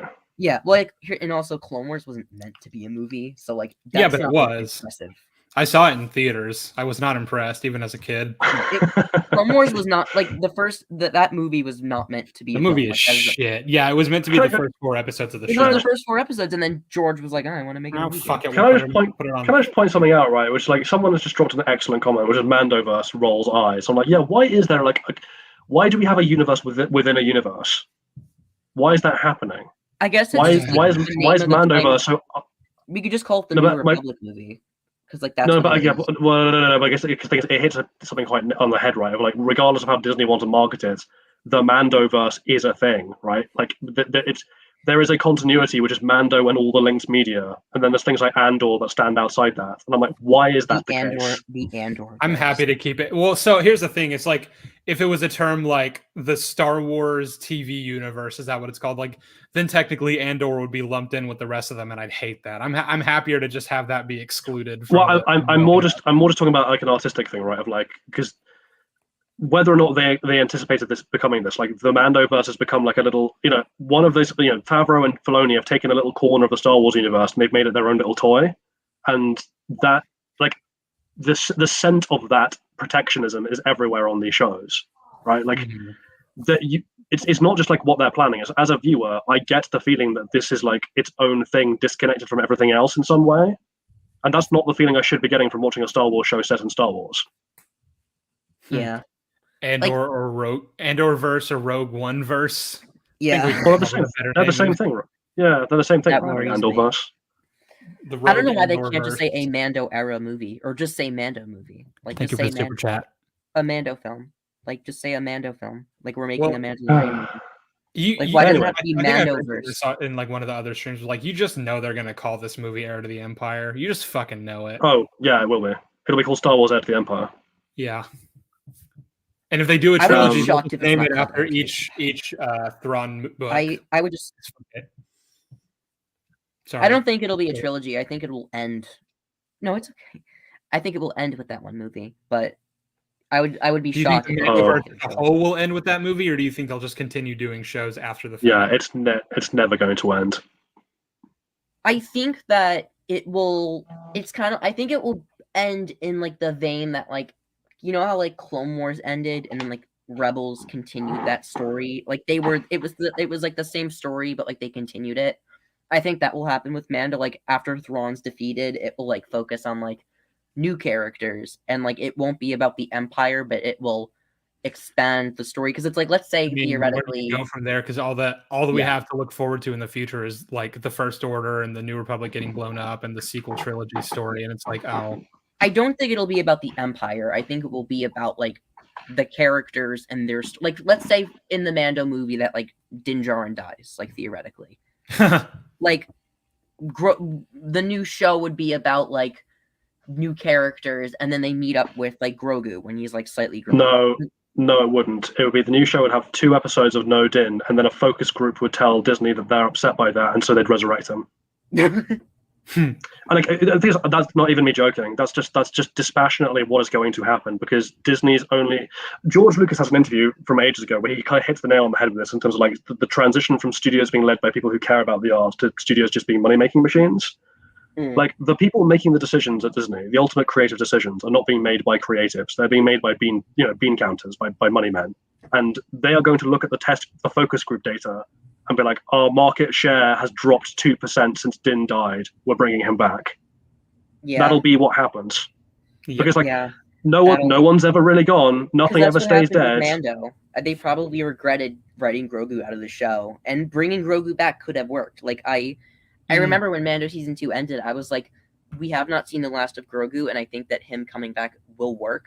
But they did it in the worst way possible, like the worst. Like I was happy for him to come back eventually, like maybe in a few seasons after some time has passed, and they've both developed as people.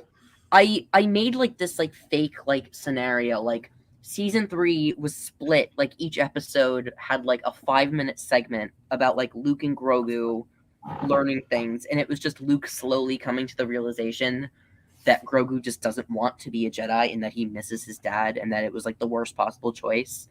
And it was just an entire season that was built up to it. Like it wasn't like one episode in a different show that wasn't even about the Mandalorian, or at least wasn't meant to be about the Mandalorian, where Luke was like, oh, well, go back. Like it would be a whole season. Like I'm just trying to imagine like if Mando's A-plot was just Din missing Grogu and him with Bo-Katan. And like let's say R5 was meant to be like Din finding a new companion, or it was like maybe like that BD droid or something. Like I think that would have been cool, like him like finding like new family, and then Luke in episode 7 would give Grogu that choice. Like, look, I know you miss your dad. I'm gonna let you go back because I know you don't want to be a Jedi, and that's okay. Joe, I'm gonna tell you something that's gonna thrill you. So my sister's watching the stream, which I just found out because she messaged me, and she was like, "This Joe guy sounds like King." From our house. No, I actually think that's kind of cool. Thank you. But Tell her that I appreciate it. But I just, well, she's watching, so she would have heard it. She heard that, yeah. But I just don't like. I just think that Mando and Grogu reuniting could have been so powerful if it was in their show and there was like an entire season building up to it. Like I was about to go to bed last night and I thought of like Gideon battling Din, and like Din Djarin like is about to die and Gideon's like, any last words, or like something corny like that, and then Din is like, Grogu, and then like Grogu's like behind him because like him and Luke showed up and there's like build up to like them going to Mandalore, and then Grogu like saves him, and then that would have been how they reunited. Like I thought that would have been cool, but like no, it was on Tatooine in a different show. Yep. But like I'm just like, and then like I think that would have made sense to Din adopting Grogu, because it's like Armor is like, oh, you guys are back, and Din's like, yeah, I'm gonna officially adopt him because like we've been apart for like a year. I think that would have been like, that would have made sense. That scene of Din saying, I'm gonna adopt him. That would have made sense. And then he will be called Grogu Djarin. Yeah, because I don't get Din that. Grogu doesn't make sense. Because here's the thing: not only does it just sound weird, but like every single Mando surname is a last name. Like Kryze, Vizsla, Ren, Rao, Saxon, like Fett, like it's all like Mariel. Like all of those are last names. Why is Din the only clan where the first name is the surname? Great question. I don't know. Yeah, good question. It's just weird. Like I don't get it. I just don't get it. It's I think we need to mention sorry. And it just reminded me, like, I really love the EU, and I really love the Mandalorians in the EU. They're so fucking lame in this show. They're much better. Well, again, like even KOTOR, right? Because I think like the canon in KOTOR for why Revan wears the mask that he wears is that like it's one of the Mandalorians who stood up to other Mandalorians when they massacred a village, and so he was honoring her sacrifice by wearing the mask. Yeah, that was in one of the comics that was like a tie-in to the game as well. Okay. Yeah, that's cool stuff. Wait, I want to say something. So, Groppy Live said it's because Din is a foundling, and I just want to say that's not a rule that's ever been established. Ragnar Vizsla is also a foundling. Ragnar Vizsla is Paz Vizsla's foundling, and his last name is Vizsla. I'm just gonna say this right. He's a troll. He's Sheev Talks Hate. Oh, okay. Yeah. Oh, he is. Hey, Sheev Talks Hate. Yeah. Hi. That's Sheev Talks Hate. Funny. Anyway, I think like constantly I've been ignoring him. I think we need to get back on to because we have been segueing, right? So get back to the Joe's notes about characters, because we're going to be here a while otherwise. I forgot what character. Well, I was kind of just trying to have like a casual discussion, really. Do you just want to talk about I wanted to quickly talk about Zeb. Like he was literally like one bullet point, because I actually had a theory as to why he was even in the show. Okay. It's like from a meta reason, or like for like in universe why he's there. No, not in universe. Like a reason as to why Favreau decided to put him in there. So, okay. I remember, I think it was Jolly or you who said, "Oh, it's kind of convenient that he was here." Oh, that was me. Yeah. I think the reason, first of all, I think it's fine because it's like we've met so many characters at this point that it's like I think it's fine if like one happens to be the one character from like an animated show. Like it's like, compared to like Wedge Antilles or like Wes Jansen. So like, hang on. So is that just the like it's so broken it doesn't matter if we had one more broken thing argument? Which like I'm that's fine. No, I'm just saying like the chances of it are like just it being like a not D-list, like or like a B-list character. Like I don't think it's like this galaxy is comprised of how many trillions of living people? More than trillions, I would probably say. Like quadrillions of people. Yeah, like numbers beyond quadrillions. Numbers beyond human ability to conceive of, basically. Yeah. Okay. My actual reason, though, was like that was just something I just thought of off the top of my head. But like my actual reason was just maybe like if Zeb is in Ahsoka, they just wanted to test out the technology first. Like they just wanted to give like the Lasat character model like a test run. Right, but and, like, if people they can do that on private screens. They don't have to put that in a mainline TV show. They like, you know, it's not like when game developers are making, you know, it's not like when they're making Jedi Survivor, they just like were like, oh, the first time we're going to see this on screen is when we sell the game. It's like no, you test it in house. I guess, but you get a test audience. That's literally what test audiences exist for. One thing that does worry me though is that Zeb may just like it will break my theory that Zeb just won't be in Ahsoka, because like one of my friends said this. They said, "What if Zeb just straight up isn't in Ahsoka?" And he's gonna be in Ahsoka. Come on. He'll be in it. It might be a very small part. He might only be a cameo, but he's definitely gonna be in it. No, I'm betting he'll be a main character, right along with Sabine and Hera and everyone. No. I think Hera will be in like one episode. I don't think Hera's gonna be in it that much. Well, yeah, because isn't she taking care of her son? Well, she's Jason's going to be a lot in of the the show. trailer. Jason Sindula is confirmed, by the way, to be in it because the Lego set Oh, for the Ghost leaked. God. And Jason Sindula is a minifigure that in it. fucking abomination of a character. No. Also, I wonder what they're gonna make him look like. Corey's going to be in it. The Mon Calamari who designed the B-wing. He's in it too. Why? Or at least a Mon Calamari it will be in the show. But like they said. Yeah. Whoa, Joe. Just because it's a Mon Calamari doesn't mean it's named Mon Calamari. You racist. It said like the list for the Ghost minifigures. It said, Balin or Shin. They said they couldn't tell by the preliminary images. Hera, Jason, and then Corey, and then in quotes it was, or maybe just a short Mon Calamari minifigure. I mean, to be fair, Sheev, I once walked into a bar full of Mon Calamari and they wouldn't listen to me, and then I said, "I know Akbar," and they all turned around. I like how like they imply that like Ugnaughts all know each other, but it's like how yeah, that's many really Ugnaughts fucked are... up to say, to like even just put as a concept in the show. Yeah, but like what are you telling me right now, show?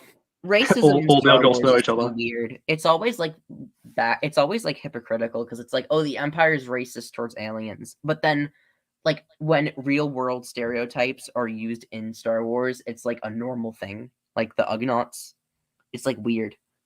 But like I think if Din was like, I worked with an Ugnaught in the Gene Farms, and I'm aware of your culture and I'm willing to respect it. Like, but he's like, no, I know your specific friend Queel, and they're like, why would we know who that is? I wonder if Queel's cousin is the one who found Luke's lightsaber on Bespin and sold it to Maz Kanata.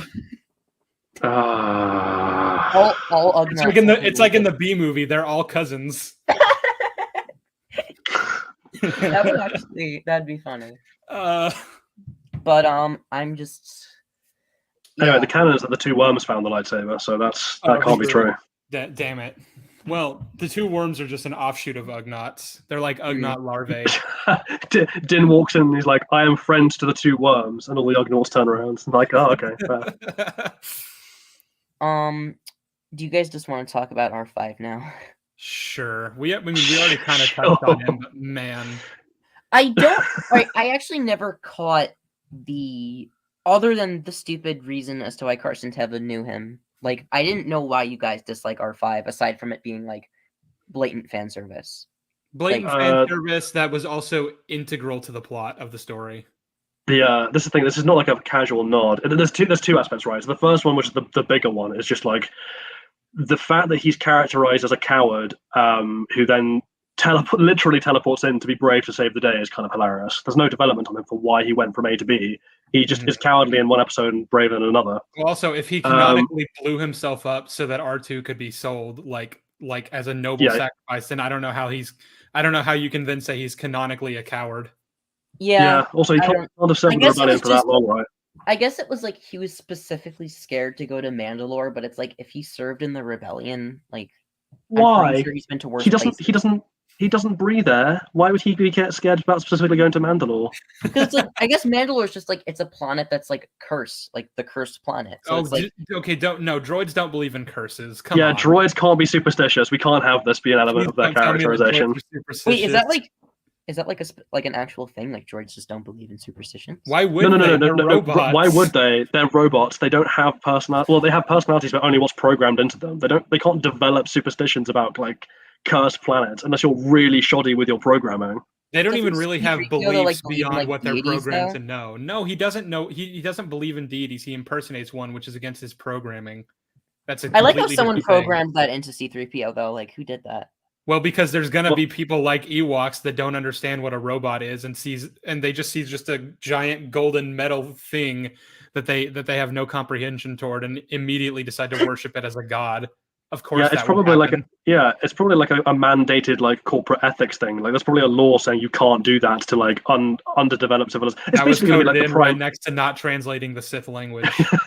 Yeah, it's like the 10 Commandments of being a droid, and number one is thou shalt not speak Sith. I actually made a meme for my Letterboxd review for Return of the Jedi, where I was just ranting about C-3PO. I'm gonna read it because it's like one of my favorite things I've ever written. I found it. Okay, so C-3PO saying that his programming to impersonate a deity is oddly specific. Who programmed that into it? This combined with I'm forbidding from translating Sith in Rise of Skywalker makes me believe that 3PO just says it's against his programming when he needs to do something besides bitch and moan. What a little bastard. Well, I mean, unironically, I don't really like the whole it's against my programming, because like then he just immediately does it and it's like, oh, okay. Oh yeah, he does do it. Because I guess it wasn't against your programming then, wasn't it?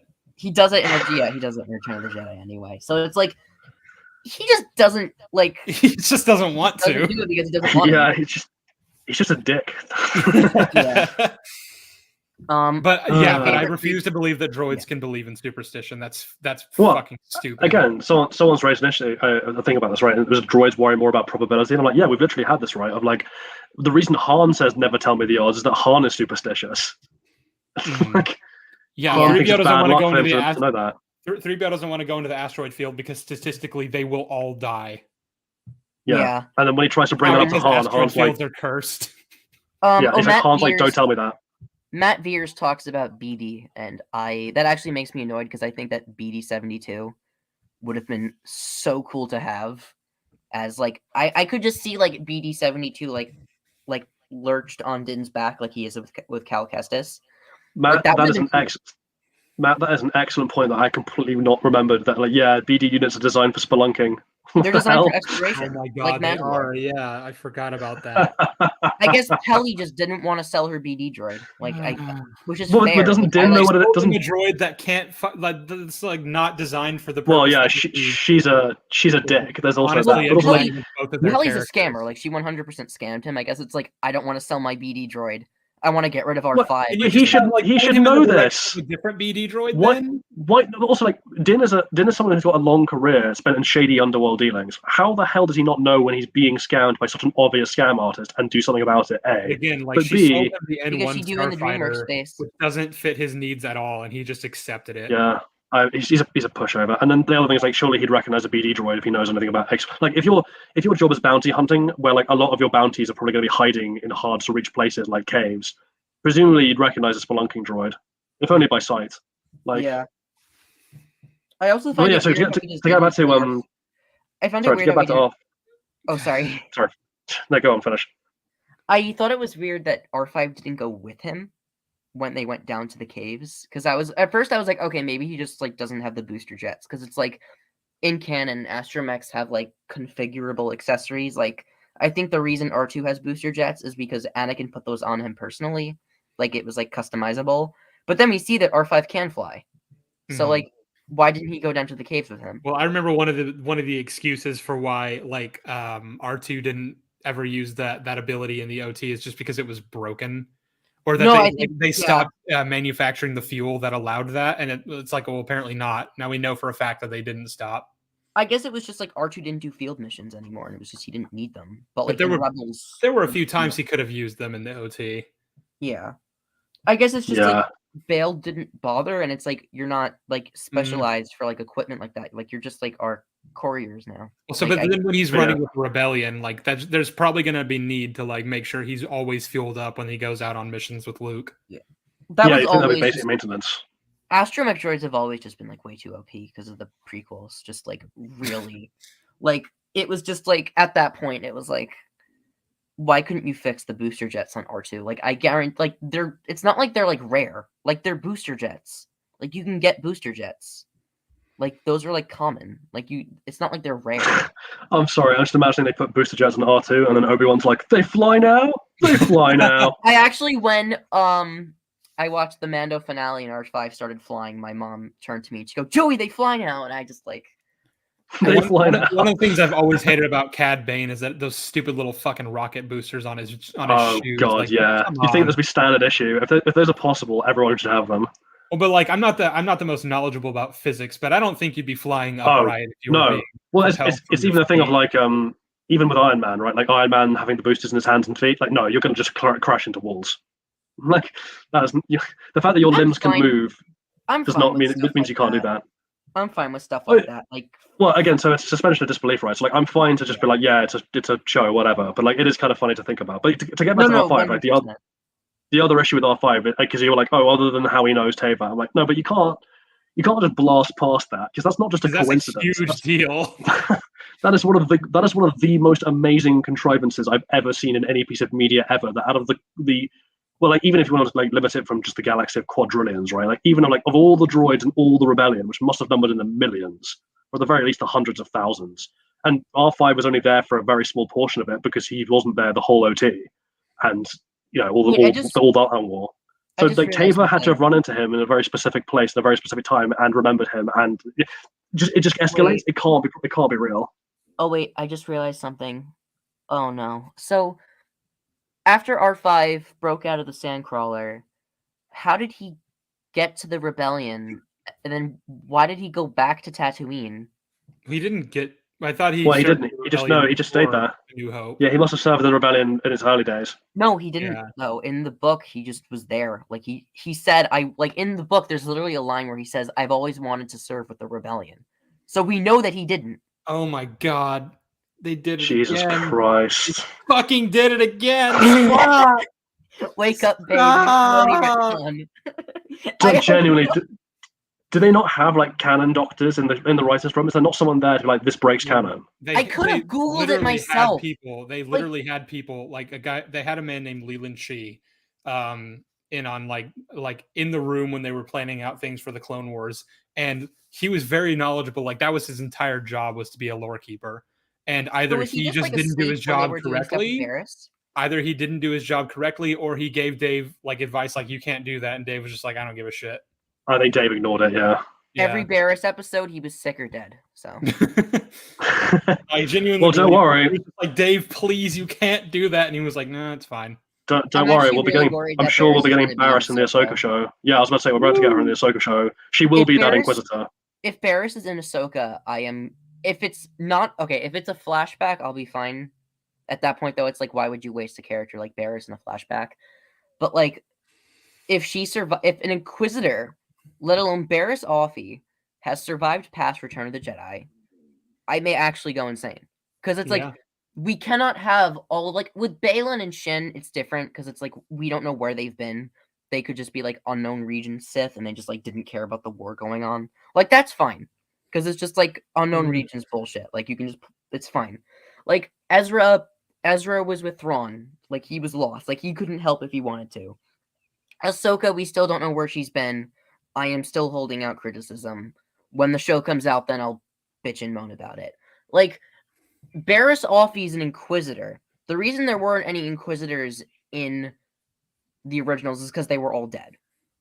So, like, I don't think it'd be in character for Barris to be an Inquisitor anyway. Yeah. I've always hated that idea, because it's like, that's exactly what she was like protesting against when she bombed the temple. You'd need a very good explanation for how she ended up there. Yeah, she can't, like, I just assumed that either she was executed, or she just, like, when she was going to be executed, she just, like, escaped. And then she's just been hiding out, and she's been doing whatever. Like, I've been waiting, like, the only way to incorporate her properly into a story is, like, Bad Batch. Like, that's the only way, like, it would make sense for her to appear. Like, that's the only possible way. But you have to have her show up in a story where she and Ahsoka face off. Like, yeah. Like, you can't just not do that after what happened between them. Like, Bad Batch would make sense, because, like, Ahsoka and Rex were together. Like, it would make sense for Barris to, like, at least try to get to Rex to get to Ahsoka in some way. Like, that would make sense to actually have Ahsoka and Bad Batch for, like, one episode. Like, don't they think Ahsoka's dead canonically at this point in the Empire? No, they just thought she. Wait. Vader, she was. Yeah, no, Vader thought she was dead. He sensed her and was like, "Oh, she's alive, huh?" Yeah, but you could have like Barris be like investigating and like be tracking the Bad Batch, and then see Rex and be like, "Wait, Rex is supposed to be dead. Maybe like Ahsoka could be alive too." Well, so again, I didn't tell Vader. But again, I don't think that Barris would be an Inquisitor. So if we're going down the route, thinking, I'm like, if she's like, what if she escaped? What if she and Ahsoka end up actually having to work together? And she's like, you see, I foresaw this. This is like, I was So right. just And Barriss, like, yeah, fuck you. When I- Barriss just being like, I didn't want to tell you I told you so, but I kind of told you so. Just be like, go fuck yourself. You ruined my life. So Yeah, like in my when I was explaining it, like in my theoretical story, Barriss is not an Inquisitor because she can't be an Inquisitor. yeah. Well, I guess actually Barriss kind of accidentally might have saved Ahsoka's life, right? Because that's why she left the Jedi Order, and if she hadn't, she might have been killed along with everybody else. Yep. I think Barriss could be an Inquisitor if she just doesn't like if she's just like enslaved into it, because like we know the Inquisitors don't like being Inquisitors. Like they're like the Ninth Sister like has said like she was mutilated, she was tortured into being an Inquisitor to submit. Like Barriss could just not want to be an Inquisitor, but like she was like enslaved and like forced to submit. Like that's how it worked with Trilla.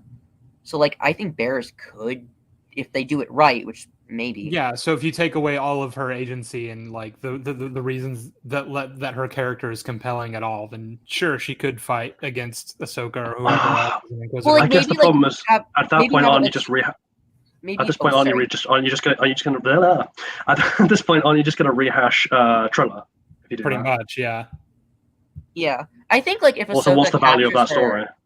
If Ahsoka captures her and she's like, I was tortured into this, and then like you can have like an episode where they're like teaming up and they warm up to each other, they talk it out, they actually like exchange like moral beliefs as to like what they did, like why Ahsoka left, why Barriss betrayed the Order, why Barriss had to surrender.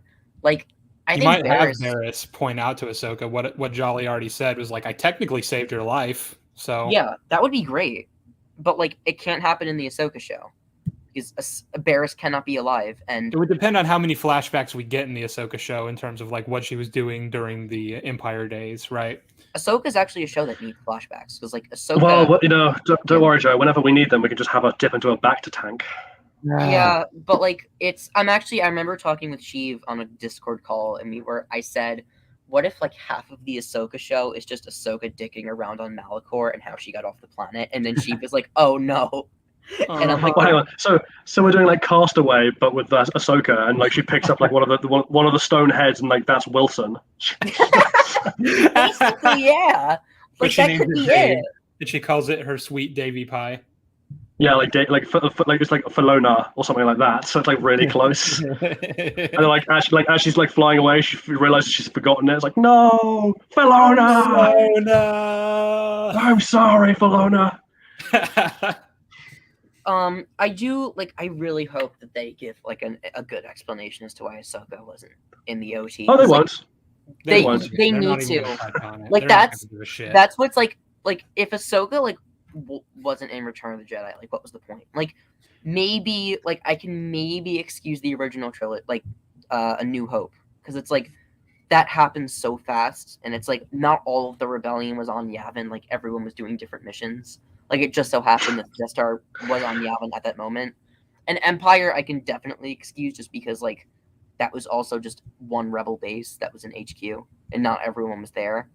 So it's like, but Return of the Jedi is like the climax. Like everyone was there. Return of the Jedi is like Luke Skywalker's been around. He's the son of Anakin. He's going to try to save and like redeem his father. Like she would. Also, you still can't have that because Luke would definitely be aware of her if he's been spending 3 years in the rebellion, right? Because like they're like, we need someone to train this Jedi. It's like, oh, we have one on standby. Yeah, no, that would like by Empire, Ahsoka needs to be like. What's the word? Right, I'll be back in a second. I'm just grabbing my food. So like generously what they're going to do probably is like, if they even bother to do anything at all, is like they will give a vague explanation for what she's been doing. And it's not going to be satisfactory enough at all as to like to explain away her absence in the OT, but it's going to be the explanation. And then people are going to be like, see, so you guys can stop whining now. And it's like, that's not good enough though. I'm really worried it's just going to be like, she was looking for Thrawn in the unknown regions, but it's like, what was more important? There is a war going on. Like, Thrawn can wait. Like, he's MIA. If he's out of commission, then yeah, he's no threat. I mean, if she was looking for Ezra, sure, but like again, like, you know, don't you think that the other Rebels characters might have been like trying to find Ahsoka or trying to find Ezra rather, if like there wasn't a war on that was keeping them away from that? Yeah, like every Rebels character has an in-universe explanation as to what they were doing. Like Hera and Rex were just soldiers. Like that makes sense why we didn't see them, just because they just happened to be soldiers. And we actually saw Rex in Return of the Jedi, so like that's fine. Like Zeb and Callus retired to be gay lovers, apparently. And Chopper was just with Hera. Like that, all of those make sense. Them living makes total sense. Sabine. Even then, apparently Zeb didn't actually retire. He's still part of the New Republic. Yeah. I guess like after he just decided I'm gonna just be a New Republic pilot. Like that makes sense for his character. I'm fine with that, yeah. It's just Yeah. I could see him being like Carabist. I don't wanna I'm bored. But the one that confuses me the most is Sabine. Because she was just like chilling on Lothal while all their people were Mandalore was being destroyed and her family was presumably being killed and all that. Like, we don't know where her family is. They haven't shown up in the show. So for all we know, Fen Rao and Ursa are dead. Yeah, and Sabine apparently did nothing. And Tristan. Yeah, who knows? Maybe Sabine wasn't on Lothal that whole time. Maybe it was just like she just happened to visit. Well, so like that's what the Ahsoka show is gonna need to establish, is that she actually did like abandon Lothal for a little bit to try to help out on Mandalore, and she like wasn't able to save her planet, and like maybe she can carry that with her throughout the show. I still don't understand why Lothal is so important after the original trilogy. Like, why is it so significant aside from having a Jedi temple? It's significant to them. Just these specific characters, and that it's Ezra's home. That's all. Shit! Like, there's a war going on. Like, do something. I don't care. Like, Tatooine was important to Luke. Like, it was just like he hated it, but he hated it, but it was his home. But like, I don't think he left because he had to do much of a shit about Tatooine. Honestly, I think if the Empire had occupied that world the next day, he wouldn't. He would have cared because it's the Empire, and like he doesn't like freedom being oppressed. But like, he wouldn't have cared any more than he would for any other planet being occupied, is what I'm getting at. No, like the only reason he was there was because of his family. Like that was was still something he cared about. Like he had a reason. Like, yeah, but then they died. And he's like, oh, I have nothing, so I can go. Like he left for a reason. Like Sabine has nothing on Lothal aside from it's my platonic friend's home, but it's fine now. And also, I don't know why the Empire never went back to Lothal. I guess it was just the temple was destroyed, so they had no reason to go back. But, like, the terrorists that just obliterated them have opposed them. So, like, wouldn't they have more reason to go back now? Like, this is more of, like, an issue with Rebels than it is about Ahsoka, but, like, Ahsoka should probably mention that, but they won't. But I don't know. I don't know. There's a lot with Rebels and their loose ends that Ahsoka needs to address that is going to be an issue. Like the only way to fix it is just my World Between Worlds thing, but even that isn't like airtight. Like it would be something, but it's gonna like be really confusing to people. Because like I call it I hate the World Between Worlds so much. I really wish only that had never been introduced. It only exists to save Ahsoka. That was the only reason it was invented. That was the only reason it was there. Yep. I hate it. Like Minister Tua alluded to it in season 1. Like she said, there's another reason the Empire is here. But I do not think that was what they were intending. I think they... I mean, there was already the Jedi Temple there. Like, that's all you need. Yeah, no, like... It was just Ahsoka needed to die. And like I remember Dave said all the way back in 2018 that he originally was going to have Ahsoka die, but then he changed it because of fan reaction. And I don't know if that's not like I love Dave. Like I bow down to him so much. But like that's not how you write a story. You cannot do it by like the fans dictating it. That's not how you write a story. You cannot do it like that. So, like, being like, the fans are sad that Vader killed Ahsoka. Like, yes. That's why I'm afraid that didn't Jon Favreau advocate for Tony Stark to not die in Endgame because it would make the audience sad? Tough shit. Yeah, I think so. Also, I'm bad, by the way. Yeah, tough shit. Fuck you. Like, meaningful stakes and consequences are necessary. That's why I'm sad. I'm going to be mad if Tech comes back in the Bad Batch. That's what worries me. Because it's like, just don't care anymore about any of these characters. Right? Like they come back and like, yeah, of course they're going to come back. Because why wouldn't they? There's no reason anymore. I hope every member of the Bad Batch dies except for Omega, because she's the only one where it at least somewhat makes sense for her to survive, because she's just a person Like she's just a girl. Like she would like her being like a rebel, like growing up to be a rebel. That would make complete sense. Every other Bad Batch member needs to die because like Hunter can go fuck himself, and I don't care about Wrecker or Crosshair really. Hunter needs to die. I could see Crosshair like retiring, maybe if you really stretch it. But like Echo needs to die. Like Hauser needs to die. Hunter needs to die. Wrecker needs to die. Commander Cody needs to definitely something that like would actually be interesting to me is like if all the other Bad Batch die and Crosshair ends up being the only one left to raise Omega, and he like carries on what I guess Hunter was trying to do. I don't know. That'd be awesome. But like, yeah, like and like Fireball and Nemec, those like the two clones with Echo that helped Hauser, like they need to die too. Like, isn't Nemec also the name of the guy from Andor? Yes, but it's spelled differently. It's like NEMEC.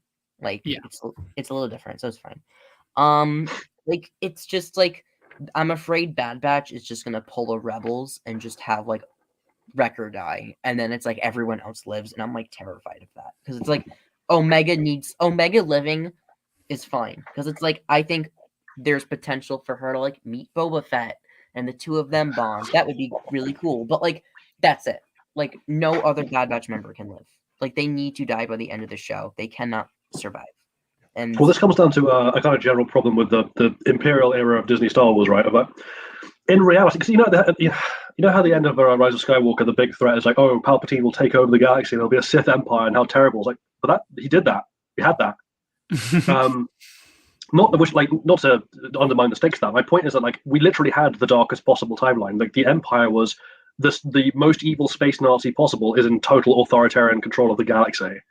There's the tone of the shows that deal with that era have been very weird to me. Like other than Andor, of like a lot of them are like quite gimmicky and like play down like how brutal and awful the Empire actually need to live under. It's like, but it's like, you know, other than like Thrawn killing civilians at certain points, or like finally we're getting some consequences. Like he killed like one guy.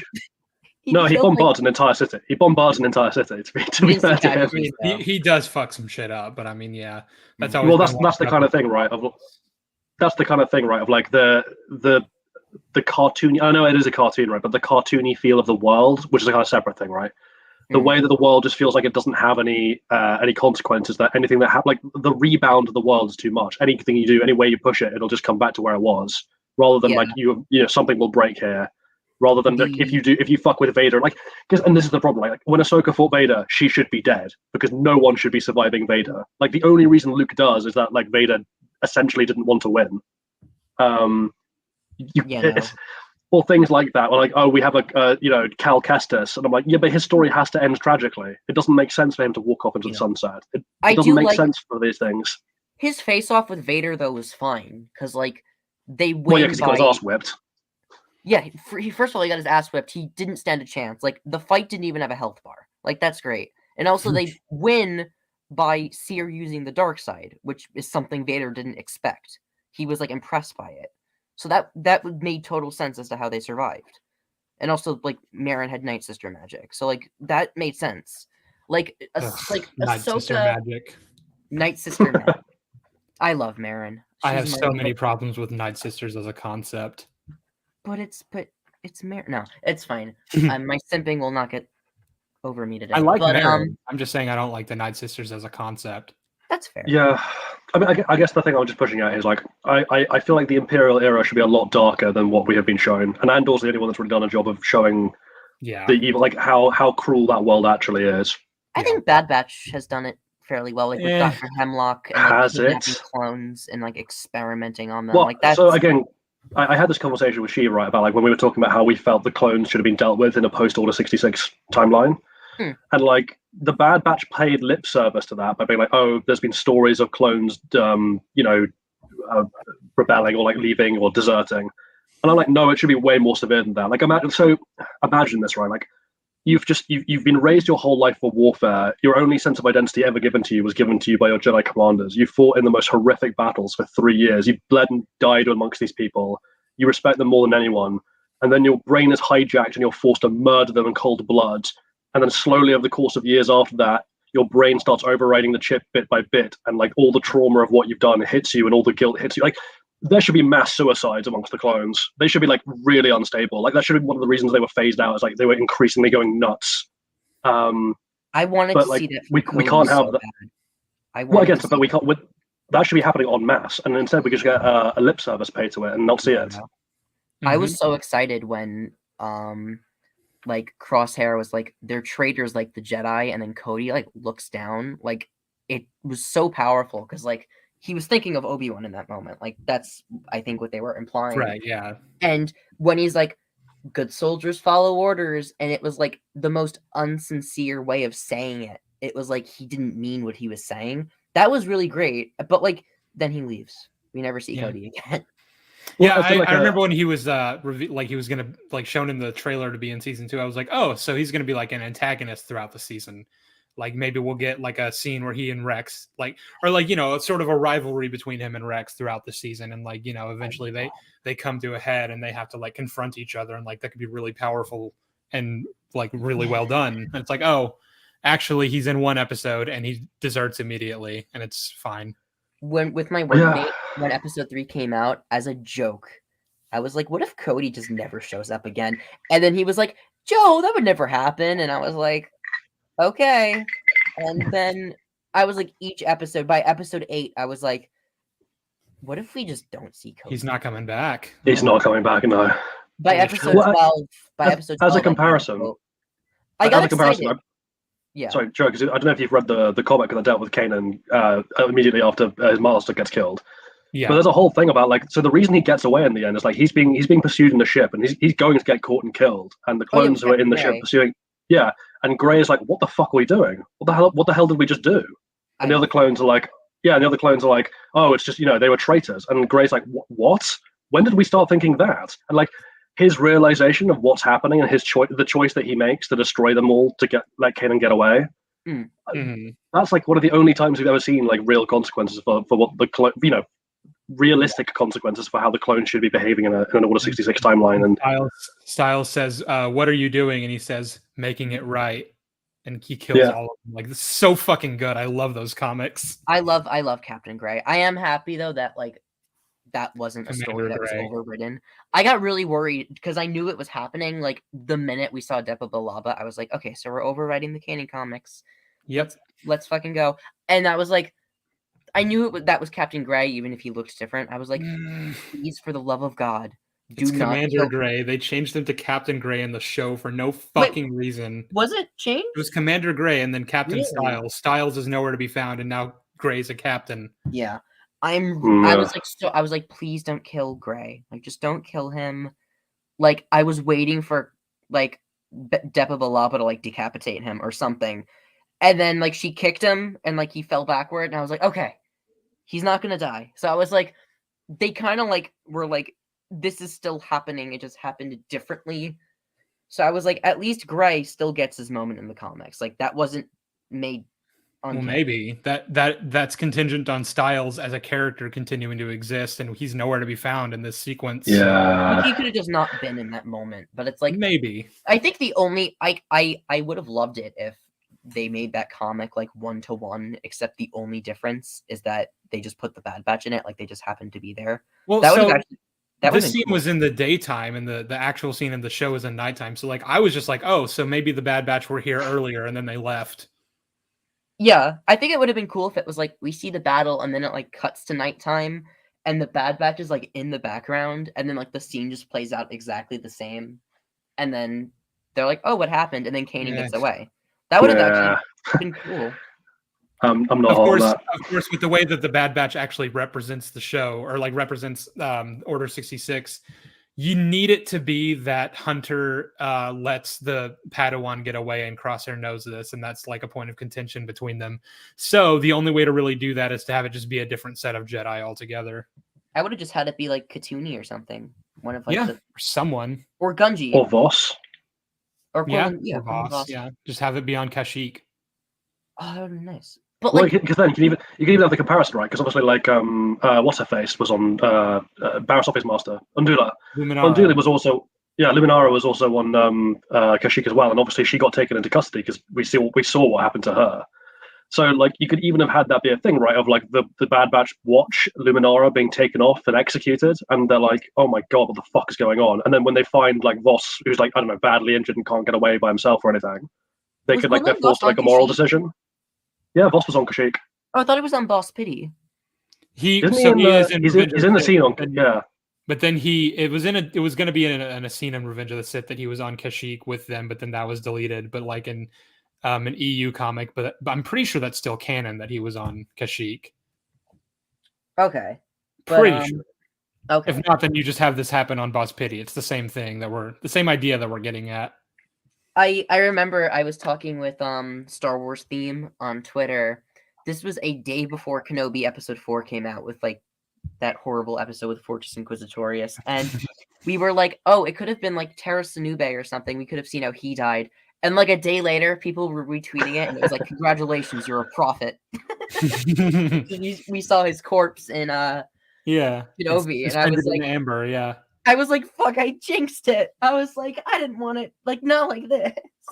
I don't understand that trophy room. Like, why are they in the clothes they're in? Why are they positioned that fucking up? Why is the youngling still wearing the fucking hat? His helmet? so everyone recognizes him. It's like, oh yeah, youngling. But like, it's a Jedi kid. I would assume he's a youngling. I don't need to see the fucking helmet. Well, it's also like, why aren't they in the? You know how Luminara was in prison outfit? Why aren't they in that? Yeah, I would have loved it if it's like the kid's hat like kept falling off as they were transporting the body, and they're like, it has to go on just right. They super glue it on. It was Fifth Brother who was like, I like hats. You see my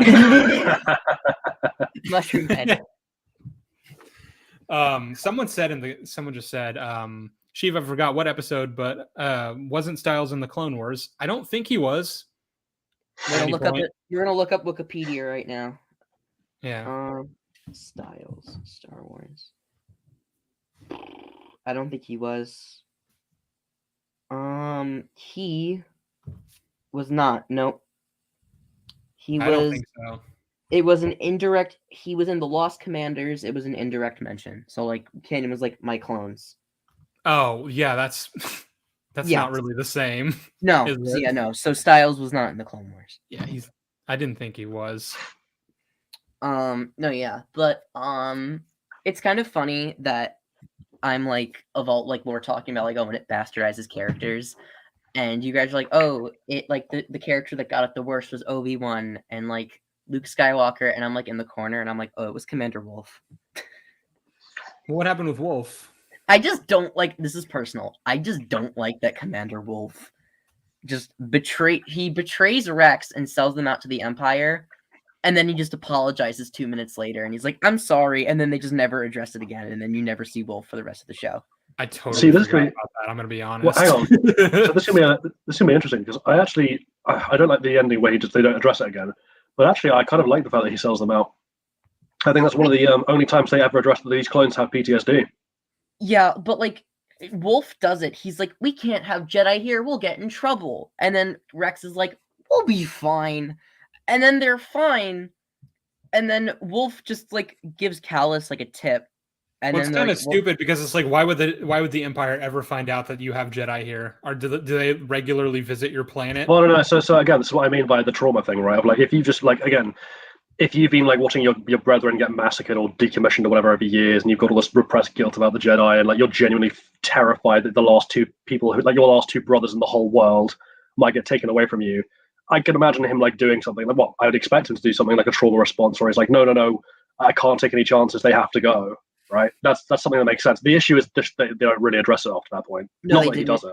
Yeah. Wolf literally after Wolf does it, 30 seconds later he apologizes. Not even joking. He sighs and he's like ranting. He's like, we earned our freedom. We needed peace. They're here and they're gonna ruin it. And then like 3 seconds later, he's like, Rex, I'm sorry. I didn't think straight. And I was like, what? Like, at least, like, and then, like, he helps fight the AT-ATs, and then, like, and then you never see Wolf again until the finale when he just shows up and shoots some stormtroopers. Like, I really hate Commander Wolf and how he was handled. Like, I loved him, and then they just kind of, like, bastardized him. But, like, because it's like, you're gonna have him show up for 3 seconds, it's like record time, have a character be like bastardized. Like he's not even there for most of it, and then he just like does nothing. Oh no, the record goes. It's still Jamie Lannister's for like the one sentence destroyed his whole character. Oh no! Jamie Lannister Jamie still. Lannister was fucking assassinated with one sentence. He wasn't. Yeah, it's like in 2 seconds you destroyed an entire like 6-season character. The line that always I didn't see Game of Thrones, but like I know the characters' arcs. The line that always gets me when Tyrion is like, "Everyone in that village, innocent or otherwise," he's like, "I never cared. I never cared about them. I never cared about them, innocent or otherwise." And it's like, fuck you you. killed the bad king for the people. Why don't you care about the people? Yeah. Like, hey, remember that scene where he's talking to Maester? What's his face? It's not Maester. What the hell's he called? No, not Brienne. It's the weird creepy Maester who works for he's in Andor as well. What the hell's he called? Oh, Kyber. Yeah, Kyber. Like when he's talking to Kyber, and Kyber's like, "How many people have you killed?" He's like, "Oh, countless." Like, "How many have you saved?" And he's like, "500,000." And like that becomes like an actual moment. Which, by the way, it sounds weird because then Jon Snow's like, "I hear 1 million people live in King's Landing." I'm like, "It's grown by 500,000 in 10 years." Yeah. Damn, that population growth is bad. Well, has it only been 10 years since between? Well, whatever, like 20 years, right? Yeah. Even so, 500,000 in 20 years. Yeah, that's Jesus. That's absurd. Even for like our world, our modern world, where like our population is insane.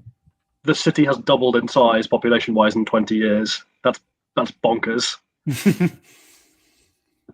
But anyway, that's Game of Thrones. Well, I guess we should get back to talking about the Mandalorian, shouldn't we? Actually, yeah. Where were we? Because I was away getting my burger. So. The New Republic.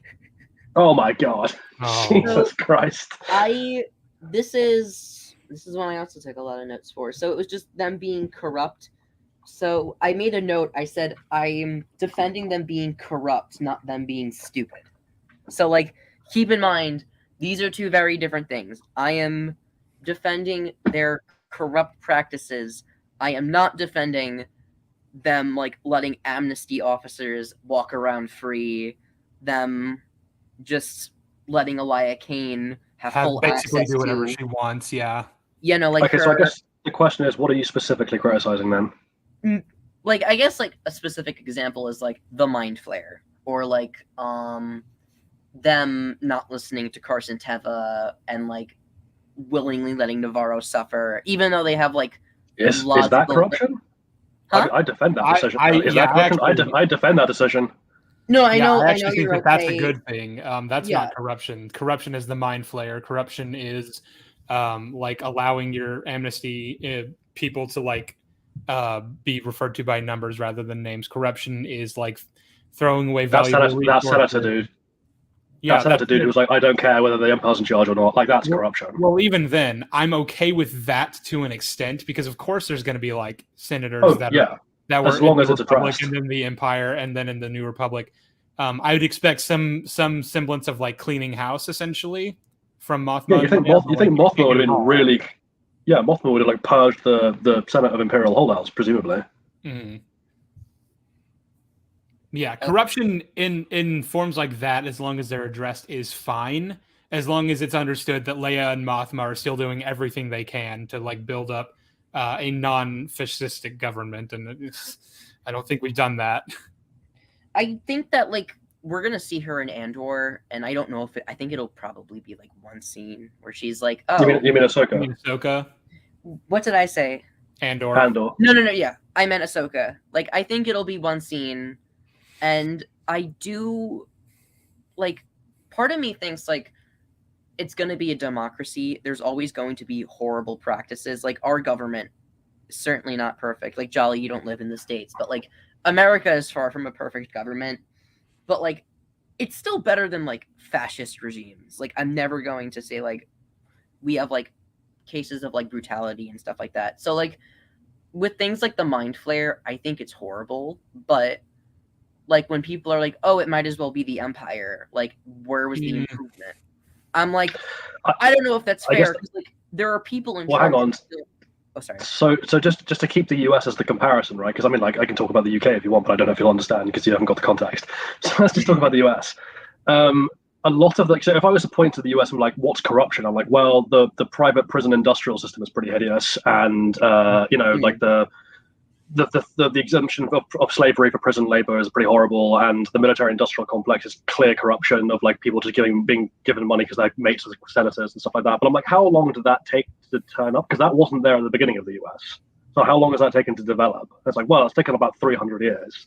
Really. Well, to be fair, the beginning of the US, like wasn't exactly no, I'm not saying it was sunshine and rainbows. Like, there's been corruption throughout the history of the US. Like, just look at Stonewall Jackson.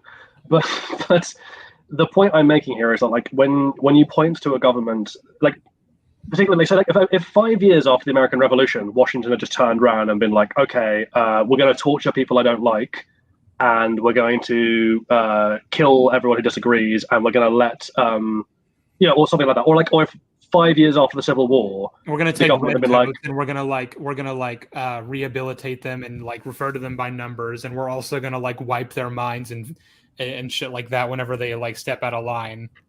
Well, but to draw the real world comparison. So after the Civil War, during Reconstruction, there was a concerted effort by the federal government to like remove at least a lot of the racist bullshit practices that happened in the South. Right? There was like, we're going to give black people a vote. There will be black people standing for elections, and that happened. And then about 10 years later, it all went tits up because the southern states just started instituting, essentially early Jim Crow, and screwed all that up. And so the question is like, well, why was that allowed to happen? It's like, well, it was allowed to happen because Abraham Lincoln was assassinated. Like, that's why. Because then the next person to get the office just appeased the southern senators because it made it for an easier political life, and they didn't want to rehash of the war. And so it's like, well, if Abraham Lincoln hadn't been killed, would they have been able to do that within the 5 to 10 year span that it happened? Like, no, probably not, because he would have been absolutely against that. And so when you look at like the mind flare in the New Republic, I'm like, if Mothma was dead, if they'd replaced her with like a more like appeasing president or chancellor, and like Leia and Luke and them didn't do anything about that, but like well, like, or they were they were shoved out, right? They were like politically they were maneuvered out or something like that, and then we got that explanation. I would still want to know how that happened, but at least that would sort of make sense. But Mothma is still in charge, and she apparently is absolutely okay with this, which is absolutely bananas. Well, we don't know if she's okay with it because it's like it's happening on her watch. Being allowed to happen on the planet that she lives on. Well, it's not always up to her. She's a chancellor. It's a democracy. Like, yeah, but someone has to report. Someone has to report to her at this point, right? Like, so if she's like, what's happening with all the captured Imperial prisoners? And they're like, oh, we're putting them into an amnesty program. And she's like, well, what does that look like? And they're like, well, we have this device that tortures them. And she goes, oh, okay. So I'm like, what? Well, she could have been like, this is outrageous. We can't have this happen. And then like the Senate votes on it. And like, obviously there are going to be idiots in the Senate. So the Senate voted to allow torture machines on Imperials. I mean, I don't believe a lot of them are like Imperial senators, like transferred over. Yeah, so, like, and the rest are going to be, and the rest are going to be like ex-rebellion higher-ups who know better than to do that. I could see there being like New Republic senators who are like extreme in terms like compared to someone. Yeah, maybe one or two, but unless the entire Senate is comprised of Saw Gerreras, I do not see how that passes. Well, you don't need all of the Senate. You only need like you need a majority. Well, that's a lot of people. That's like 17,000 people. I guess, but it's like I could see it being like the New Republic is still made up of corrupt officials when there are still good people. I don't think that diminishes like people like Hera or people like Mon Mothma or like Kez Dameron. I don't know why I said him of all people, but like I think that doesn't diminish them and who they want to be. Like I don't think like it does because they stood by and let it happen. Well, we don't know that. They could have. No, we do know. No, we do know that because it's happening. Okay. So like they must have either they signed up on it or they did nothing, or they tried to do something but were completely ineffective. And like all three of those are very bad options when we're talking about characters like Leia and Luke and Mothma. Mm-hmm. Okay, I think that's fair, but I just part of me because it's like think of like I really don't like using real world scenarios, because it's like I consider it like extreme because it's like I even thought like comparing like the New Republic to like fascists. I thought that was like very what's the word, tone deaf. So it was like I didn't want to compare like mind flayers to like abortion rights because it's like that's not that's not appropriate in the slightest. Well, you can use the terms like fascism when describing certain regimes fascism in Star is not Wars. The Empire are very obvious fascist. Yeah. So it's like I didn't want to go to like, well, abortion is like now like illegal in the United States, because it's like that's not really fair because it's very complicated. So it's just hard to like do real world parallels when things like the mind flare and I mean, I don't want to address the abortion stuff. I just have to say that I disagree with you on that. But to push back on that, you shouldn't use real world examples. If someone had been like, we could compare the mind flare to the US's use of Guantanamo Bay or black sites, I'm like, yeah, you absolutely can make that comparison, and it's a totally fair comparison. So if someone comes around and goes, well, you can't make real world comparisons, I'm like, well, then what's the point of art? No, I don't think like that. I'm just saying, like, I do my best to be careful about it because I don't want to act insensitive and like diminish those real world consequences, because it's like, oh, like, are you comparing like this fictional thing to like the Holocaust? Like, I don't want to make something like an insensitive. Well, some fictional events can be compared to the Holocaust. I don't think that you're like making light of something like the Holocaust just by saying that, like, for example, the Purge of the Jedi Order is very similar in a lot of respects. Yeah. That's not to say that they're anywhere on the same level, like realistically, because obviously one of them actually happened. But like, I don't know, you can still compare in terms of like, this is what's happening in the fictional world. This is what it's like in the real world. Yeah, because I was about to compare the mind flare to like Roe versus Wade, and I was like, I'm not going to go there because that's I felt like that was a bit inappropriate. So like, because it was something that was overturned when it was previously seen as something that was immoral, which I guess you could compare to the mind flare. But I was like, I don't think that's like right, because it's a very complex like thing that's happening, and it's happening right now. So I was like, I'm not saying like I'm gatekeeping it. I was just like, I don't know if I want to touch that, just because it was like a little. It's a touchy. I guess there's an important differentiation then to be made though between saying like, oh, I don't want to make that comparison just because I'm not qualified to talk about the real life version. Like, I just don't know enough. Right? That's fair. But that was what I was trying to say. Just so long as it's not presented as a defense, right? When someone's like, "Oh, the New Republic is acting in very fascistic ways," and you're like, "You can't say that. We can't make that comparison." It's like, no, we can. We absolutely can. Yeah. I didn't want to be that person who was like, because like I'm 19. Like, I know about the real world, but I don't want to be like, oh, this is like abortion, because I'm very skilled with stuff like abortion. I know everything about it, when I don't. Like, I'm 19. Like, I don't. Sorry, like when you're like, I'm skilled about abortion, I'm like, that's very young to be a doctor. I didn't know you could do surgical procedures that young. Yeah. So it was like, I didn't want to touch that, just because it's very like, it's sensitive. It's a sensitive subject, and I'm not someone who's qualified to know the ins and outs of it. And comparing it to something fictional, I just feel like would be unfair of someone like me to do something like that.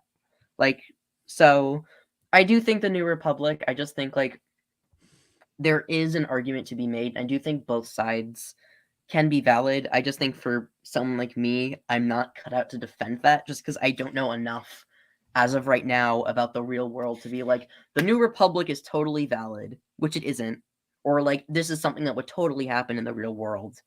But like, I also think it's fair to be like, this is kind of bullshit, and this kind of diminishes Mon Mothma's victory, which it does, because it's like the sequels wrote the New Republic into a corner where it's like Mando. Wow. What? Do you want to take this one, Jolly? Yeah. So we pushed back on this exact. I guess it is a defense, right? I'm going to call it a defense. In our stream, I specifically was like, I don't like it when people go, well, the sequels made the New Republic incompetent and stupid, so Mando is just adhering to canon by doing that. It's trying to patch the hole that the sequels created. I'm like, no, actually, that's not what happened. So literally, we only get literally only two pieces of information on the New Republic in the sequels. One is that they are funding the Resistance, and apparently not doing a very good job of that because the Resistance is not particularly well funded. But like, in terms of concrete evidence, all we get on them is they're funding the Resistance, and the 5 planets that were destroyed by Starkiller decapitated the New Republic government and caused a collapse. Like, that's all we get. That's all we get on them. Did the New Republic fund the Resistance? Yes, Yes, Huck says, while secretly supporting the treachery of the Loathsome Resistance. Okay. Yeah, so that's explicit. That they are being funded by the Republic. But that's literally all we get. And so the whole sorry, just let me get through this, right? Okay. The issue then is like when people were like, "Oh, the New Republic is incompetent and corrupt and stupid." Like, no, that was fan memeing. That was the fans being like, in order to be wiped out so easily and with nothing to be talked about, this New Republic must be worthless and useless, and that was the joke that everyone just went with. And then Mando came along and was like, we're going to make that joke concrete. We're going to make it true. And we're going to portray that happening not just 30 years later, but 5 years after the rebellion won. So I'm like, you haven't actually solved the problem, because what you've done is you've confirmed the canonicity of the fact that this problem exists, which you didn't have to do. And then you've realized that you've aggravated that problem by actually sticking it so much earlier in the timeline that the order of ineptitude you would need to get from competent rebellion to semi-fascistic incompetent New Republic is now so short that fuck up must be monumental. And also now it has to be laid directly at the feet of Mothma because she's in charge. Whereas previously you could at least be like, it happened after she left. You can't do that anymore. So this whole like it's patching canon or adhering to canon thing is not true. It's all it's done is confirm a fan theory, which was a joke, and then made it orders of magnitude worse. I agree with everything you said, except for, I think that's completely valid, except for it being a fan theory, because I think Bloodline, like, had Leia outright say, like, this Republic is corrupt, and they're not realizing that the First Order is growing. Like, I think I don't think it was a fan theory or like a joke or a meme. I think it was just outright. Well, no, so again, so my question is like the books came along after the fans said, wow, this New Republic must be incompetent if it's allowed this to happen. Didn't Bloodline come out before The Force Awakens, though? No, Bloodline was Journey to the Last Jedi, right? No, it was Journey to the Force Awakens. I'm looking it up. I may be wrong. I'm really sure it came out after Force Awakens. Bloodline, or maybe it was 2016, 16 or 17, I think. Can literally. May. You're right. May 3rd, 2016. It's like right in the middle. Okay. Yeah. Which, to be fair, that means that it would have definitely been like conceptualized and started writing probably before Force Awakens came out. But even then, I imagine Claudia Gray was like, "Wow, the New Republic are so fucking stupid in these movies. I'm gonna have to like write an explanation for that." Okay. Yeah. I think that's fair then. I think that's valid to say.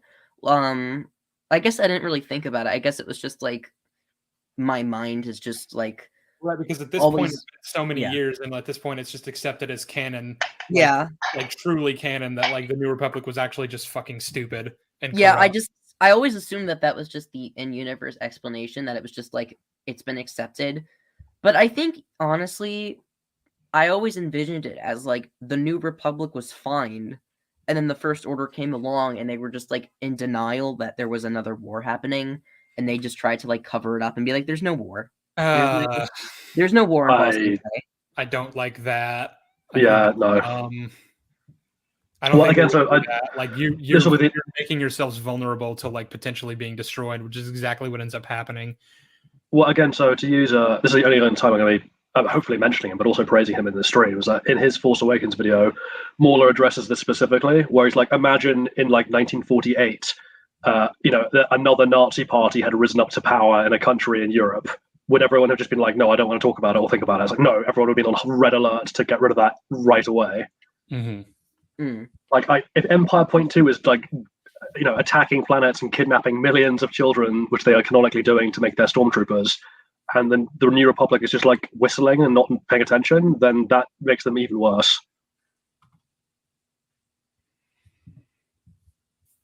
Yeah, they wouldn't just sit there and be like, nah, let's not think about it. Let's not worry about it. We don't want another war, so we're just going to ignore it until it festers. Okay. I thought they were always, I'm just reading the comments. I thought they were either always incompetent or corrupt. But again, that's just kind of the explanation that we all had to headcanon, and then I guess became canon from the books and in this show. But that's not technically what is ever established by the sequels. The sequels don't tell us anything, really. I feel like if the sequels actually established it, this problem wouldn't be as evident. Like, so I just want to quickly address something. Sorry, just to quickly address something in the chat. Emily, I don't think Joe is both sidings the Roe versus Wade debate. I think Joe is just saying he's not qualified to talk about it with any level of complexity. I don't want to speak for Joe, but I don't think he's there being like, well, maybe anti-abortion people have a point. Like, I don't. No, that's not what I'm saying. It's just a very complex conversation that I am not cut out to talk about. Like, that's it. Yeah, which is fair, and I honestly can relate. I have my stances, but I'm not going to try to get into like a huge diatribe on it because I just am not qualified for that kind of conversation. Yeah. I'm very much in favor of when we're talking about topics, whether it's serious or minor, and you just don't know what the hell you're talking about, don't talk about it. Maybe it's incumbent on you to do research, which is another matter. But like, if you just don't know anything, shut up. Unless she's talking about me both siding the New Republic argument, where I'm like, I think no, because I think if you look at her earlier comments, she is worried that you're actually defending like abortion as a anti-abortion, you mean? Or anti-abortion. Oh yeah. Sorry. Wow.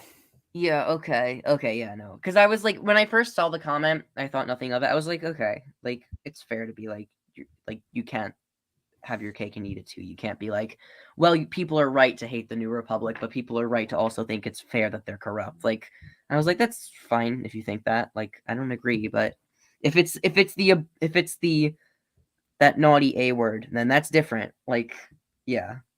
But no, yeah, I'm okay with that. I just I feel like I remember when you guys were talking about Mando, where you were like, the New Republic stuff was probably just meant for a Rangers of the New Republic show.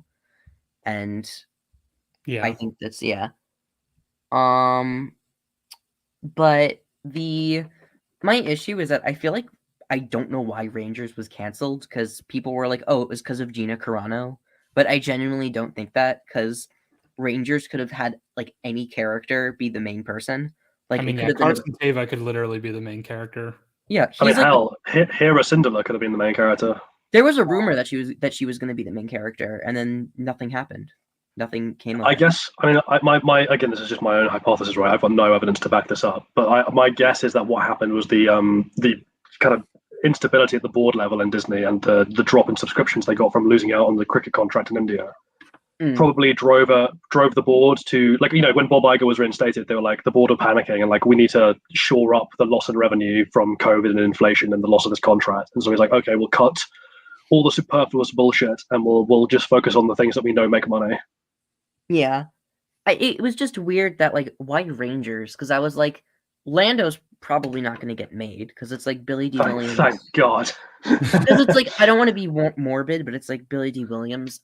I don't know if he's gonna like, because like, if you guys like, I don't know if you guys saw the stream for Celebration, but like, he's not doing so good. Like, he's having trouble speaking. He can't move anymore. Like, how are we gonna have a Lando show if Billy D. Williams, like, because like, I don't surely it'd be Donald Glover. Yeah, it'd be Donald Glover, surely. But I mean, what I would do if I were writing it is I'd have Billy D like narrating essentially, and something I've suggested before is like you show us that he's not particularly the most reliable narrator, so everything that's happening on screen may not be exactly how things went down, by like having him retell how Han won the Falcon and have it be played out differently.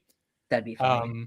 I'd actually like in a way that makes Han look like the asshole, so that you can tell, okay, so he's not actually the most reliable narrator. That would have been cool. I actually would have liked that. I think if it was like 5-minute like shorts, I think that would have been funny. Like, of just like, or like just 10 animated shorts of just Lando having fun. And of like, course, it wouldn't have been like the Calrissian Chronicles. Why the hell would you miss that opportunity to call it the Calrissian Chronicles? That would have been really cool. I think like just like you could have had like just 5-minute shorts. Like, they don't even have to be 5 episodes. It could just be like 10 or 16 of just like, have one about like Lando and L3 like chilling out, doing something fun. Oh no! Can we never see L3 again, please? I'd like this to take place after Solo, so that we don't have to even deal with her as a concept. I don't hate L3 that much. Like, I think she's weird, but like, I actually really like Phoebe's vocal performance of her. That's the thing, right? I think it's a tragic, amongst other things, I think it's a tragic waste of Phoebe Waller-Bridge. Yeah, I thought she was just like, I thought her design was cool. I thought that like Phoebe did a really great performance, and she just kind of saved the terrible writing. And I think I don't think she saved it. She was definitely there. No, yeah. She tried to save it, but there's only so much an actor can do. I think for every like horrible moment, there was like a funny moment where like I think that she had good comedic timing. It was just she was paired with a terrible script. But Again, like Solo has the same issue for me that a lot of Disney Star Wars does, where I'm like looking at a lot of the ideas or a lot of the cast, and like you've squandered this opportunity that we will never get again. Like we had Woody Harrelson and Emilia Clarke in a Star Wars production, and it was terrible, and now we're never getting them back. I was so excited for Book of Boba because I thought Emilia Clarke, because it was rumored like the same, because it was like I thought for sure it was going to happen because the same people who said Chrysanthemum was going to be in Book of Boba, he was leaked beforehand, said that Kira would be in it, and I was like, for all we know, that was originally planned and they just scrapped it. There's no telling. Yeah.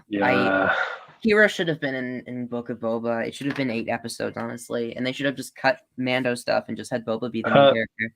Side note, Joe, is that your phone that's constantly pinging? It's not mine.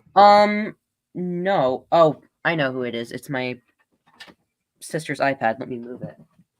I am sorry. It was getting mildly distracted. I'm sorry about that, guys. No worries. I moved it. I turned it off. Okay, so we don't have to worry about that anymore.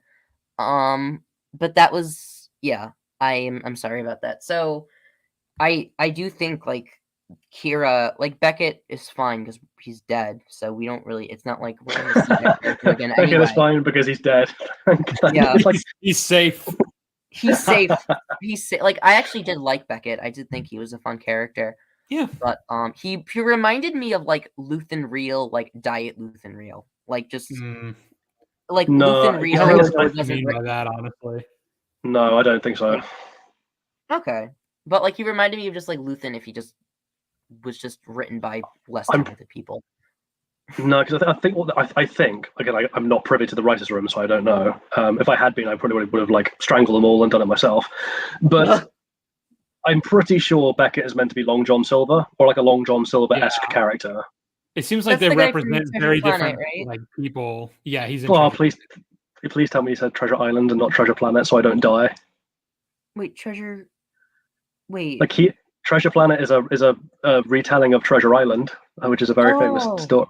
Okay, I meant I don't. But not everyone's seen. No, not everyone like knows like about Treasure Island. They just know about Treasure Planet because it came out when they were kids. I know. I am so sorry. The teacher in me, the lecturer in me is like, no. But don't worry about it. It's okay, but yeah, I actually really liked Beckett. I just like Woody Harrelson, just his energy, because he just everything he's in, he's just like he's just a magnet. I'll be honest, guys. Solo's kind of a guilty pleasure of mine. I still fucking love that movie. I like bits. I like elements of it. You know, I like Kira. I like Beckett. I really like Rio, Jon Favreau's character, because that's actually a character Jon Favreau does well, just because he's annoying. So it's just like seeing like Rio's an annoying, like he's meant to be intentionally annoying, so it's like I can actually like connect with the character. The complete waste of what's her name? The actress who's she's Maeve in Westworld. Fucking Val. The actress. Yeah, I can't remember the actress's name off the top of my head. Yeah, Tandaway, because I think she's going by her original name now, so it's Tandaway Newton. Okay. But like, she's got a really interesting history. Like, I think she's like half African princess or something, like half tribal princess. Like, she's fascinating. Wow, her costume was awesome, and then they wasted it. It was like so cool. She's a great actress. She's fantastic. I couldn't have told you that from Solo because she's barely in it, but like Westworld, she's great. Oh, well, it's also like Paul Bettany. I really like Paul Bettany's villain. I just think they should give him way more to do. Dryden's boss is great. Like I love the test me scene. Like that is just like because it's like Dryden. Like I love Director Krennic, but he's like not a subtle character. He's very over the top. But I think that's what makes him work. But with Dryden, I don't know if I agree with that. I think they're both quite not similar characters, but they're similar in that they both have like more charming, subtle moments. Like Krennic, when Krennic first turns up on to Mads Mikkelsen's farm.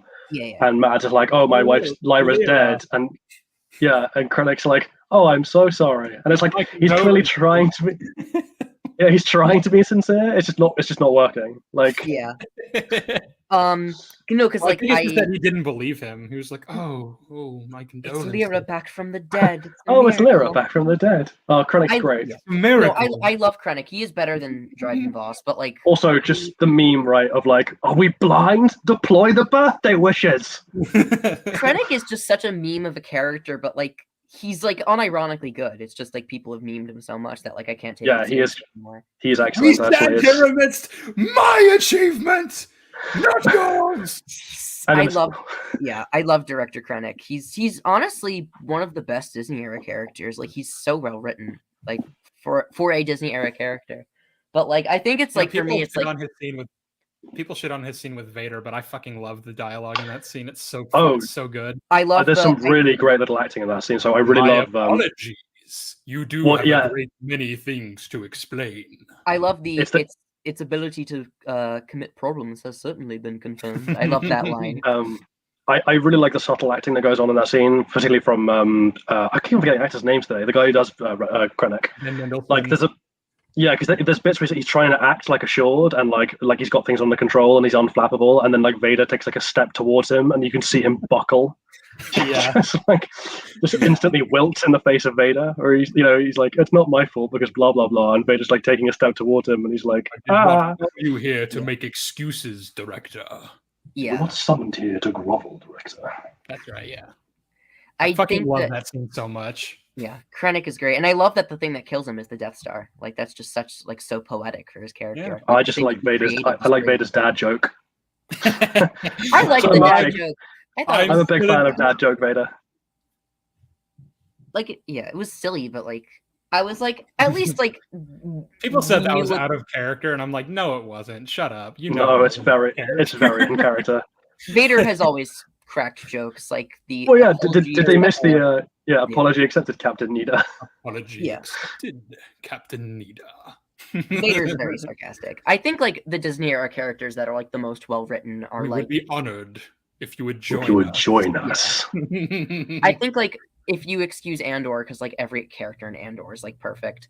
It's like for me, it's like Omega, Director Krennic. I know Jolly. I know you don't like Omega, but I know Sheev likes Omega. It's like Omega, Director Krennic, like Luthen, and actually I'm sorry, I would say Cassian now that he's been fleshed out a bit. I will say after Andor, like Rogue One's a completely different movie. Like Cassian, K2SO as well, and K2SO. K2SO is amazing. I can't wait for him to be in Andor season 2. Like I'm really looking forward to getting more K2SO. That is like a quote unquote like memberberry character that makes total sense. Well, yeah, because he has to be, right? Show up like that would make no sense. Where is he? Who? Also, just Alan Tudyk. Alan Tudyk as a voice actor is just so fucking phenomenally talented. Like all of K2SO's lines are bloody brilliant. Yeah, no. Like I really like the one where it's like, I'll be with you, Jen. Cassian said I had to. Yeah, I think like he may be my like second favorite Disney era droid. Like it's always like between like BD1, IG-11, and K2SO, like those three. But like I think I hate IG-11.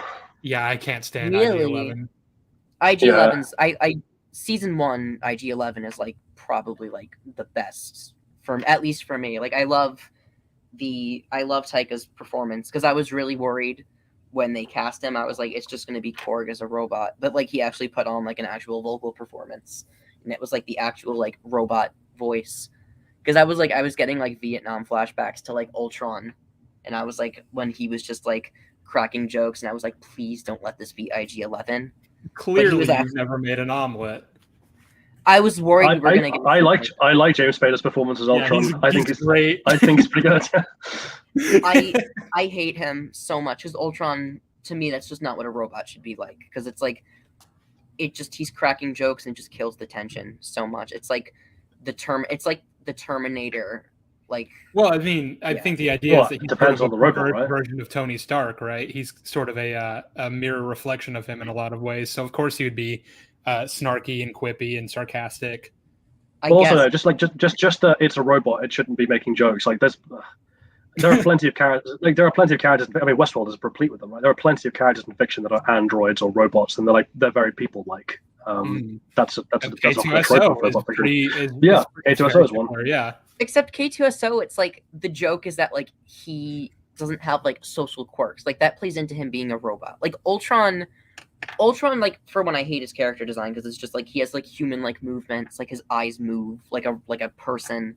Like it's just like for me, it's like with K2, it's like his eyes move a little bit, like kind of like turning signals a little bit, and I thought that was cute. But it's like he's still a robot. Like you can tell he's a robot. He moves like a robot. He has like that slouch that like makes him like stand out to the other like security droids. But like with Ultron, it's just like yeah, I don't know. Exactly, this is what I'm getting at. Like I know basically an imprint of Tony Stark. So if he wasn't quippy and sarcastic, that would be weird. I know, but it's like Jarvis doesn't make jokes like that. Like Jarvis is a completely different kind of entity. Also, Jarvis does make jokes. Jarvis absolutely makes jokes. Yeah, but like Jarvis makes jokes, but it's like but it's like, oh no, social ducks in the chat. Oh no. I got No, Andrew, don't. Oh my god. I can't criticize Ultron because it's just Andrew's just gonna be yelling at me the whole time. So we gotta move on because he's just gonna yell at me. I guess I would like to kind of direct us back to like making some final points about Mando because I would like to wrap this up soon. I basically my last notes were just everything about the finale and what it should have been. It's not even a defense; it's just me getting mad about the finale. Ayo, dudes, the Empire's pretty chill. Maybe you should like join us. Star Wars detours, but that show would have been perfect. That show would have been a master class. Star Wars detours is like I think it would have been weird because it's like.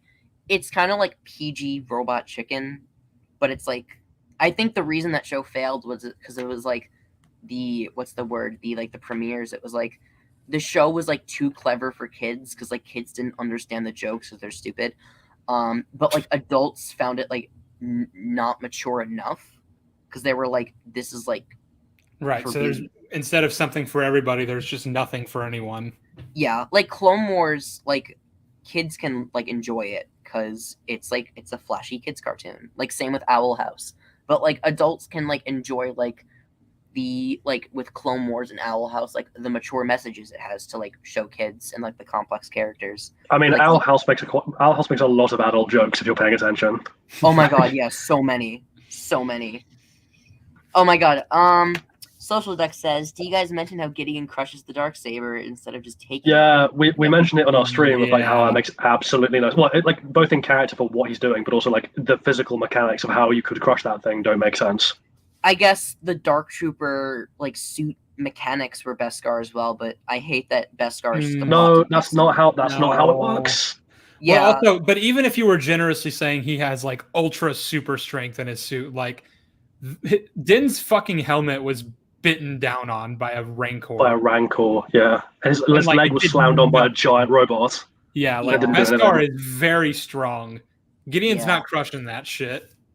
Yeah, but it's like if the Dark Trooper, like, let's just say that like theoretically Beskar is not an overused plot device that completely diminishes any sense of urgency in any scene, and that just making everything Beskar is just an overused plot trope. If the Dark Trooper mechanics were made of Beskar, even though that makes no sense. No. So let me stop you right there. That's just not how anything works, right? So when you're building a piece of machinery like that, like building the parts out of Beskar does not make the machine stronger. It just makes the resistance to damage stronger. So like you could theoretically make that. So building it out of Beskar would allow you to put a higher limit on how strong you could make the machine before it breaks. But the Beskar itself is not doing anything to make the machine stronger. That's purely the result of the motor. Yeah, and, exactly. The force being applied. Unless the motors themselves are made of Beskar, which is just ridiculous. No, again, because that's not how propulsion works. This will be down to how much force you're generating from the fuel you're burning. So, like in Tony Stark's suit, for example, he's got a literal fusion reactor producing that energy. So he's producing, I can't remember, they give an exact number, right? Where it's like several hundred gigajoules per second or something mental. that's a lot of energy to be directed into Force. But that's like just being made of Beskar doesn't do anything. In the same way, like if I make a steam engine out of steel, that doesn't make the steam engine stronger. So it doesn't make the steam engine more powerful. It just means that the tolerance level of the engine gets higher. Yeah, it's just like it doesn't make sense. And also, someone in my comments said, "What if the?" I'm gonna try and say this without laughing because I was like, "What if?" They said, "What if?" I'm not even acting right now. Like I'm actually like trying to think. They said, "What if the leather gloves are best?"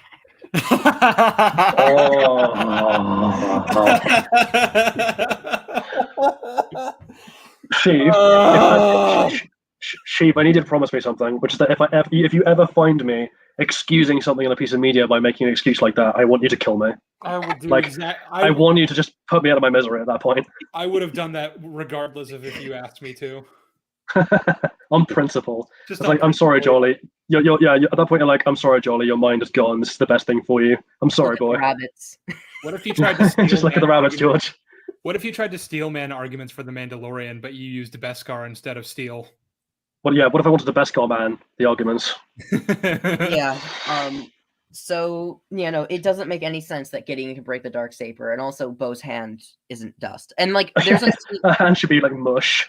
Yeah, he has a bandage on, but it's like no, that thing is beyond repair. In this, in like the next scene, her hand is bandaged up, like to assume that Gideon did break it. But it's like if it can break Beskar, her bone should be ash. Like there's no recovering that hand.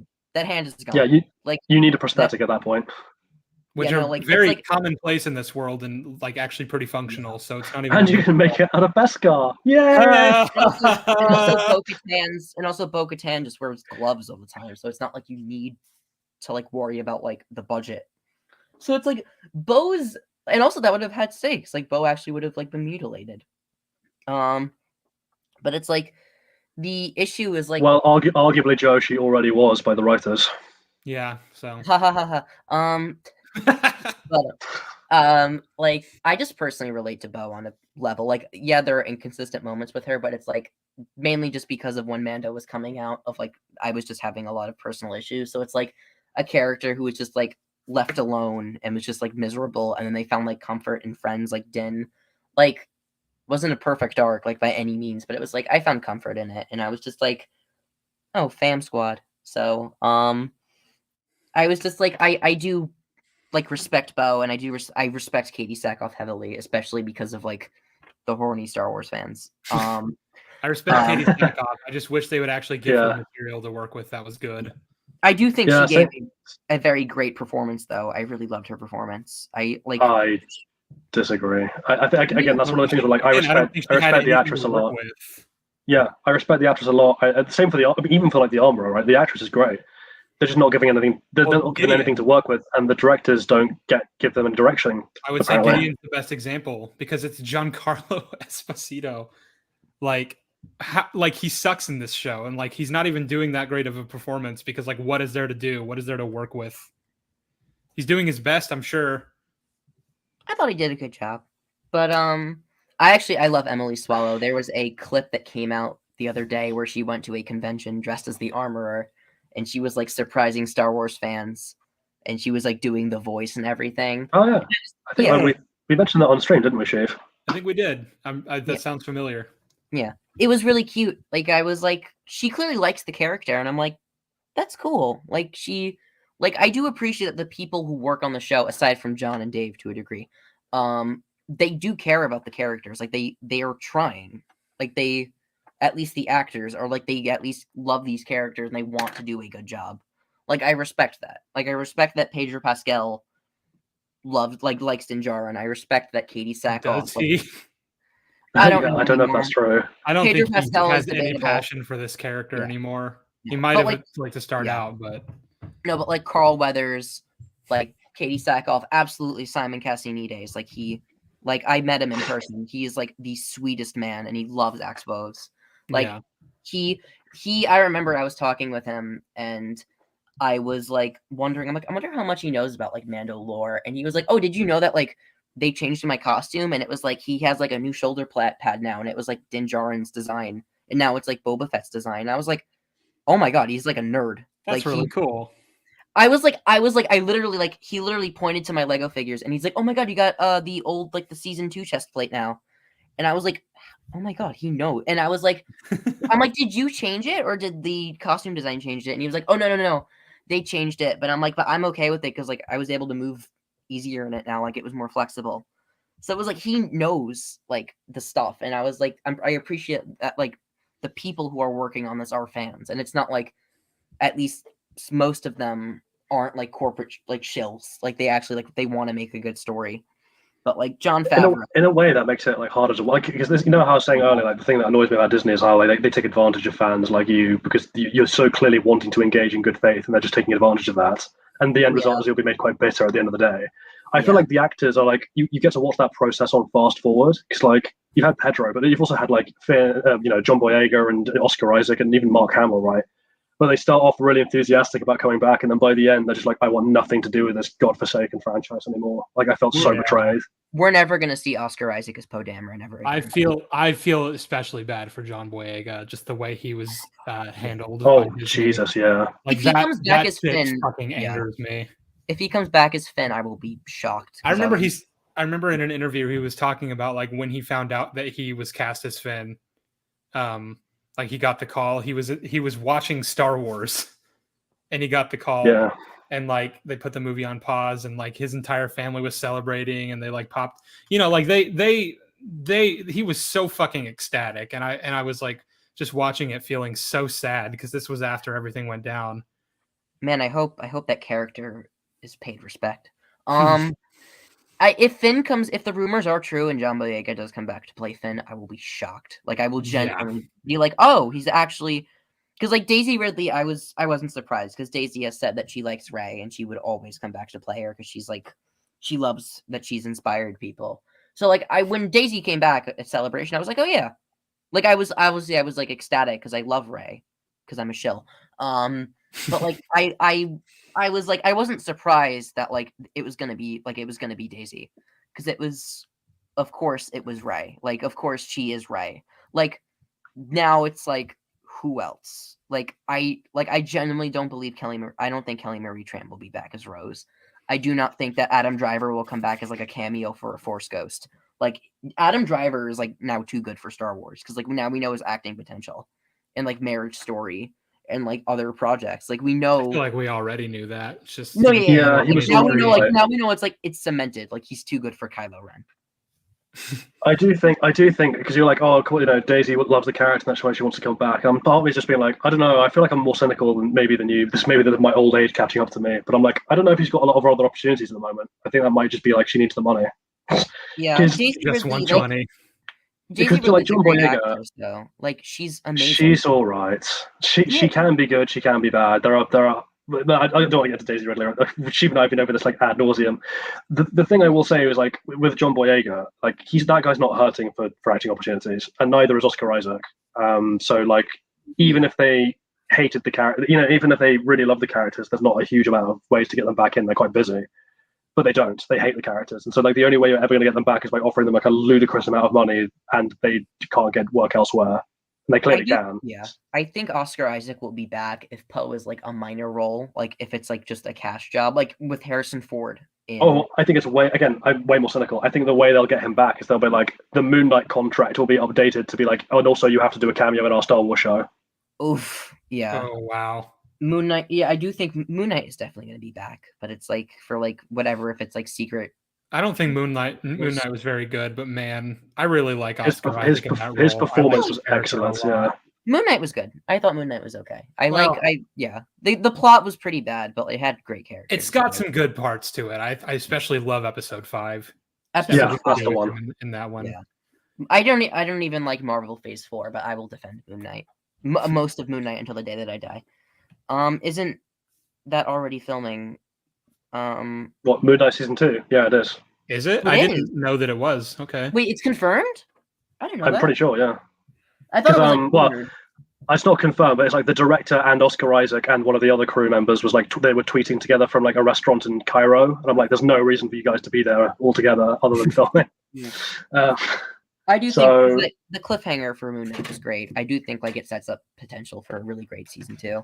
But I'm like I don't think we'll see like any like BB-8 will be back because it's like you don't need anyone to play BB-8. You just need the prop.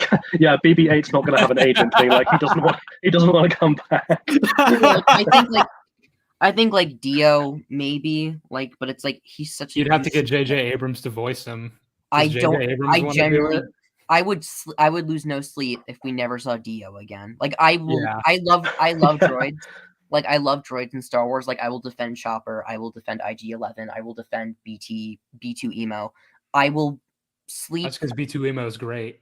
No, I love B. I will defend. I will like sleep so well if Dio is never seen again and he's just thrown into a ditch. See, I want him to come back for like 5 minutes just so they can have a sudden moment of realization and turn around and be like, hang on, you knew where Exegol was the whole damn time and you didn't tell us. I want him to come back just so that like Rey can accidentally step on him and crush him and just completely destroy him. In Shadow of the Sith. Accidentally. In Shadow of the Sith, the Lando and Luke book where they're looking for Exegol. Yeah, I've read it. Huh? Yeah, I've read it. Do you like it? Yeah. Yeah, okay. Well, that's better than nothing. There are so many scenes of Ochi just abusing Dio, and it's like so great. It's like great serotonin. Like I just like every time there's a scene where literally Ochi kicks him like a football, and I just like burst out laughing. I was like, oh my god. Like Ochi's one of my favorite characters in the Disney era just because of that. Like I love Ochi. Like I like Ochi in the Vader comics. Ochi is like he went from a character who I was like, what's the point of this guy? Like he's like he actively like deters this film to like one of the best Disney era characters.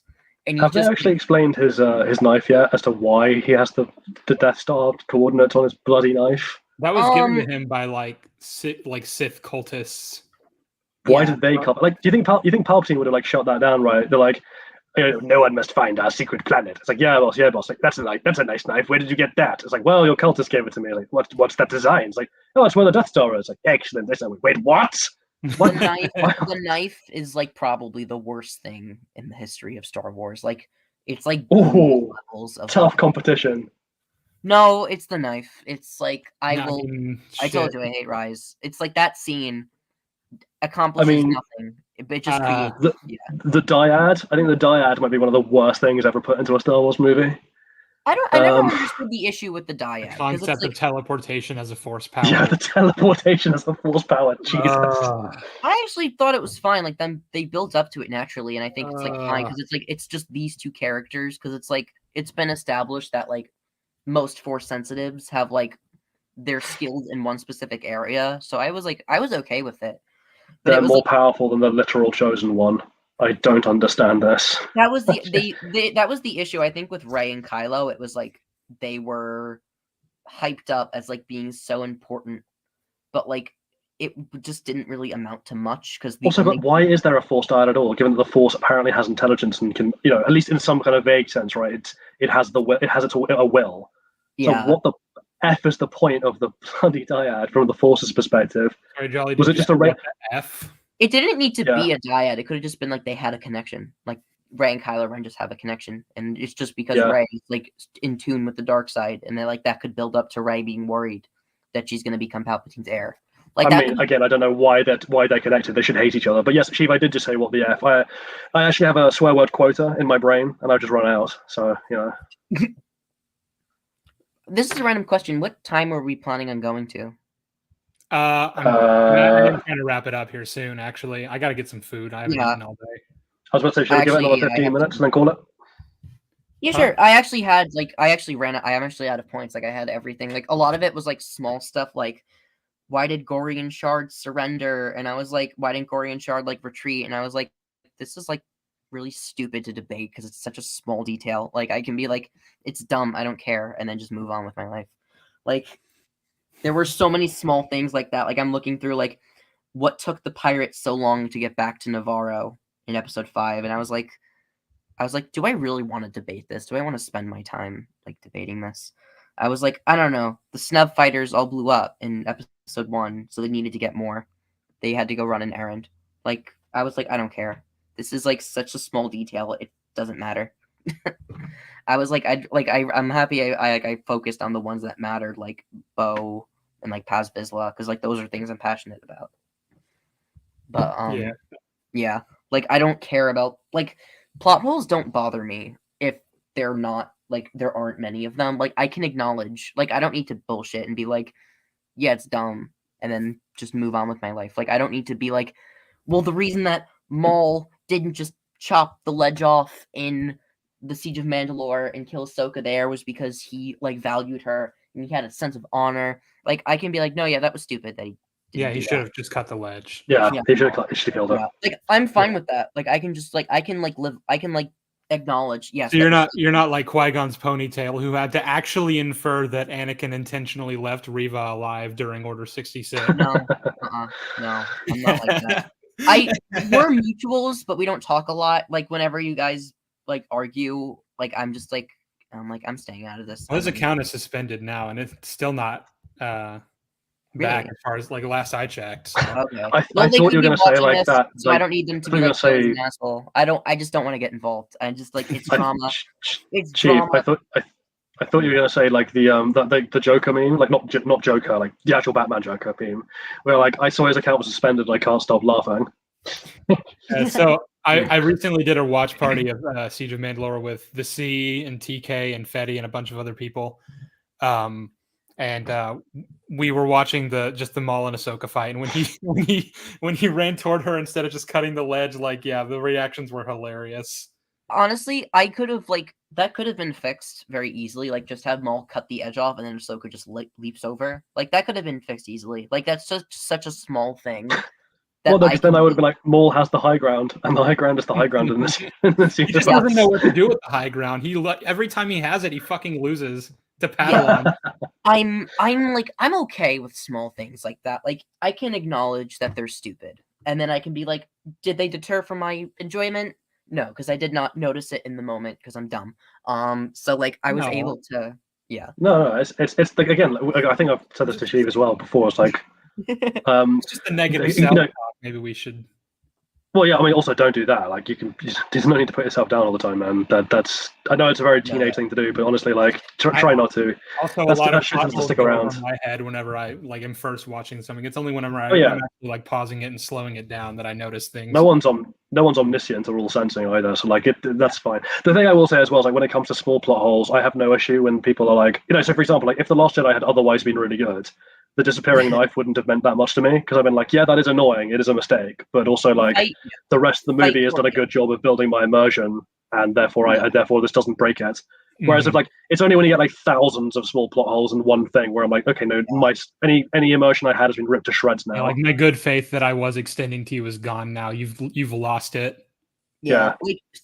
Like especially fight choreography. Like if the fight is good in terms of like emotion, or if the music is really good, or if it has like good camera work, I'm okay with like a couple dud scenes. Like that's why I think I love Ahsoka versus Maul so much, is because like the animation, the what's the word? The motion capture, like the emotion of Maul and Ahsoka's arcs, everything else in that scene was so powerful. I'm willing to excuse the one silly moment where Maul does not cut the bridge in half. Like that's fine. Well, again, you find it even in good stuff, right? So in Empire Strikes Back, the Vader Luke fight, if you slow it down, like there are clear moments where like Vader hasn't.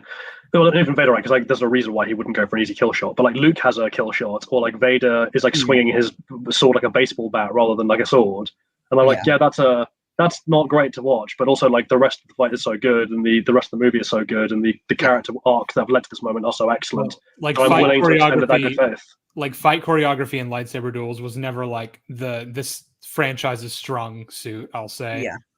Like, well, until Revenge of the Sith. It was excellent in Phantom Menace and Revenge of the Sith, but was it? Because I don't maybe it was. I'm not an expert on the subject. I know it looks really cool and flashy, but part of me like watches it and I'm like, I feel like there's a lot of bullshit happening here that I just haven't picked up on. There's a problem with spinning, like people spinning around for no reason in some places, but most of it is pretty solid. Like I've seen, because again, I'm not a stunt choreographer and I'm not someone who wields a lightsaber because they don't exist. But like I have seen people who do know what they're talking about when it comes to martial combat. It's like sword combat. Watch that scene, or like stunt artists watch those scenes, and be like, "Yeah, this is mostly very good." Like there are some mistakes, but it's mostly excellent. Well, I mean, Hayden and Ewan were practicing that shit for months, dude. Like the speed they were fighting at, they had to slow down the camera. Actual speed, yeah. For example, I really like the throne room fight in Last Jedi because I personally really like Kylo and Rey as characters. So like I can excuse like the fight is very goofy. You can obviously tell the guards are like they have no idea what's going on because they can't see in those masks. But it's like I like Rey and Kylo Ren, and it's nice to see them team up, and like you can tell that they care about each other in that moment because like Rey wants Kylo Ren. You got two comments from chat back to back that are like the Phantom Menace fight is terrible. Nah, the Mustafar fight is absurdly overrated. Yeah, but like the me, Mustafar fight is like my favorite duel in all. I love. I think I prefer Duel of the Fates, but I do love the Mustafar duel. It's either that or Luke versus Vader in Jedi, just because of all the emotional weight carried by that. Like for me, it's Ahsoka versus Maul if we're counting animation, but if we're saying live action, it's either Empire or it's like the throne room fight if you excuse the shitty choreography, which is like for me just I will say, because even in the throne room, right, even I'm trying to extend a good faith, there's a moment which I remember, this isn't like something I analyzed later, I remember thinking this in the cinema when I was watching it like for the first time. There's a bit where one of the guards is like rushing up to Kylo and like throws his sword away off screen so that Kylo can kill him. And I was just like, what are you doing? I remember that scene. I just love the part where Rey like kicked one of them and three of them spun back and like were disoriented by it. I think it was because they were stacked on top of each other, so it was like when one got flown off, the momentum of the swords, like that when they were stacked on top of each other. What it? No, because the blades all like they all like at once like tried to like top Rey's lightsaber, so, which is weird.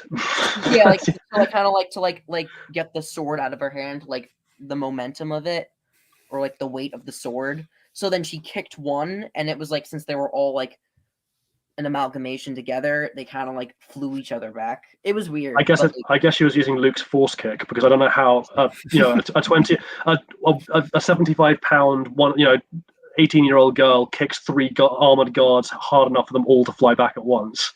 Yeah. Oh well. I do also the C and Social Duck are fighting in chat. I'm upset by this because they're so well, guys, ducks should love the sea because ducks are water birds. So I hope you guys would get on. But, oh well. That's awesome. But this is actually the start of a beautiful friendship. Yeah, it's actually aggressive flirting. They just can't, they can't metabolize their feelings for each other, and so they're having to express it by expressing like anger. It's like when a guy pulls a girl's hair in the playground. Yeah.